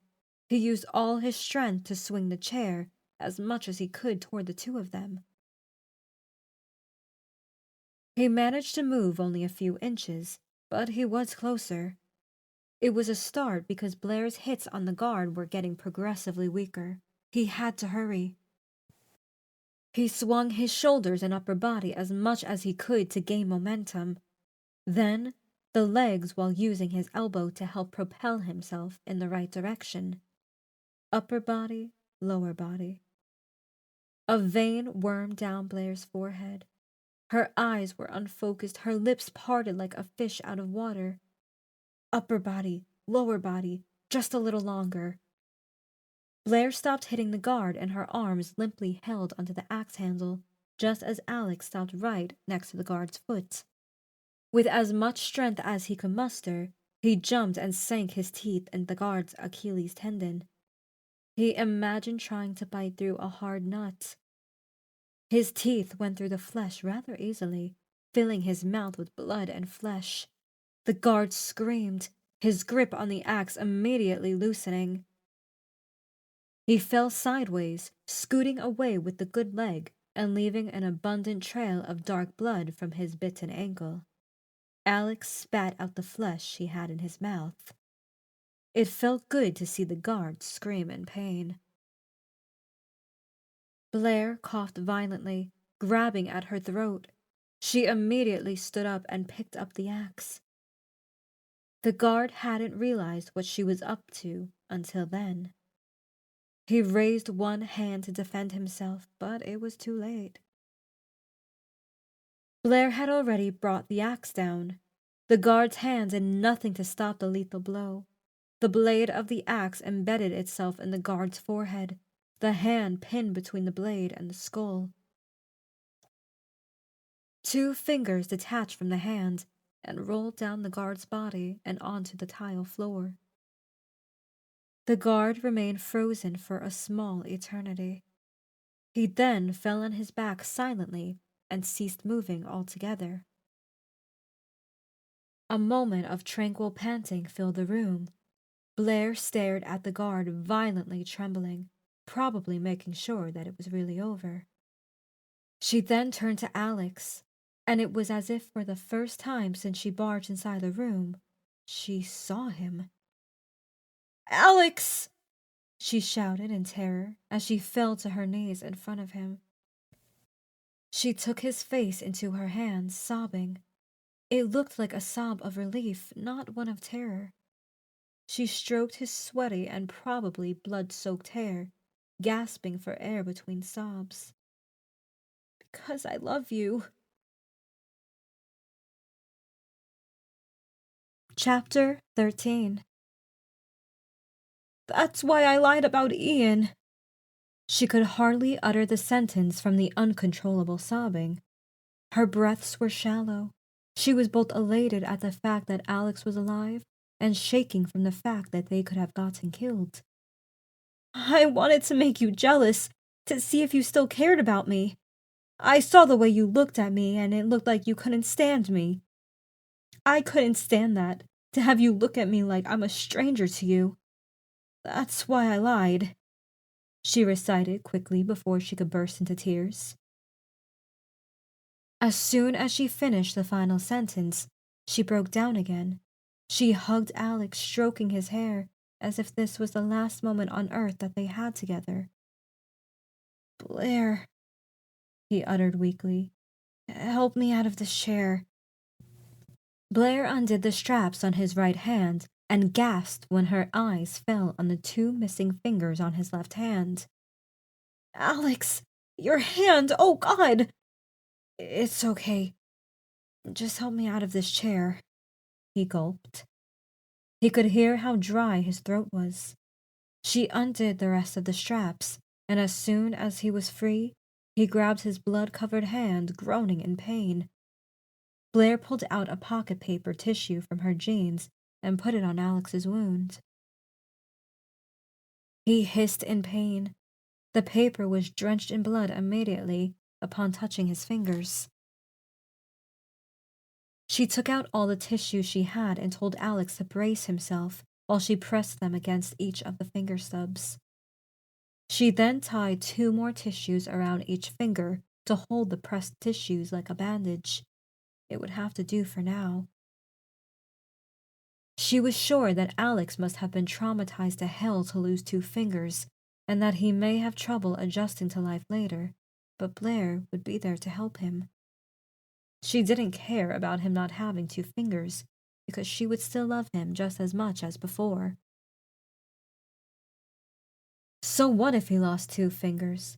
Things could have been much worse, and he could live a perfectly normal life without them. Blaire left Alex to sit against the wall in the corridor in front of the torture room. She had no idea what the room was used for, and torture was the first thing that came to her mind.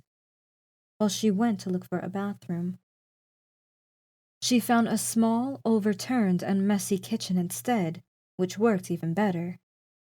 She went to the rusted sink, admiring her own brain for being able to imagine, even in this situation, cleaning the place inside out. She opened the kitchen cupboard and took out one well-preserved and clean-looking glass. She still made sure to rinse it out with water before filling it up and gulping down the whole thing. She downed 2.5 glasses of water, letting the liquid messily slide down her chin and fall onto her blouse. She filled another glass and rushed over to Alex. Her heart jumped when she saw his head slumped forward toward his chest.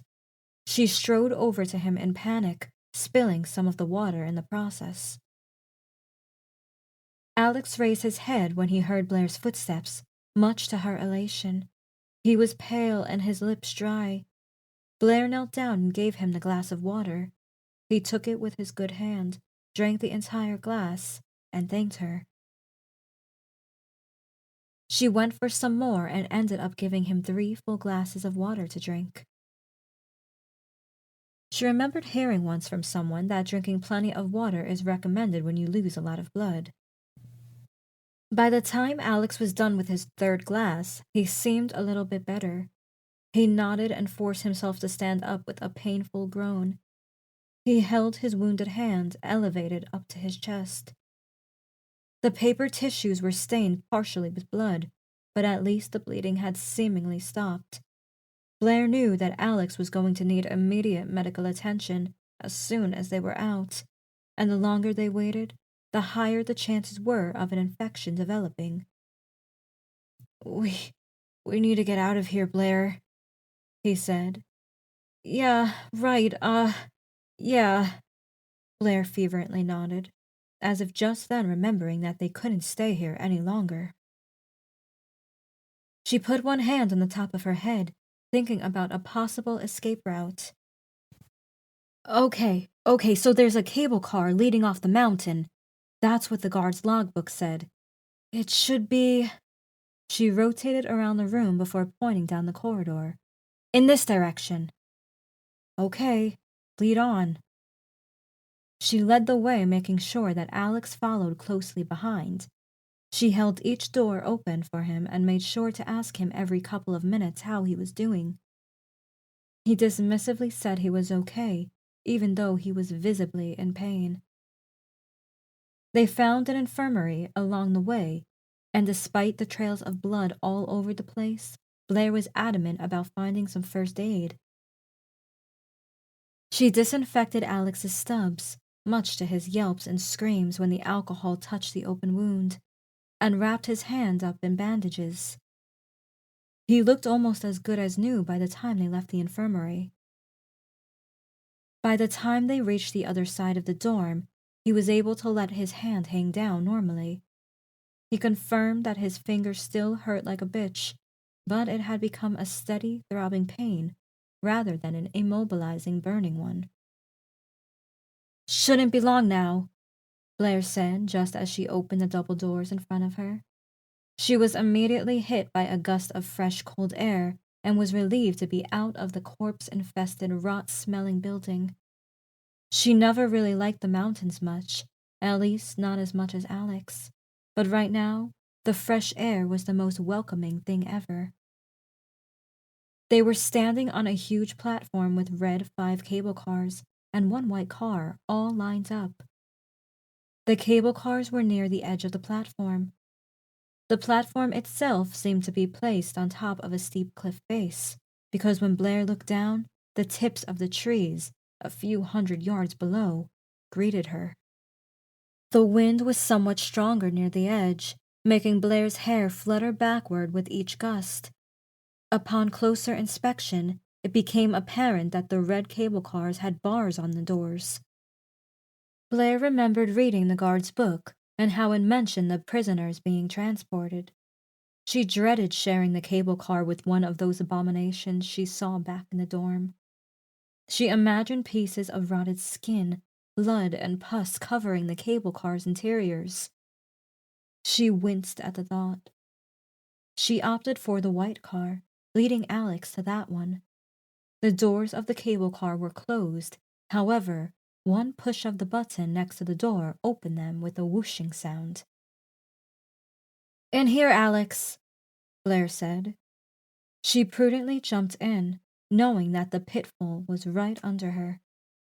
The cable car remained firmly in place despite her expectations for it to rock dangerously, like a boat on water. There was no way for her to fall from there, but the thought of being in a cable car suspended by a wire a few hundred feet above the ground made her feel queasy. Alex stepped in with more elegance than Blaire, although his feet made much more noise when entering. "Still a klutz. Less than me near heights, but a klutz nonetheless." "Okay, Alex looked around the cable car. "How do we get this thing? Oh, here it is." He pressed the button next to the door. The electronic display above it said "closing doors" before the doors whooshed again and closed shut, effectively shutting out the strong winds heard outside. Alex approached the control lever at the front and pushed it forward. The cable car whirred to life and lurched forward with sudden propulsion before stabilizing. Blaire was staring through the window in front of the control panel, but couldn't see more than the dark allowed her to. Endless rows of trees stretched below. The cables of the other cars were visible as straight lines that merged with the darkness. "Here we go." Alex sat on the leather bench on one side, his voice buoyant. Blaire sat opposite of him. She looked outside the window, watching the cable car move slowly, listening to the whirring of whatever mechanism made it work. She found the sound of the machine comforting, but she wished that she still had her cigarettes with her. She felt like she could smoke a dozen of them, one after another. She suddenly reflected on how she'd felt back when the night first started. She was hysterical, trembling, and in no control whatsoever. And now, she killed a human being. The thought of it almost made her sick. Almost. That security guard was no human. He looked like it, but whatever was left of his humanity was buried so deep that not even a bulldozer could excavate it. That was also evident from his logbook. She had to kill him to save Alex, and she would have done it again if she had to. But what about the test subjects in the cells? Were they too far gone too? Blaire tried to imagine what they looked like before whatever happened to them made them into those necrotizing monstrosities. Were they just average Joes and Janes like Alex and Blaire? What would she look like if she were kept prisoner here? Would her own skin and flesh start falling apart? She looked at her own hands just to make sure that it hadn't already started happening. She wasn't sure if the nightmare were over, but she sure as hell wouldn't allow herself to fall into the trap of relaxing again, like she did back in the woods. Chapter 14. Alex glanced at his bandaged hands. The bandages were clean, no visible blood, which was good. The pain was still present. Alex's hand throbbed and burned, but much less intensely than 20 minutes ago. He tried not to contract or extend his remaining fingers, since they seemed to cause a lot of pain in his stubs. It felt weird not having 2 fingers.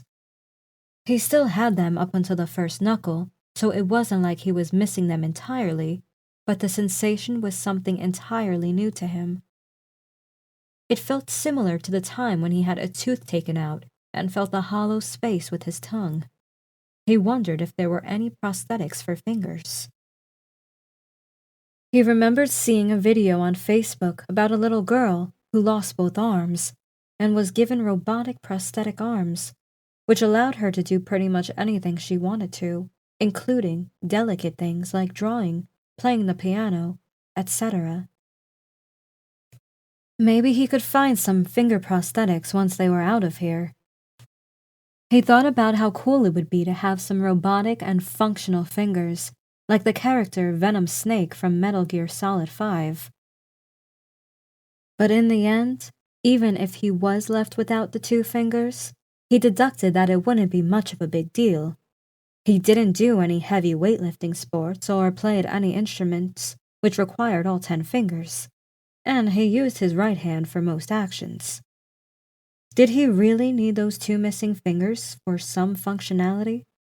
No, it was more for aesthetic purposes than anything else. If there really were no prosthetics, he would get used to living without those fingers, but he would make sure that Gary Grayson pays for that. He wanted to get his mind off of that for now. He had to focus on survival, or he and Blaire risked losing more than just 2 fingers. He looked at her. She was leaning on the control panel with an elbow, staring out through the windshield into the empty sky. She looked immensely tired. No, not just tired. It was like a mixture of exhaustion and sadness. Bruises covered her neck. A scratch stretched over her forehead. Her usually neatly combed hair was frayed in various directions, like a caricature of a Halloween costume. Alex wondered if she was thinking about killing the guard, and if she felt guilty about it. He wondered if he would be able to do the same thing if it came to it. "Thank you," he muttered, breaking the silence. Blaire continued staring through the window before lethargically turning to face him. "For saving my life back there. I probably would have been dead if it weren't for you," he added. She gave him a brisk smile. The gesture looked like it drained a lot of energy from her. "You would have done the same for me, right?" "Nah, I'd be out of that bitch so fast that they'd think I'm Sonic the Hedgehog," he said, hoping that she would catch his sarcasm. She did, and they both chuckled. It had been a while since she laughed at his jokes. Perhaps it was the traumatic night doing its thing, and making Blaire's sanity cling to any sense of normalcy it could conjure up or find. "But really, Blaire," Alex turned serious. "You saved my life back there. I really appreciate it." She pursed her lips and looked out the window again. I couldn't just leave you to die there." "And, what you said after you saved me? You mean it?" She turned her head in his direction. She inhaled deeply through her nose and said, "Yes." She looked down, obviously embarrassed. That was all Alex needed. He propelled himself from his seat and walked over to sit next to Blaire. She had just enough time to raise her head in confusion at Alex before he kissed her. He felt the warmth of her lips, the familiar feeling of belonging, the ecstatic sensation which surged through his entire body. He forgot all about his pain. She softly returned the kiss. A part of him wasn't sure if she would, but the fact that she didn't resist from the start encouraged him to continue kissing her. He gently took her face into his hands and ran his fingers through her hair. She ran her hand down his chest while wrapping the other around his neck. She smelled like sweat, dirt, and blood, but he didn't care. It was the most beautiful smell his nose could detect. He gently pushed her on her back on the soft bench, all while kissing her and caressing her breast with his good hand. He felt powerless not being able to do more with the other hand. She apparently sensed his frustration and gently took his wounded hand into her own and gave the back a gentle peck. She grabbed him by the back of the head and pulled him closer to her, kissing him fervently, their passion in full-blown heat. He pulled up her blouse and began kissing her breast above the bra, gently running his hand down her slim hips until it reached her ass. She undid his jeans, then her own, arching her back to pull them off. Bruises decorated her thighs and hips. Despite that, she was perfect. She was breathless, her cheeks ruddy. She had the aroused look that he knew all too well, the one he thought he'd never see again. As he thrusted forward, Blaire let out a moan of ecstasy. The whirring of the cable car had come to a stop too soon. Alex and Blaire had been lying on the floor of the car. Blaire was sleeping on the clothes she and Alex had thrown on the metallic floor during the heat of the moment. Alex was awake the whole time, the throbbing pain in his fingers and the worry over what awaited them not letting him fall asleep. He glanced at Blaire a few times. She was on her side, letting out steady, barely audible breaths in her sleep. He had covered her with his jacket and was lying on the floor. The sweat-covered, cold shirt penetrated him at first, but he got used to it after only a few seconds. He had bigger things to worry about than catching a cold. When the cable car stopped along with the whirring itself, Alex immediately propped himself up to see where they were. Lights glowed in the distance outside, and it was clear that they had stopped on a platform not dissimilar to the one where they'd taken the cable car. In fact, the platform looked so similar to the one they first saw that he initially thought that they had somehow gone back the way they came. A quick scan of the area through the windshield proved him wrong. A huge entrance on the other side of the platform greeted them, leading to a metal double door. Blaire stirred in her sleep and moaned before breathing in through her nose loudly and propping herself up. "What's going on?" she asked with her sleepy voice. "We're here. Whatever here is," Alex said. Blaire peeked through the windshield while covering herself with Alex's jacket. She squinted and pivoted her head from side to side, her mouth slightly open. The look of focus. "This must be the research center." "The what?" Alex asked. The pain in his finger was still present, fluctuating in intensity. But he was back to his old self, as much as the situation would allow him to. "The research center where they conducted the experiments. Those creatures we saw back in the woods, they're human. I saw more of them back in the building," Blaire said as she donned her jeans. "I think Grayson used them as test subjects." She put her bra back on before grabbing her blouse and pulling it inside out. "I don't know what they were doing, but apparently it caused them to become itchy. That's what the guard said in his diary, at least. He said that Grayson and Emma took the cable car days ago. That means she might be here, Alex." So itchy, so fucking itchy. The guard's words bounced inside Alex's skull like a ping-pong ball. He didn't want to think about that. He put his jeans back on and carefully strapped his belt on with his healthy hand. "So I guess this is the end of the line," he said. "If Emma is still alive, we'll find her in here. If not, there's gotta be a way out of here somehow. Then we can go to the police and get them to raid this whole fucking place." "Maybe the police are already here. Surely they'll notice the cop who got killed, right? Blaire asked. Maybe, but we can't stay here and hope they'll rescue us.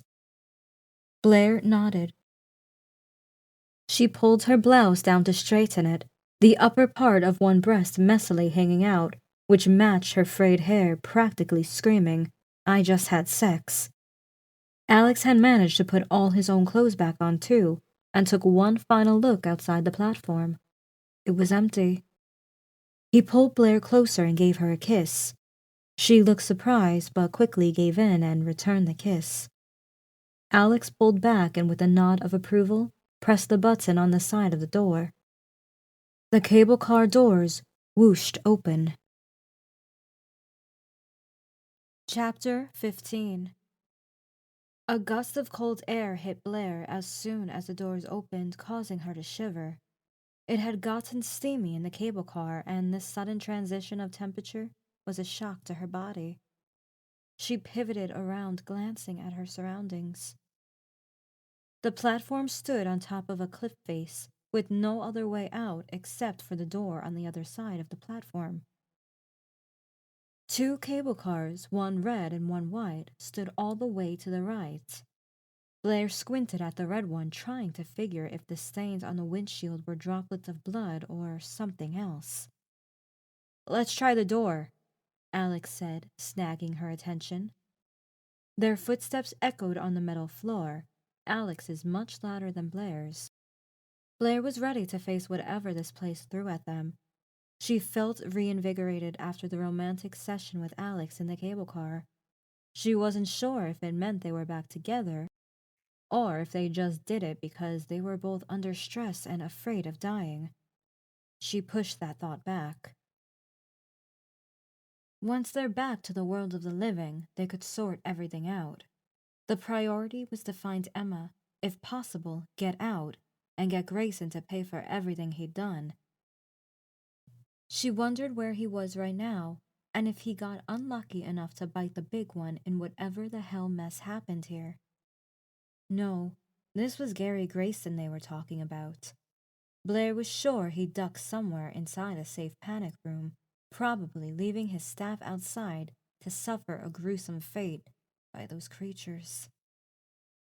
As Alex and Blaire got closer to the other side of the platform, it became apparent that whatever kind of door was in front of them was probably electronic, as it had no buttons or knobs anywhere.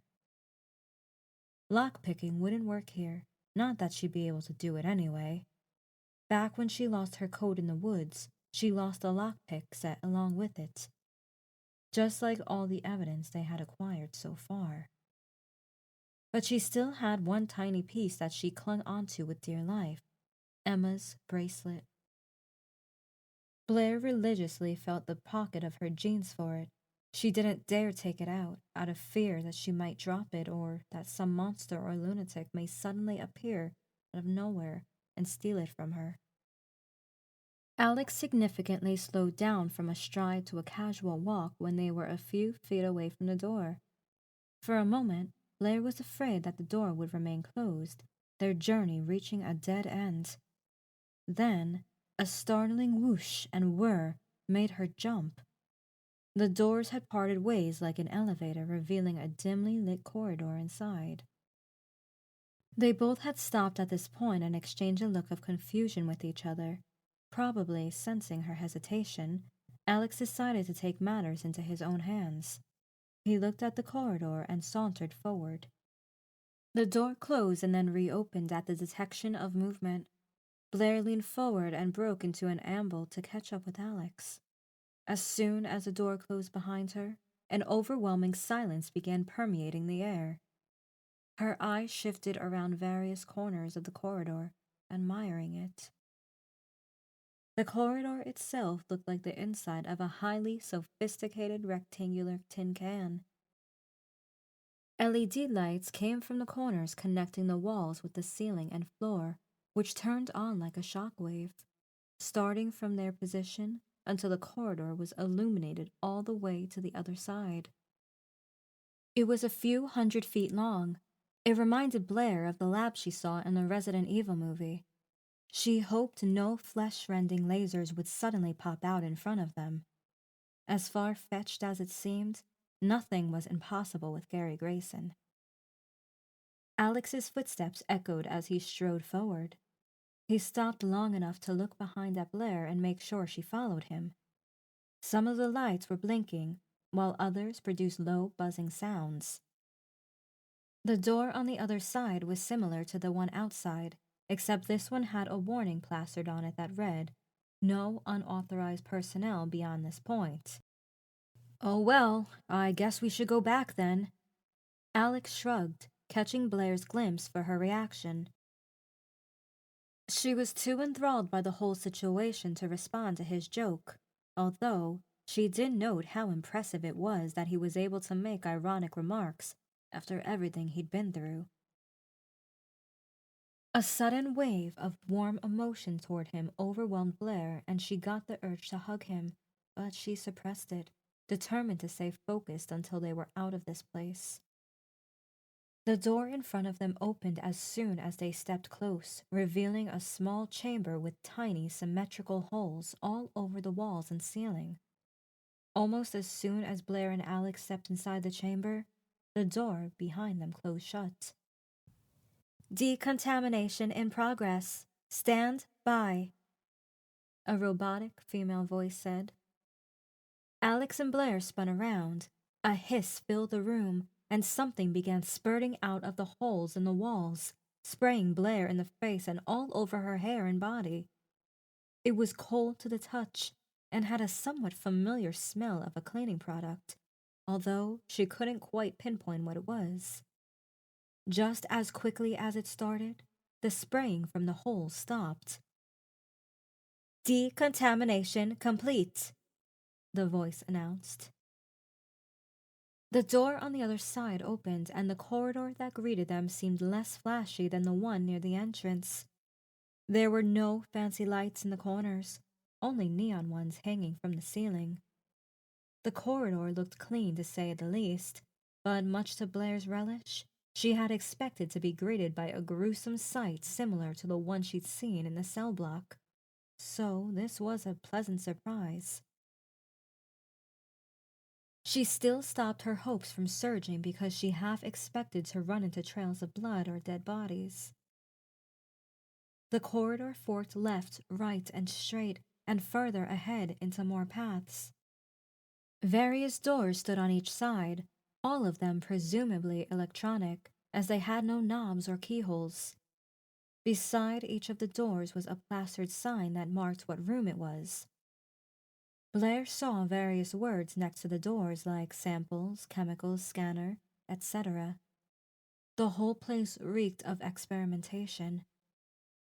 The corridor was narrow enough for the doors to open every time they passed next to them, which made Blaire think that the people in this place probably never had any privacy working.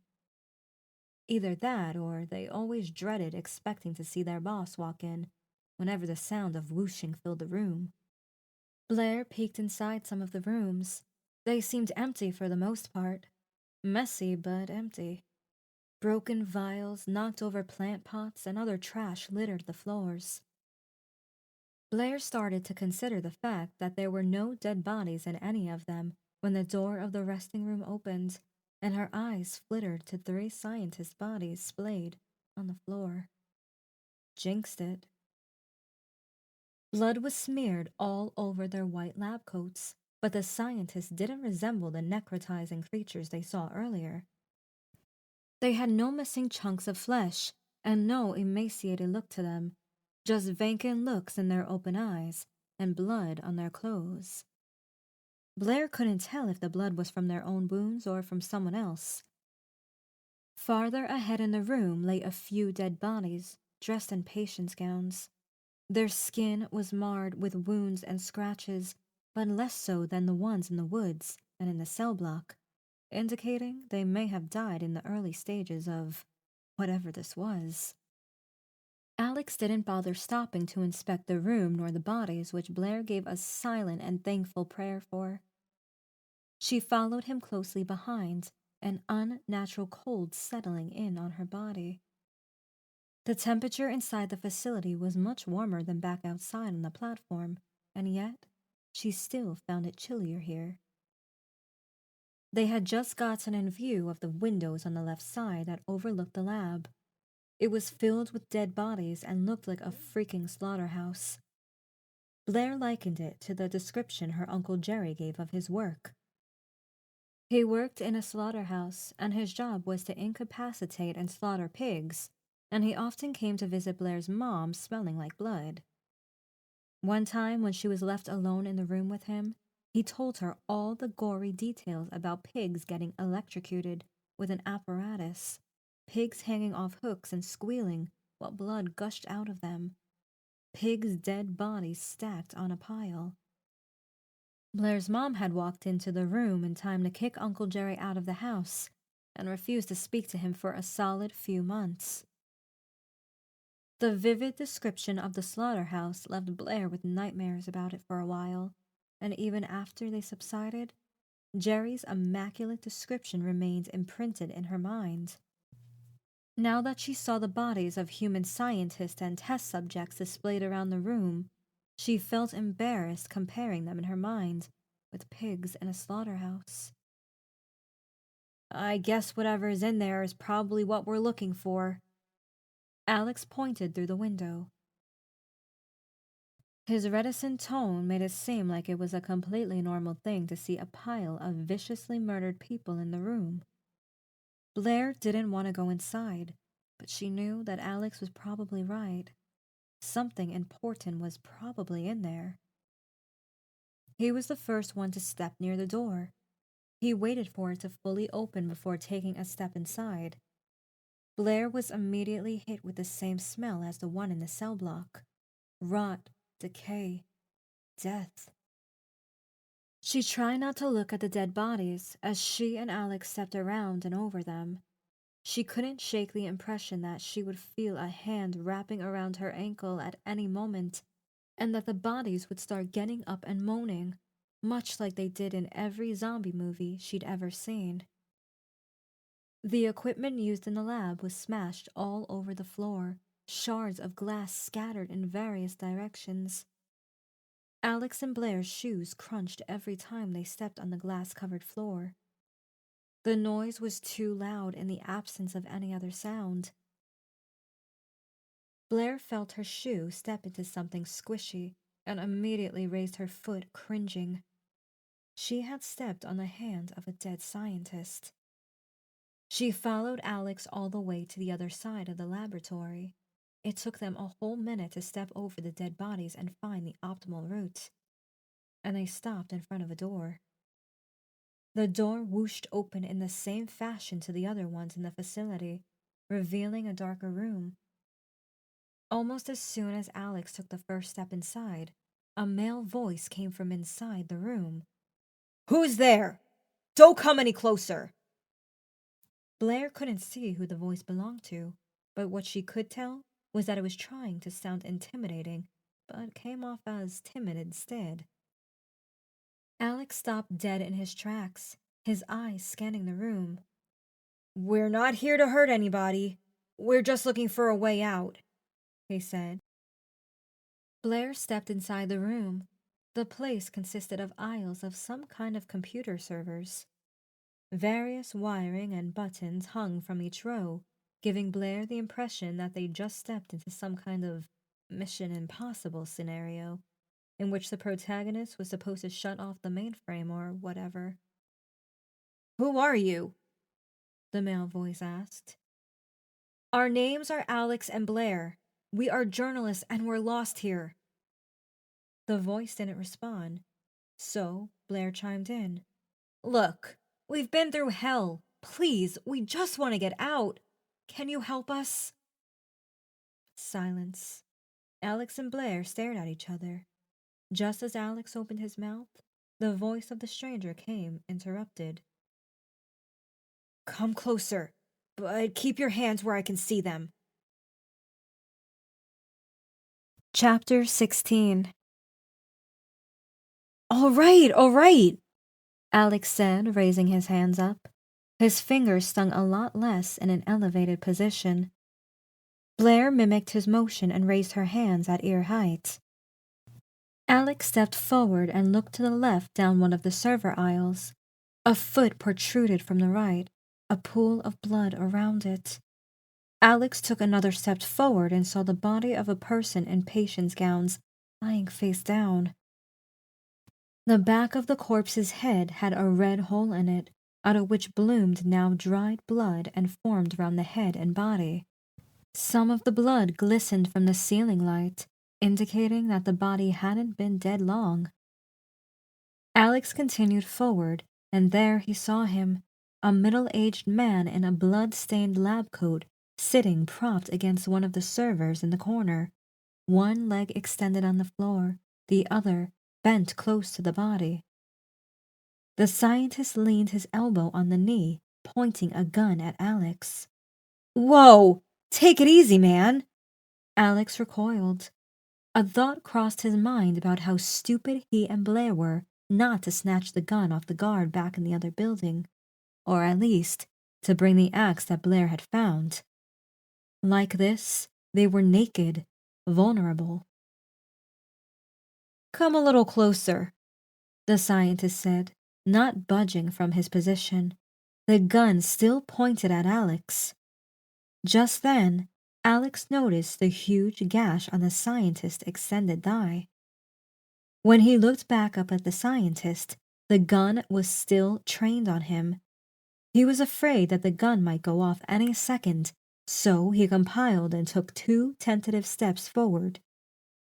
The scientist gave no indication that he was getting more apprehensive, so Alex dared to continue walking.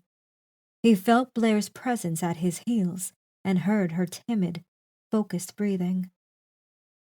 "That's close enough," the scientist said as he jerked the gun hand up, causing Alex to take a step back and bump into Blaire. He then stared Alex down before looking over his shoulder. "You! Step forward so I can see you clearly." Blaire looked at Alex for confirmation, her hands still up. Alex gave her a nod of approval, and she sidestepped to the right, getting into an unobstructed position in front of the scientist. The scientist stared at her intently for a moment before frowning and lowering his gun. "You don't look infected. What are you doing here?" Alex lowered his hands, and seeing him, Blaire mirrored his movement. They approached the scientist, and when Alex knelt in front of him, he realized just how bad the gash on his thigh was. It was more than just a gash. It literally looked like he was missing a piece of his thigh. Muscles and tendons were visible through his torn jeans, and the upper part of his kneecap seemed to be missing. He had made a tourniquet on his upper thigh with a piece of cloth, but it didn't look like he was going to be playing football anytime soon. "Who are you two?" he asked, leaning his head on the back of the wall. He was pale. Beads of sweat coated his temples and forehead. He was probably having a fever and would not last long like this. "We're journalists," Blaire interjected. The scientist guffawed before the gesture turned into a groan of pain. "Come to steal a sample?" he asked. "Well, you're too late." "What sample?" Alex asked. He looked at Blaire, seeking confirmation, but she gave him a confused glance, indicating that she knew no more than he did. "That's what you came here for, right? The sample of the virus?" the scientist asked. He intermittently looked at Blaire and Alex before letting out a chuckle. "You guys don't know anything about it, do you?" "Is that what kind of experiment was being done here? Virus experimentation?" Blaire asked. The scientist sighed and swallowed through his audibly dry throat before stating, "Last year, Gary Grayson built this entire facility and assembled a team of the country's best scientists to work for him. He wanted us to dedicate our work to various research and production of cures, including vaccines and potential cures for cancer. He especially got intrigued by newly discovered diseases and bacteria." The scientist took a moment to regain his breath. He gulped again and then continued. Then he found out about Emma Stilton. She had contracted a deadly disease earlier in Africa, but showed no symptoms whatsoever. Gary had taken her to the estate, and upon testing, it was determined that she had a new, never-before-seen strain of virus in her blood. Due to the similarity, it was dubbed Rabies 2.0. Rabies 2.0? Alex asked, letting the name roll on his tongue. The scientist nodded. The virus is peculiar, to say the least. It can't jump from host to host unless it is cultivated in extremely specific conditions. In essence, the chance of the virus getting transmitted to another human being is low. The virus itself causes extreme photosensitivity and hyperacusis, as well as irritation in the body. In other words, any strong lights and sounds trigger the host to become highly aggressive, and they experience itching sensations all over their bodies. They don't experience all of the symptoms, though. Some experience only the itching, while others experience aggression. But all of them experience cognitive deterioration. We recorded it getting so intense that some of the subjects literally got themselves killed by digging to get to the parts of the body that caused them itching. If they lived long enough, their cognitive abilities deteriorated so badly that it left them with an ability to only slur and mumble, but making them extremely aggressive to the slightest sounds and lights. Yeah, we saw it all back in the woods and the cell block. Blaire frowned. You used them like animals for your sick experiments, didn't you? The scientist hesitantly nodded. At first, we experimented only on animals. We didn't know what it was that we were getting into. By the time our human subjects started dying, we were too far ahead with the experiment to stop. We were close to developing something new, something big. There was fascination in his voice, and he seemingly noticed Alex and Blaire's disgusted looks. So he lowered his tone, continuing on in an apologetic manner. You know who Gary Grayson is. You know what he would do to his enemies. Now you see, Emma hadn't experienced any of the aforementioned symptoms, but what she did experience was something else. Rapid tissue regeneration. She was practically immune to everything, and believe me, we tried many things. We injected her with viruses and parasites that we knew we could control to see how her body would respond. She'd get tested in a few days, and the injected microorganisms would be entirely wiped from her body. She'd injure herself by scraping her knee or cutting herself, and by the next day, she'd be as good as new. All of it the courtesy of Rabies 2.0. This is also when Gary got extremely invested in this virus. He wanted us to focus all of our attention on finding a way to synthesize it. Up until that point, we had been experimenting with animals, but from that point onward, he began bringing in live human subjects. You injected them with the virus? Alex asked with disgust. We had to extract the virus from Emma and make sure to cultivate it in very precise conditions. We then injected the virus in the subjects and followed their reaction. Most developed symptoms within hours that included photosensitivity, itching, and then abnormal aggression. We've had cases of subjects killing their cellmates over something as insignificant as chewing too loudly. That's when we had to separate them, but Grayson wasn't happy with the results. He kept bringing in more and more subjects, overworking us to find a way to synthesize the virus until the host could get regenerative abilities like Emma. He said it would be a scientific breakthrough and that all diseases would be wiped out of the face of the earth. The scientist groaned in pain as he glanced at his mutilated leg. He inhaled through his teeth, a hissy gas pipe sound. Anyway, we were progressing, but not quite there yet. We were really close, though, and then We were betrayed. He looked at Alex and Blaire for a reaction, but they continued staring at him in silence. One of our scientists stole a sample of the virus and destroyed the rest of the work. He opened the subject chambers in the facility and let them loose on us. We never stood a chance. They overwhelmed us. Those who were alive after the attack had probably killed themselves with scratching. They have very creative ways of digging through their flesh without flinching. Alex felt no sympathy for the scientist. For all he cared, he deserved far worse than the pain in his leg. He should have died an agonizing death just like every single scientist in this facility. "Where's Emma right now?"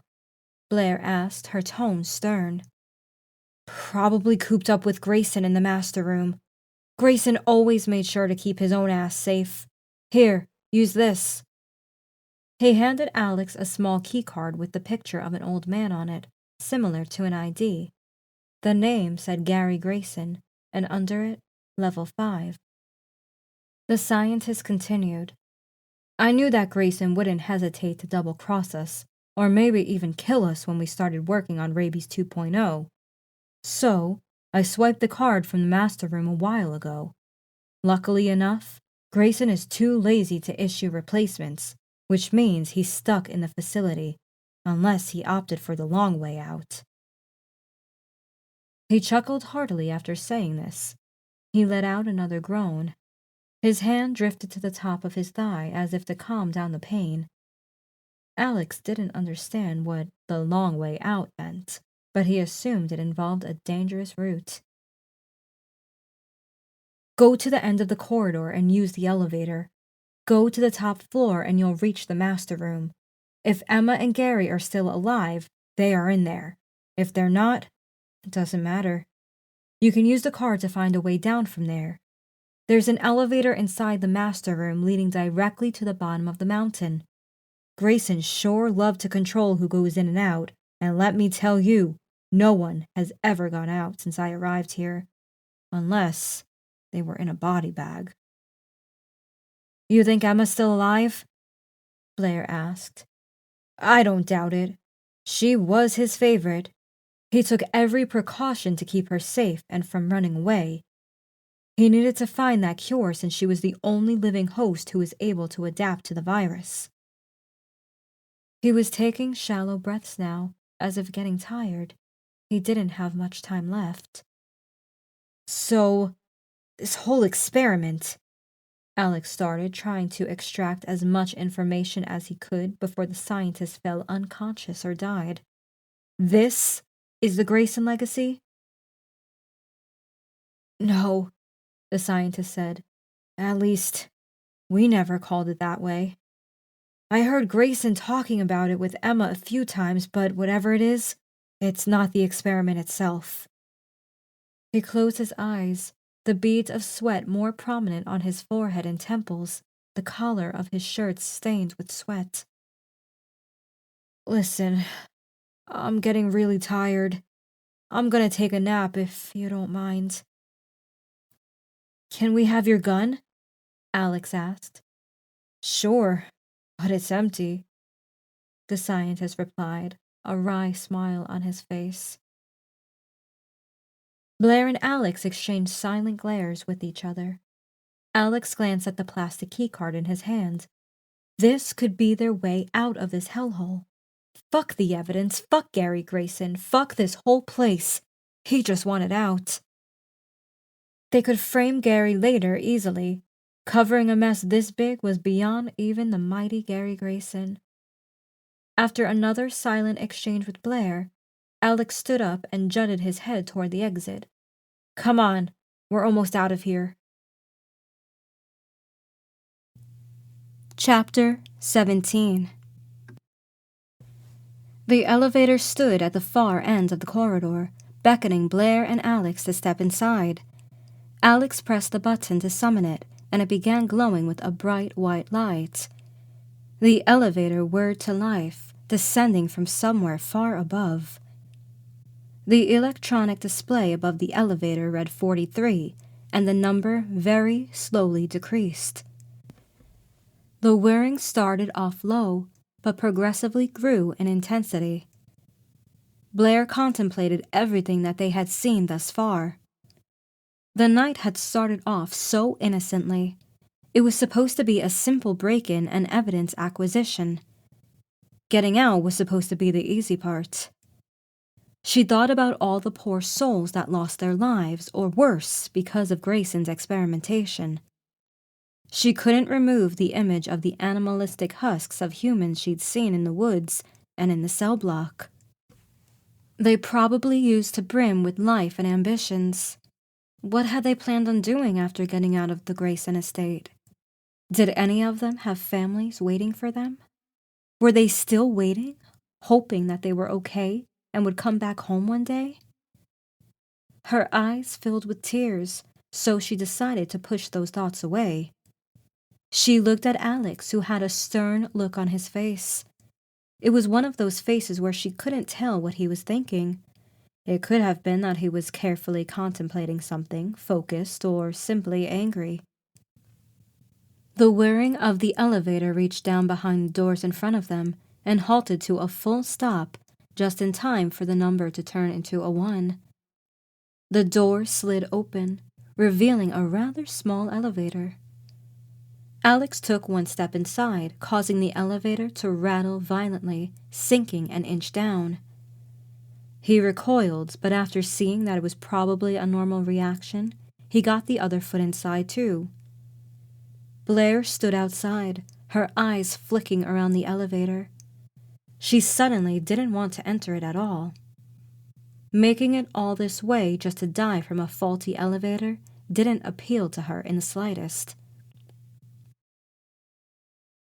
Alex seemed to notice her timid expression, so he motioned her with his hand and said, "Come on, Blaire, it's safe." The irrational part of her that screamed at her a moment ago not to step in the elevator dissipated, and she realized how foolish she had been. There was no other way through. It's either taking the elevator or going all the way back and through the woods to the mansion and finding another way from there. So, she stepped inside. The elevator didn't rattle, probably because it was already sunken under Alex's weight. The doors closed and Alex pressed the button in the shape of an upward-pointing arrow. The arrow lit up with a bright yellow light and the doors closed, but the elevator remained still. Blaire was about to tell Alex to push the button again when the elevator made a loud, mechanical skipping sound. Blaire's heart jumped into her throat momentarily until the whirring started and the elevator began ascending ever so slowly. The number 0 changed to a 1 after 10 seconds or so. This is going to take a while. Alex and Blaire remained silent for some time, the humming of the elevator the only thing filling the air, with the occasional shuffling of Alex's loud jacket. Blaire sniffled. She sneakily glanced at Alex standing still, facing the elevator door. She wanted to hug him. She needed comfort and she missed his touch, but she would wait until they were out of here. Then she would savor every single moment with him. "This reminds me of my visits to the Overlook with my dad." He suddenly spoke with a somber tone. Blaire jerked her head in his direction. The Overlook was the name given to the top of the clock tower in the town where Alex came from. The tower was the tallest structure in the city and was located downtown, so almost the entire town could be viewed from there. Blaire only saw it once when they went for a visit together to his mother's. The clock tower was an impressive sight with a fenced-off area just above the gigantic clock and under the roof. She begged Alex to take her there, but he just shook his head and said it wasn't open for visitors. Blaire later saw small figures of people standing on top like tiny ants, but chose not to tell Alex anything about it. Maybe those weren't tourists, or maybe Alex just hated the place. "I remember you showing me the Overlook," Blaire said. "I didn't know you'd gone there with your dad." "Yeah, many times. The first time he took me there was for my 6th birthday. He knew I was into Superman and wanted to surprise me. He never told me where he was taking me until we were on the top, and once I saw the city from what seemed to me at the time like the top of the world, he just looked at me and said, "See? You can be Superman too." My dad picked me up to help me to pretend I was flying, like a superhero, and I remember feeling like Superman, like I was flying above everything. We made it a tradition to go up there every year on my birthday, just the two of us. But when I turned 21, we started drinking there. He'd always book the Overlook for 2 hours, just the two of us. And 2 months before my 25th birthday, he died of cancer. He took a long pause and sighed. The number in the elevator turned into 22. "Is that why you stopped going up there?" Blaire asked softly, and Alex nodded.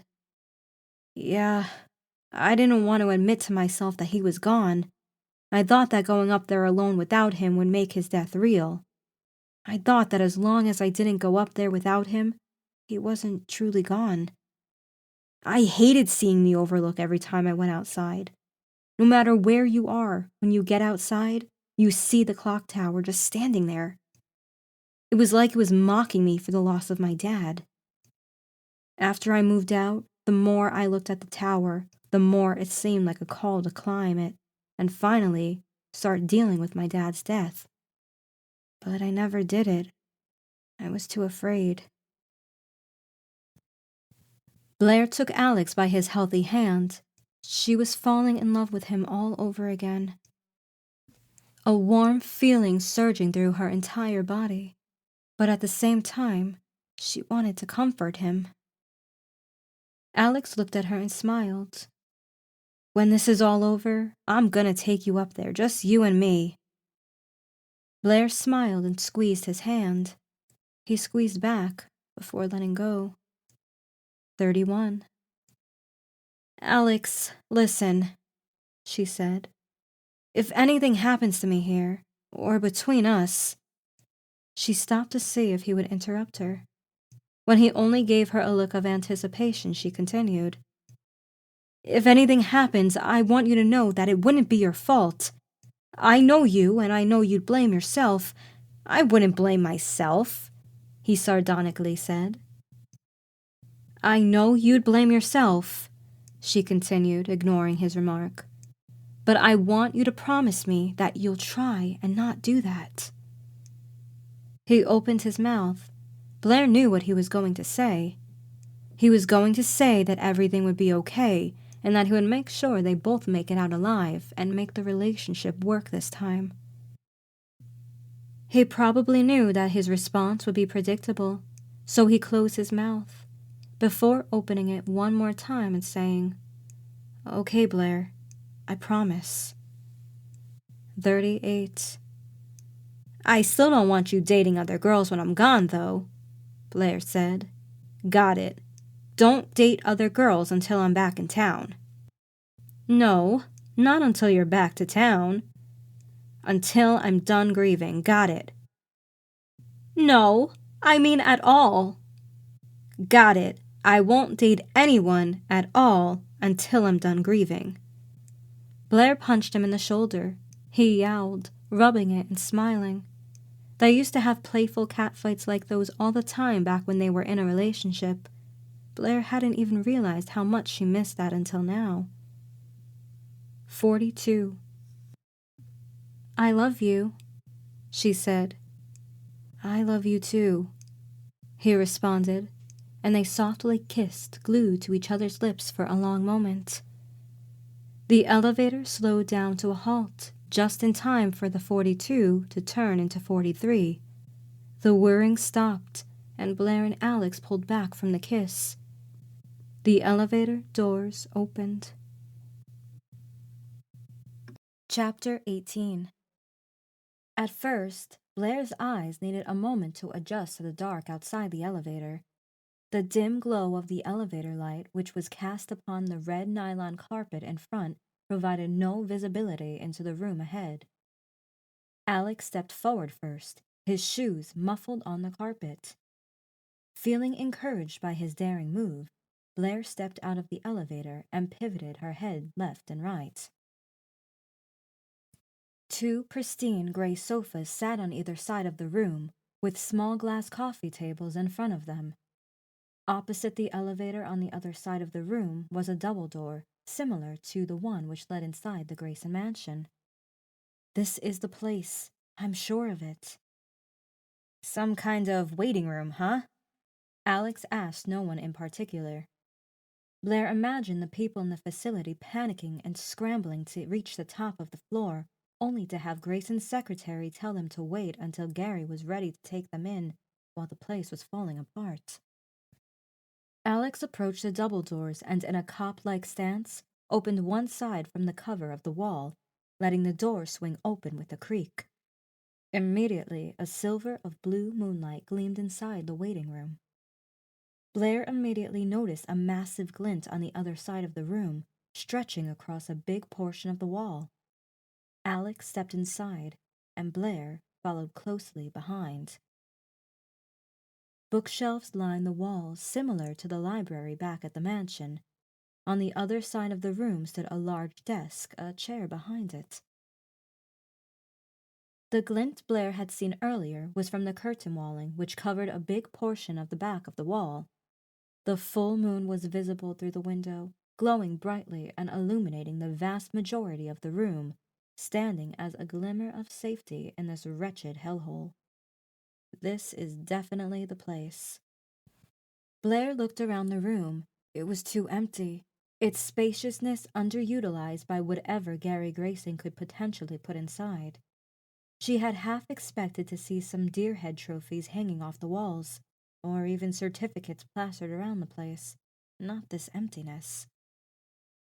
Alex took a few tentative steps forward and spun in circles. He looked apprehensive, as if he expected something to jump out of the dark corners of the room. I guess there's no one here, he finally said, raising the uninjured hand and letting it droop to his side. Think Gary already left? Blaire asked, moving to the center of the room. She felt like she was standing in some kind of an ancient hall used for tourist purposes.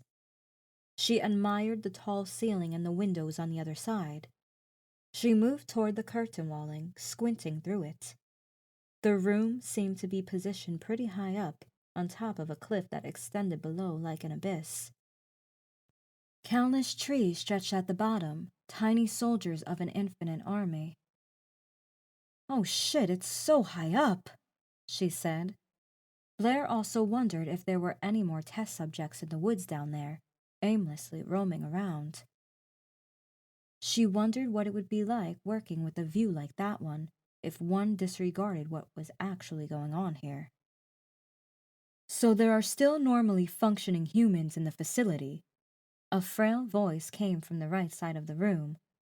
Blaire jumped to the unexpectedness of another person in the room, startling her.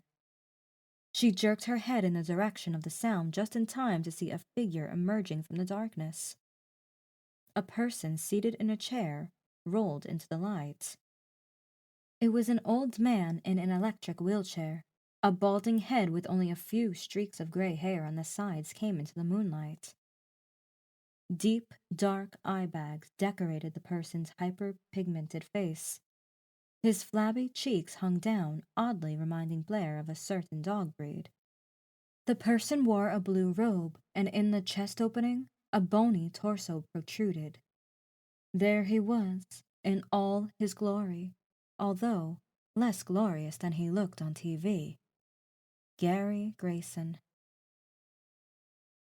He stared at Alex with an expressionless face, his wheelchair stopping just at the spot where the moonlight started. He controlled the electrical wheelchair with a button on the armrest. Even in the meager glow of the moonlight, Blaire could see the veiny, bony hand trembling. Blaire quickly rushed behind the desk toward Alex. Belatedly, Grayson looked at Blaire as if just then noticing her. He smiled, showing pearly teeth that she was sure were the most expensive dentures. If I had known that you'd survive such a mess, I would have given you a higher position. But you don't look like the scientific type. Did I hire you as the new cleaners? Alex scoffed before saying, Cleaners? I'll show you cleaners, you sick son of a...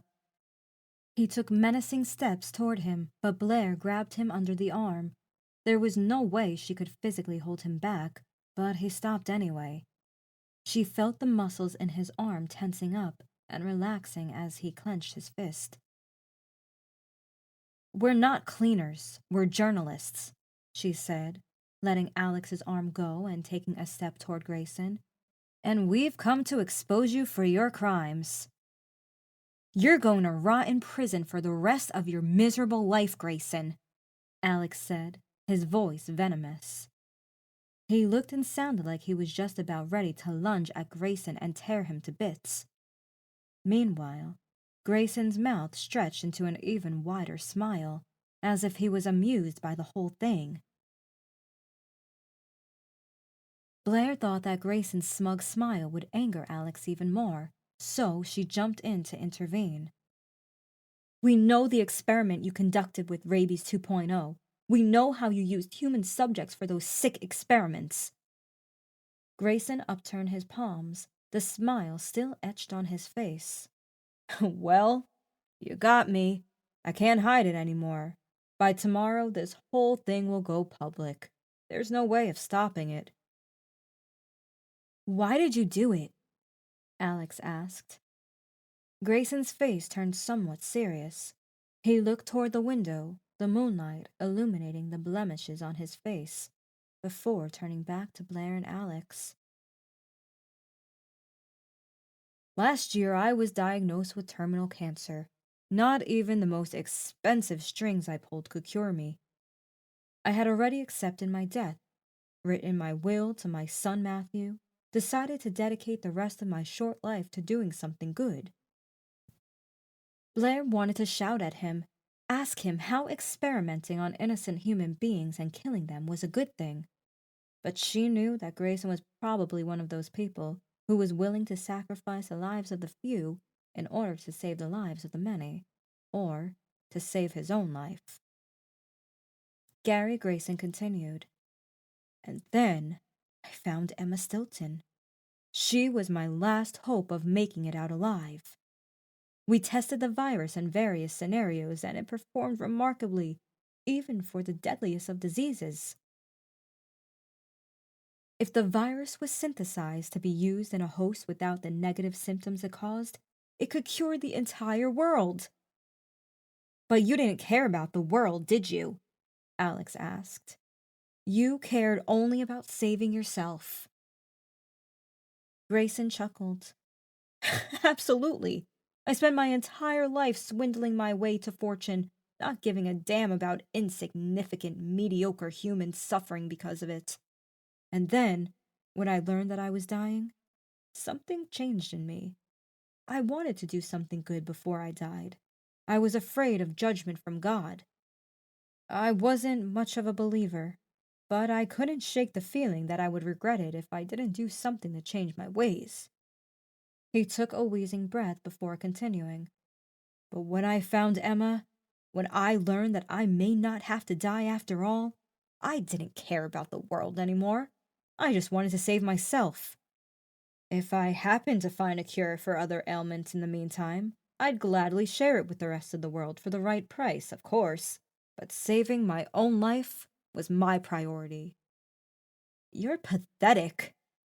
Blaire wrinkled her nose in disgust, staring at this old, frail man who was so full of selfishness and lacked empathy. She couldn't help but ponder how easy it would be to crush him right there, despite all his power. He had fame, money, and connections, but all that meant nothing. He was weak. My research team began working with the virus in Emma's blood in order to find a synthesis. They were progressing slowly with animal research, so I started recruiting humans.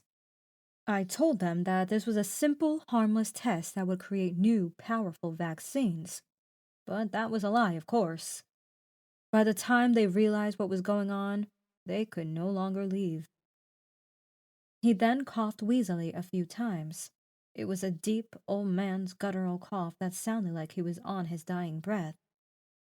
He took a moment to compose himself before continuing. The research team began progressing much faster with human subjects. At this rate, the synthesized virus would be done in only a matter of months. But you were betrayed. Someone stole a sample of the virus and destroyed all your work, Alex said. Grayson smiled widely. Oh, dear boy, do you really think I would allow something as crucial as a cure for my illness to be compromised? I orchestrated the sample theft. What? Why? Blaire frowned. Because the research team refused to let me have it. I was the big boss, but was powerless to order them to forfeit their work. I'm out of time, and there was no way they would be done before I died. I couldn't wait that long. So I paid one of the members of the research team to steal a sample and bring it to me. Once he brought it to me, I executed him and injected myself with the virus. But why destroy the work? Alex asked. Because they would know anyway that I orchestrated the attack, and then they would take their work to the highest bidder and continue their research there. They would eventually find a cure, and their employer would earn all the money, piggybacking off of my investments. Blaire huffed. So rather than letting someone else get all the money from the virus, you decided to destroy the only thing that could potentially be the most powerful cure in the world. You're fucking sick. Her hatred toward the old man grew tenfold with each passing second. Life is nothing more than business, my dear, Grayson said. I would not allow my lifelong competitors to have the satisfaction of being victorious. Blaire shook her head in disbelief. Grayson coughed a few times, placing his bony hand on his chest as if he were experiencing some pain. But it would seem that justice exists after all. The thief I paid was sloppy and accidentally caused the well-cultivated virus to infect most of the staff members. In all that mess, the test subjects in the facility found their way out of their cells and the entire place was done for in mere hours. That wouldn't have been a problem itself, as I could easily hire someone to purge the facility. But the first problem is the fact that I don't have my keycard anymore and can't leave the place. You mean this one? Alex waved the keycard tantalizingly in front of Grayson. The old man's eyes followed the keycard, but he failed to show even the slightest interest in it. Where did you find that? He asked, an amused smile on his face. A scientist gave it to us before he died, Alex said. But don't worry. You can tell us what message to relay to anyone you have outside. We'll gladly do it. Grayson chuckled. Like I mentioned, the first problem was the inability to access the exit elevator. The second problem is the fact that the virus sample I injected into myself didn't work. The itching is already here, and what little aggression I can muster is already taking over. It won't be long before I die, so as you can see, there's no need for me to leave. I hope you die in a lot of pain, you sick fuck, Alex said, but Grayson just smiled, possibly his final act of defiance. Where is Emma? Blaire asked authoritatively. What did you do to her? Grayson turned his head toward the shadowy corner of the room. Emma, dear, would you like to introduce yourself to our guests? Blaire squinted at the darkness, her heart racing fast. Out of the darkness behind Grayson emerged a slim figure with long hair. She took steady footsteps until she was right next to the old man. Her hair was a mess, and exhaustion morphed her face, but there was no mistake about it. The woman standing in front of Blaire was Emma Stilton. Blaire stared in awe at the girl, her brain trying to conjure up something to say but failing. She instead took a tentative step toward her. Emma? She asked. Is that you? Blaire received no response. Emma, it's me. It's Blaire. Do you remember me? Warm tears welled up in Blaire's eyes. Emma stared at her with a sheepish gaze, but said nothing. Blaire stopped right in front of her, and as if to give them privacy, Grayson pressed the button on his armrest to move his chair back. Blaire waited for Emma to give any kind of indication that she understood what she was saying, but she just kept staring with that blank, catatonic stare. Blaire reached into her pocket and pulled out the green bracelet. She gently held it out in front of Emma so that the name was visible. This seemed to catch Emma's attention as her eyes flittered down at the bracelet. "We used to be friends, remember?" Blaire softly asked, almost in a whisper. Emma slowly raised her hands and tentatively took the bracelet from Blaire. She stared at it as if she were inspecting a never-before-seen object. Emma. Emma read her own name on the bracelet. She looked up into Blaire's eyes and whispered, "Blaire?" Blaire let out a slight laughter of relief, the tears that had formed in her eyes sliding down her cheeks.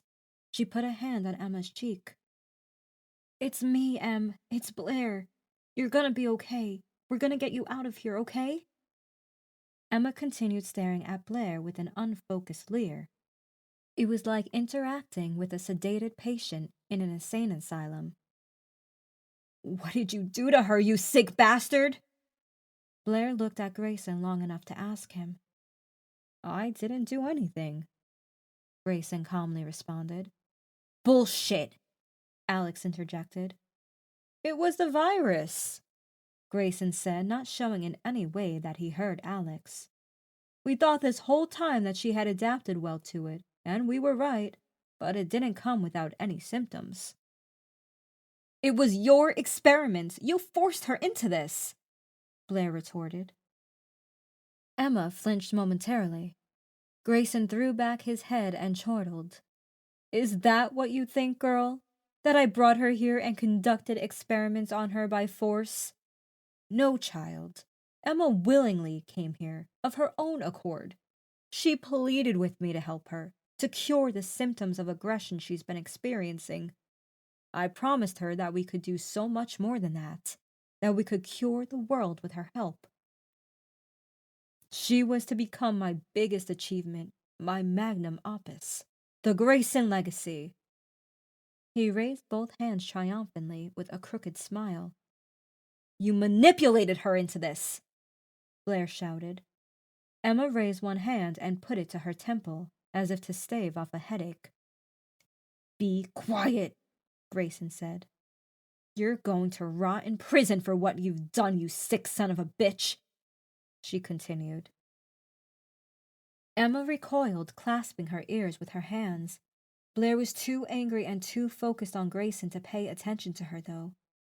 She stopped inches from Grayson and shouted at the top of her lungs, "I'll make sure everybody knows what you've done, and by the time we're done, your entire pathetic bloodline will be forgotten." Emma screeched.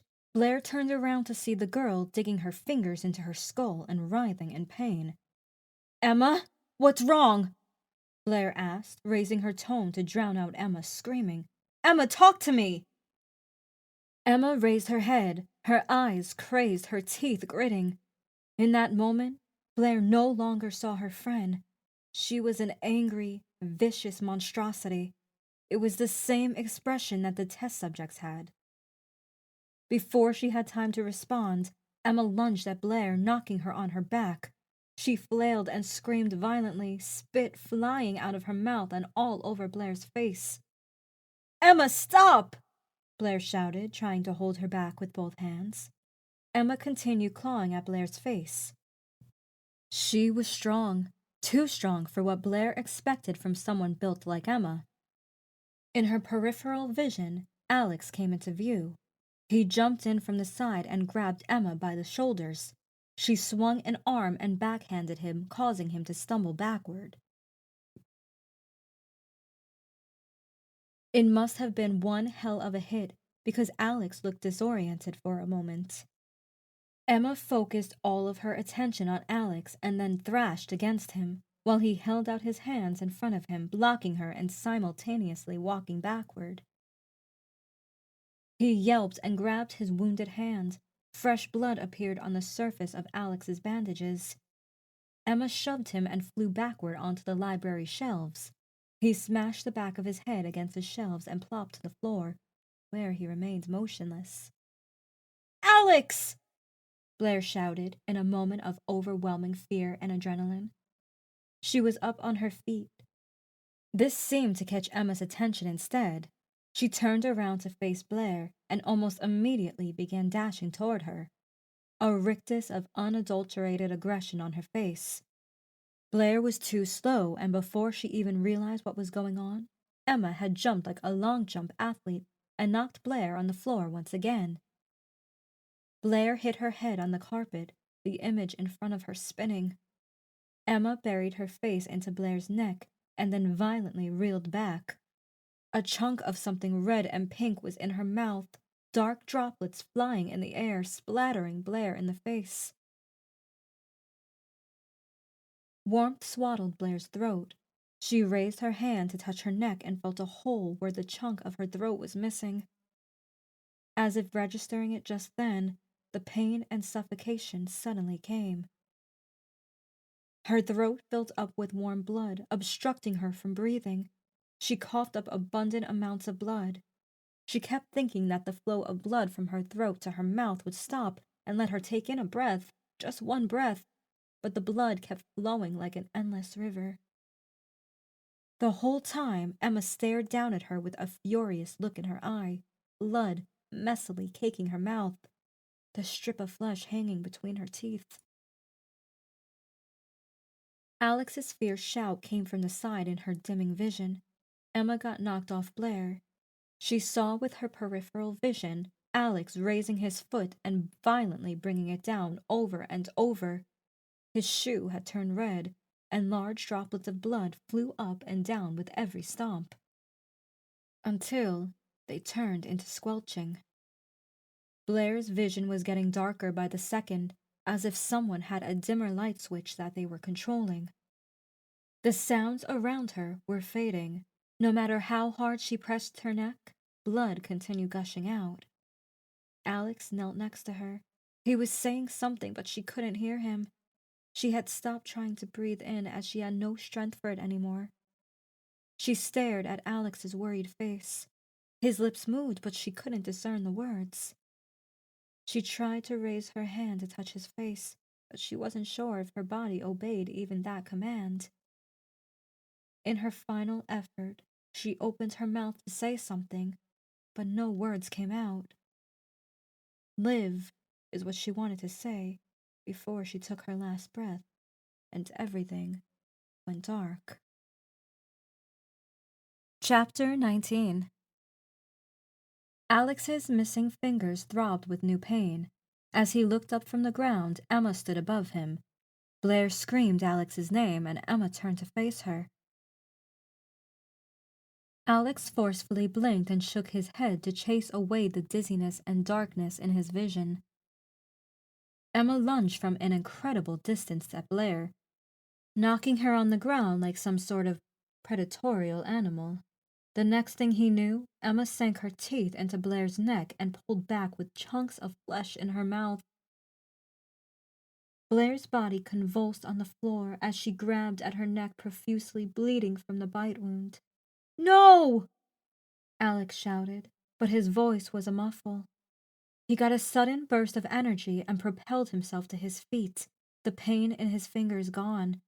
He charged Emma and, using his good hand, punched her right in the face, effectively knocking her down.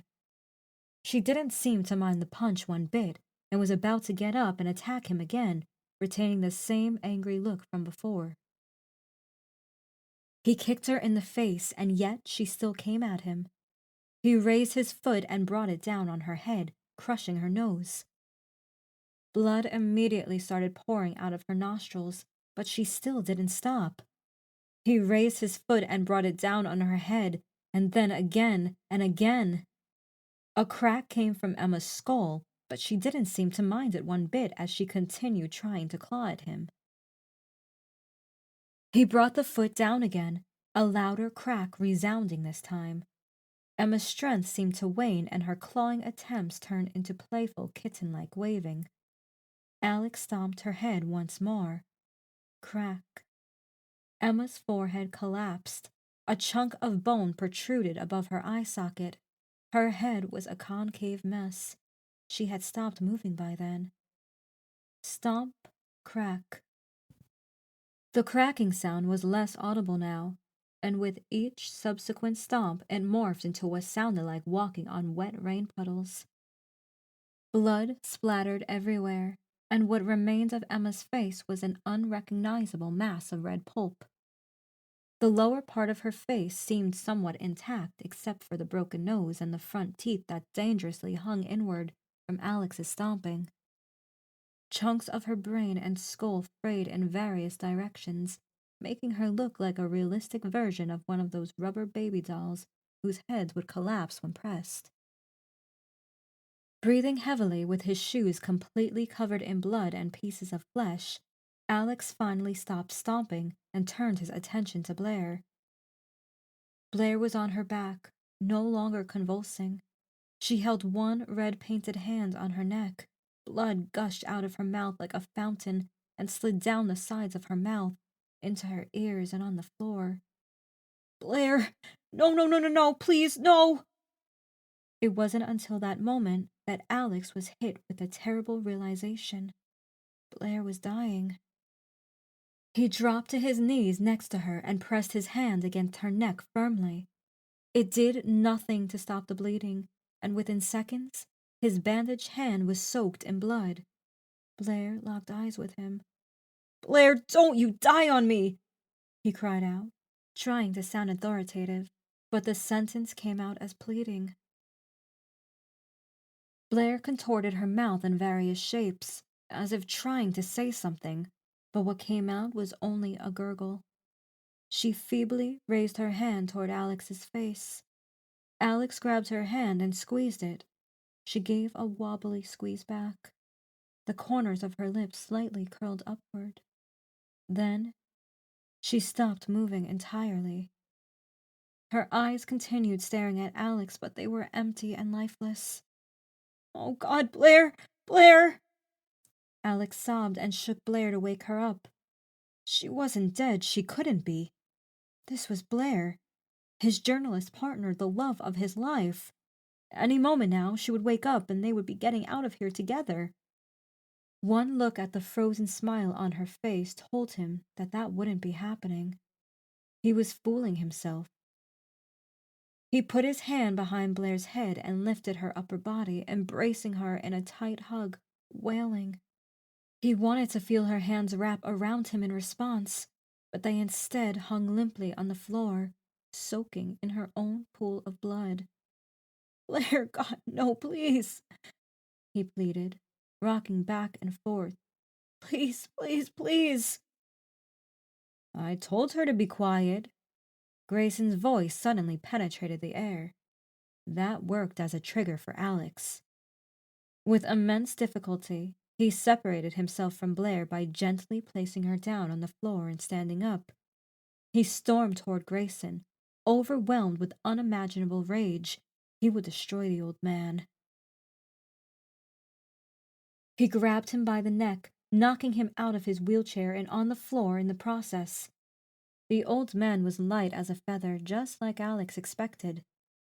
As he held him pinned down to the floor, the old man offered no resistance, and his facial expression showed no fear. Why? Alex screamed as he shook the old man. He didn't even know himself what the question meant, but he demanded some sort of justification, some sort of reasoning for Blaire's death, something that would prove that she didn't die for nothing. The old man stared at Alex silently. Alex let him go. He looked around the room, ignoring Blaire and Emma's lifeless bodies. He strode over to the desk, ignoring the pain in his fingers, pushed it close to the window. He flipped it so that it stood vertically, got in front of it, and kicked it as hard as he could. The desk fell like a forlorn domino and hit the glass with its edge, instantly shattering the entire window into millions of tiny fragments. Alex shielded his face from the potential shards as the strong, cold wind immediately wafted inside, blowing into his face. He walked back over to Grayson and picked him up with ease, hoisting him over one shoulder. The old man grunted but offered no resistance. Rage and excitement boiled in Alex at the thought of what he was about to do. The old man knew it too, he was sure of it, but he was a limp rag doll. Alex stepped across the shards of broken glass on the carpet and stopped near the edge of the broken window. He looked down the steep cliff, starting to feel dizzy from the height. It must have been hundreds of yards between them and the tips of the trees below them. Alex purposefully held Grayson in a way that the old man hung with his head staring at the abyss. He wanted him to feel fear, just as he and Blaire felt it. "Your legacy ends here, Grayson," Alex said. He could hardly contain the rage he felt toward the old man.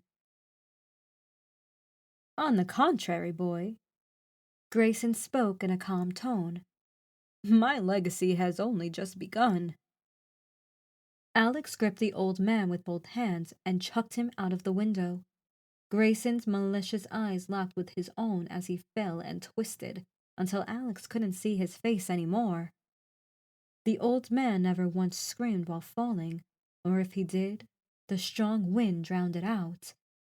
The last he saw of Gary Grayson was his limp figure plummeting toward the trees below. Chapter 20. Alex stared at the forest below for what felt like an eternity. He hadn't noticed it, but he was standing too close to the edge. The tips of his tennis shoes poked over the edge of the window frame. The wind that blew seemed to intensify and become colder, which felt good on his wounded hand. He glanced down at it to see the bandages bloodied. The bleeding didn't look too serious, but he didn't care about that. He could lose an entire arm for all he cared. He just wanted Blaire back. He wanted to switch places with her, but it was too late. He was too weak to protect her. Her words echoed in his mind, but they were only a whisper now. Don't blame yourself. He would probably do exactly that for some time. Blame himself until he was ready to move on, if he ever managed to move on.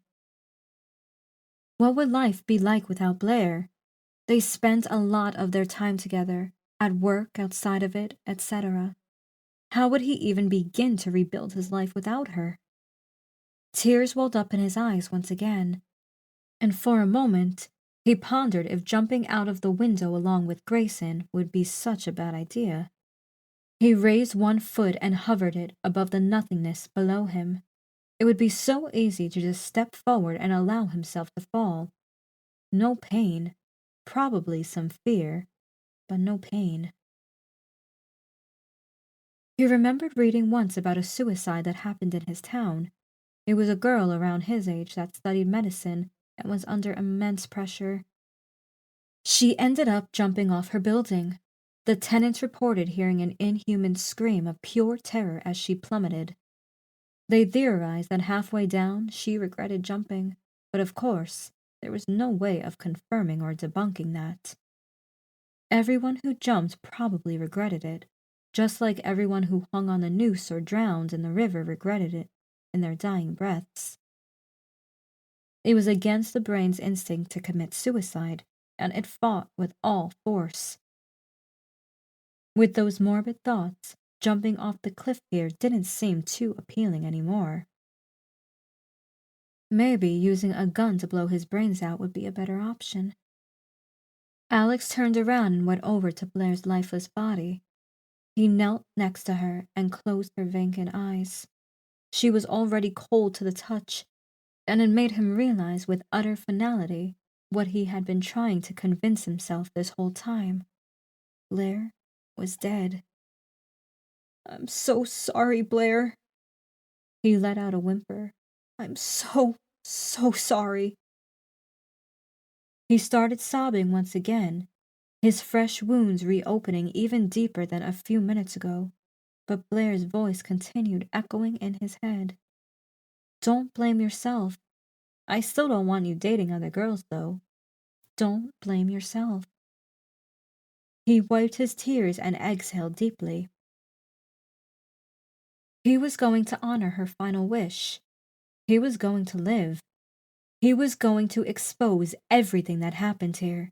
He was going to dedicate his life to stopping evil men like Gary Grayson, even at the cost of his own life. He was going to do something good.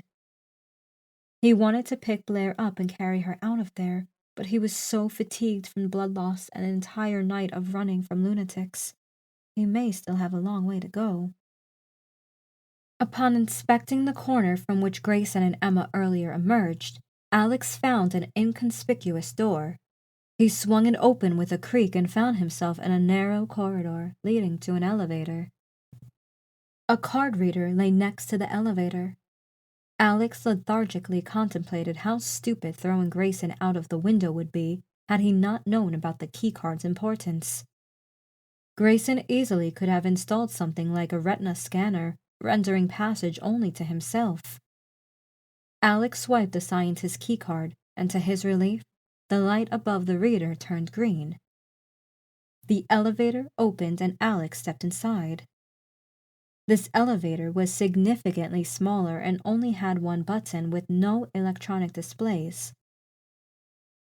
He pushed the button and the elevator closed. It whirred to life and began descending. My legacy has only just begun. Grayson's final words echoed in his mind, and he didn't quite understand what he meant by that. Did he have some kind of backup plan? Release the deadly virus into the public? Have his son continue doing the research? No, none of that made sense. Matthew Grayson didn't speak to his dad, and Alex doubted anyone else knew about Rabies 2.0. Grayson must have been bullshitting him. A final act of defiance from an arrogant old man before his demise. I'd like to see you swindle your way out of hell, Grayson, Alex thought to himself with a meager sense of pride and relish. As the elevator descended and Alex was left alone with his thoughts, he couldn't help but think about how Blaire was supposed to be in there with him. Another wave of sadness threatened to emerge, so he pushed the thoughts away for now. Focus on getting out alive now, mourn Blaire later. The elevator couldn't reach the bottom fast enough, and by the time it did, Alex was bouncing from foot to foot in the confined space. When the door finally opened, he stepped outside without even looking where he was. It was too dark to see where he was located. His shoulder brushed against the wall. He felt around with his hands and realized that the wall was crude and uneven. He felt a draft below him from somewhere in front, and he instantly connected the dots that he was probably in a cave of some sorts. Even in this time of emotional devastation, he couldn't help but be both impressed and disgusted by Grayson's ability to create such amazing structures and to go to such lengths to ensure his plans came to fruition. My legacy has only just begun. The words carried a certain weight with them. No matter how hard he tried, Alex couldn't push them out of his mind. The air in the cave progressively grew colder, and eventually, after a few minutes of following curves left and right, a dim glow of the moonlight greeted him in the distance. He rushed toward it and was relieved to step out of the claustrophobic space of the cave. Fresh air wafted from all sides, and he felt some of his sanity coming back. Although rows of trees were around him, he felt safer now that visibility was so much better. The sky had turned from a black to a deep cerulean. He glanced at his watch and realized it was a little past 5 a.m. It was almost dawn. A trail began right where he was standing. Judging by the width of it, it was probably used by vehicles. Of course, God forbid that Gary Grayson walked anywhere, even in a healthy state. He faced the cave that he came from just a moment ago, admiring the view. Even a few feet away, he could barely see the entrance to the cave. Looking up, he saw nothing but a cliff face, no tall buildings full of deadly experiments overlooking the forest. Gary Grayson hid his facility really well. Alex was sure that even from a helicopter view, the facility was hidden well, carved on the inside of the mountain out of sight. Alex took a deep breath and began following the trail. He watched his lumbering shoes kicking the gravel and dirt, not bothering to look up and see if he was in any danger. The tiredness that he'd felt back when he was in the library returned tenfold, and he felt like he was going to collapse soon if he didn't find help. Had it really only been a few hours since he and Blaire entered the Grayson estate? Had that much really changed in his life since then? The library that he and Blaire hid inside felt like it happened years ago. He tried to remember what they were talking about, but could only pick up bits here and fragments there, like trying to piece together the shards of a broken vase. The more he tried to remember, the more the memory slipped away. It made him angry. It was like the information was simple, but the brain simply refused to cooperate. It made him feel like the time he called PayPal over a dispute, and despite the clear explanation of what he needed, the customer representative with the Indian accent kept shooting template responses at him.